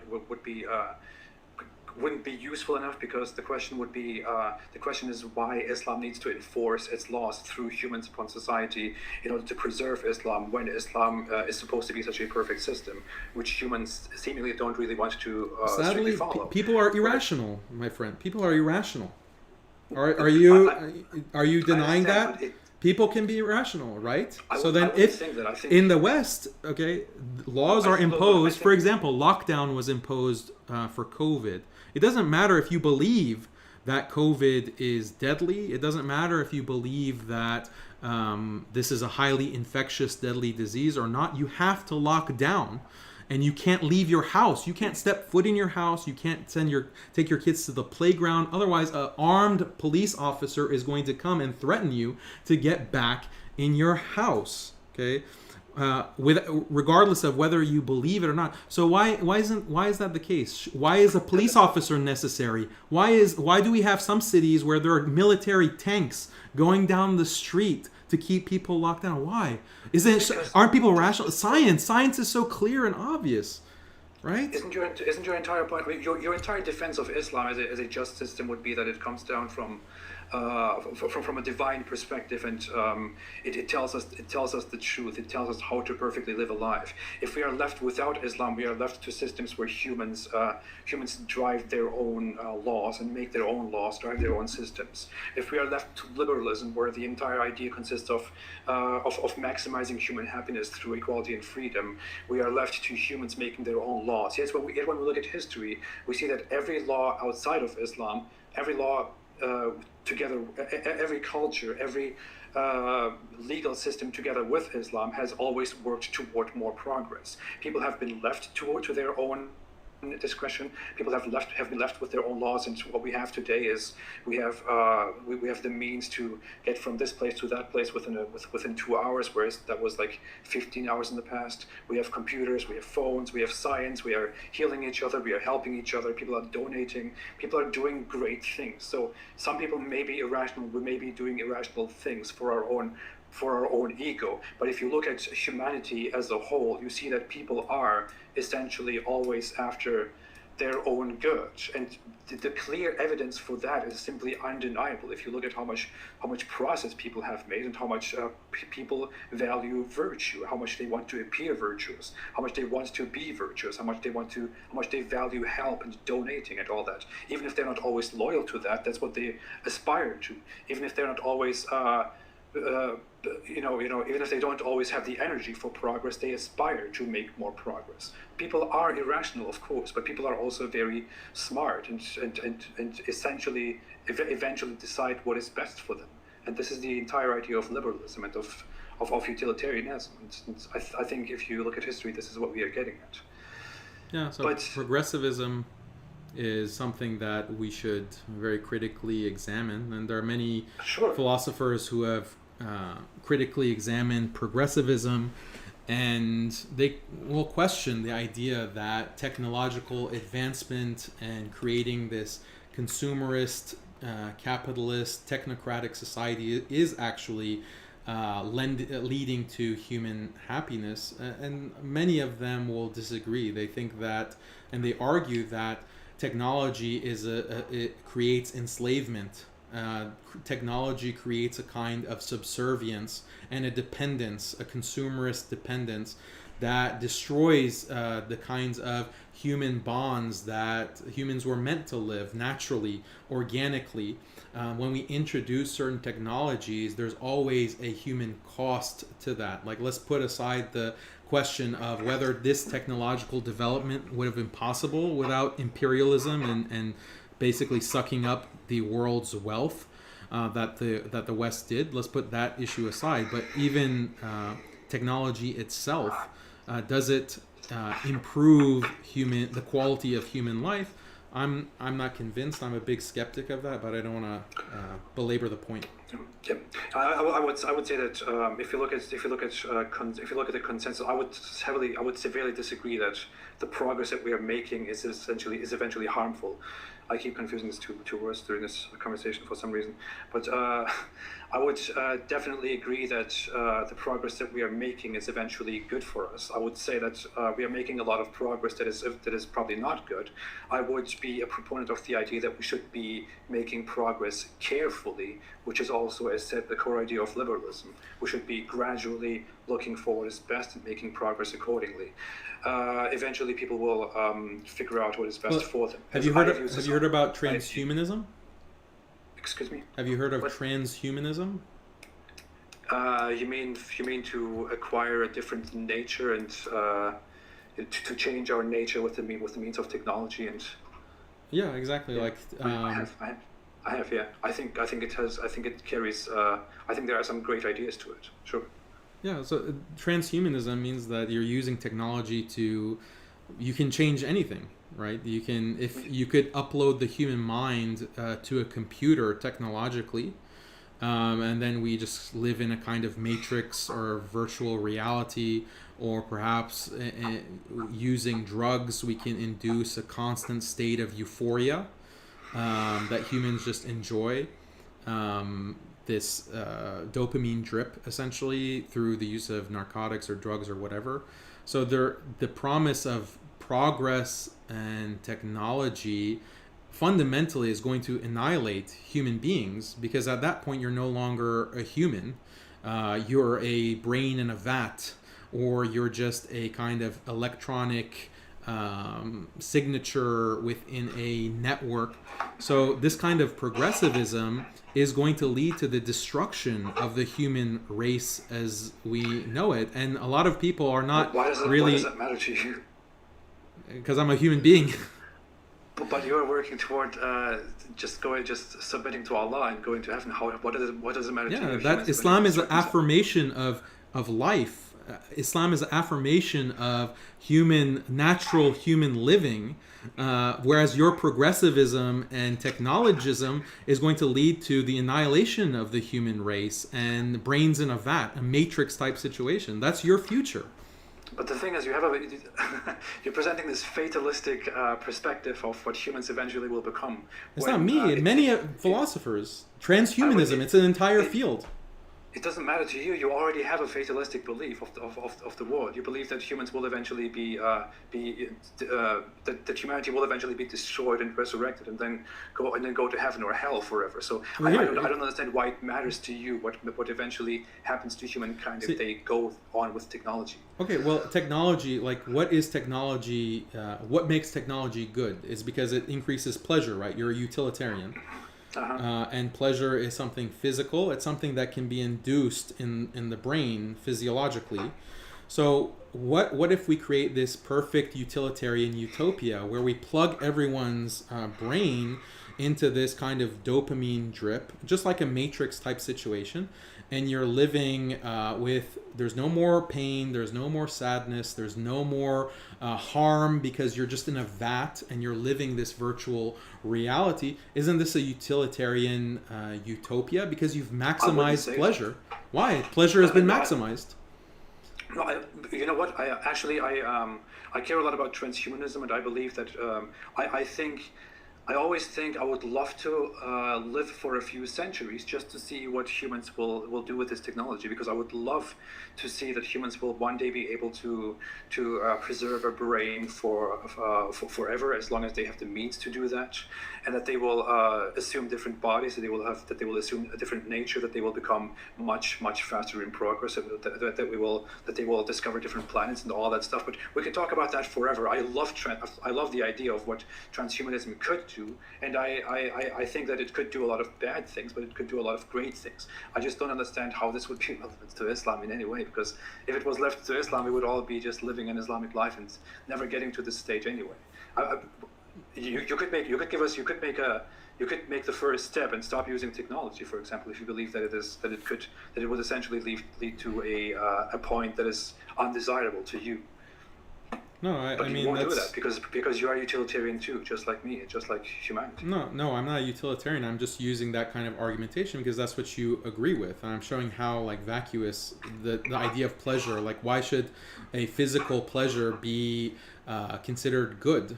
Like, good is a moral term. It's a normative term, whereas pleasure is something physical. So there is a naturalistic fallacy that say that whatever is pleasurable is necessarily good. There's a kind of this is a philosophical issue that maybe you're familiar with, but when it comes to maximizing pleasure, I just gave a scenario because I think there's a lot of human happiness that comes outside of physical pleasure. The happiness of like holding your daughter or your son, the happiness of having your wife committed to you, the happiness of sacrificing yourself for a higher ideal. These are non-physical things, but they are intrinsically human. These are things that are inherently what we have the instincts to do for each other in society.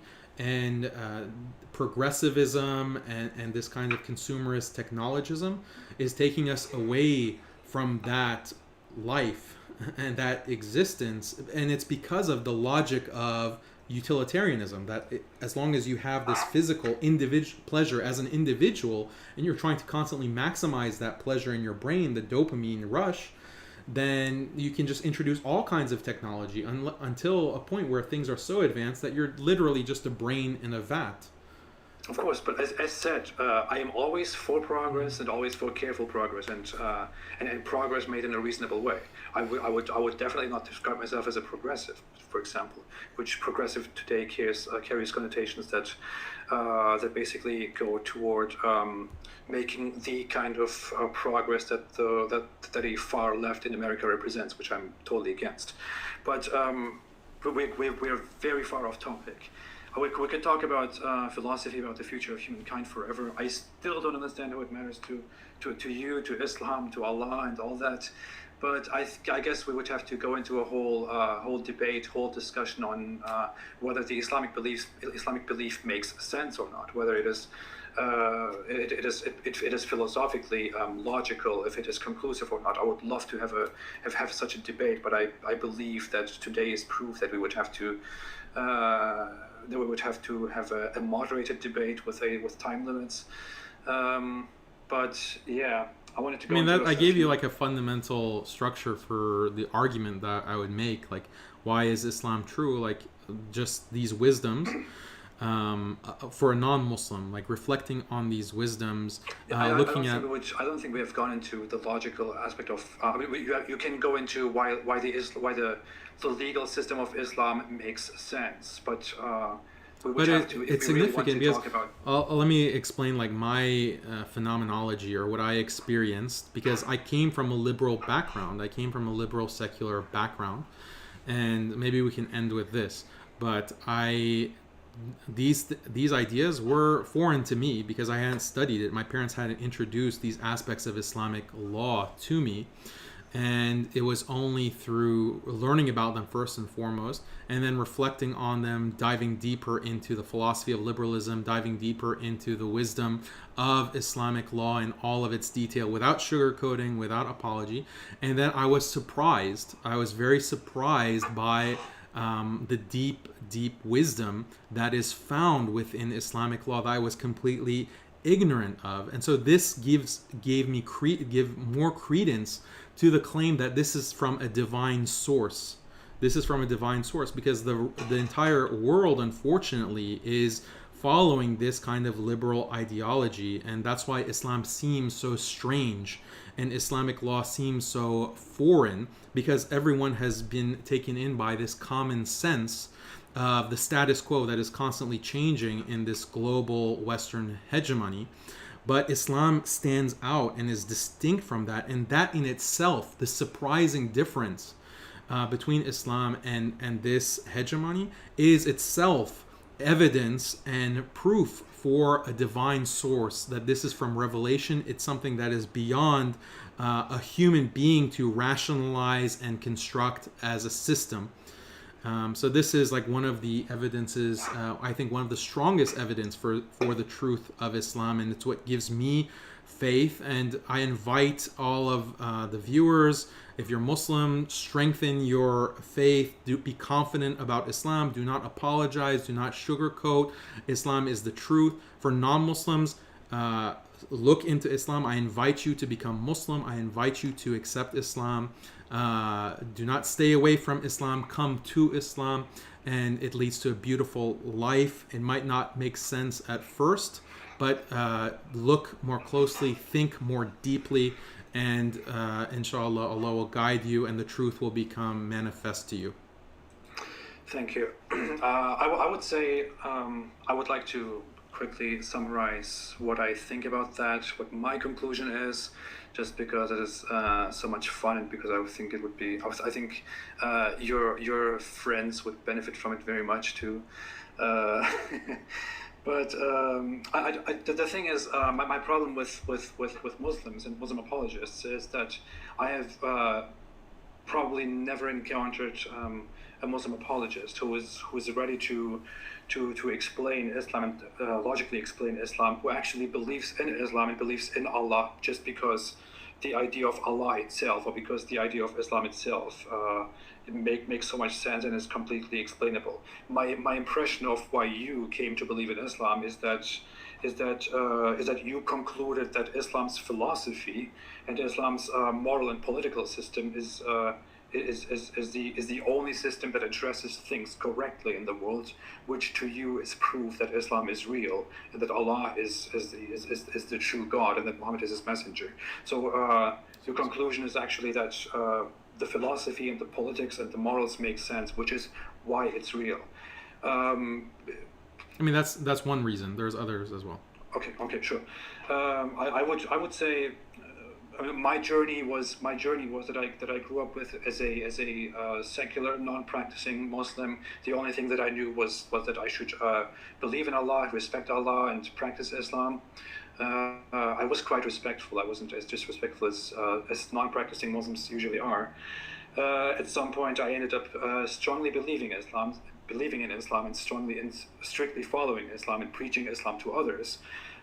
Praying day and night, studying and enhancing my knowledge on it day and night.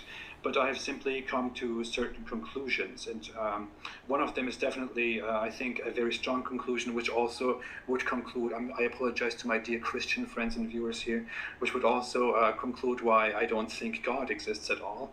And that is the idea that if God exists, and if Allah asks me in the Quran itself to think and to use my mind and to use reason, then it would be inconsistent and incoherent with that thought that Allah would eventually send me to a place for eternity where I would burn and torture and be tortured forever, simply because I am an ignorant human.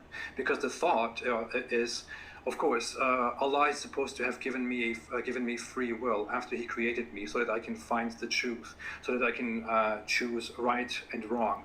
And if I choose the truth, then I go to heaven. And if I choose the wrong thing, then I will go to hell forever. But the issue with all that is that it was Allah Himself who created me in the very beginning, who made my mind, who built my mind, and who is essentially responsible for how my mind works. If I am ignorant in life, and if I therefore conclude that I cannot believe in Islam, and if nothing convinces me that Islam is true, and I die in that state and go to hell, then that is not entirely my fault. It is the fault of my nature. If I build something in a way that it doesn't work the way I intended to work, then I take responsibility for that, not the tool itself which I created.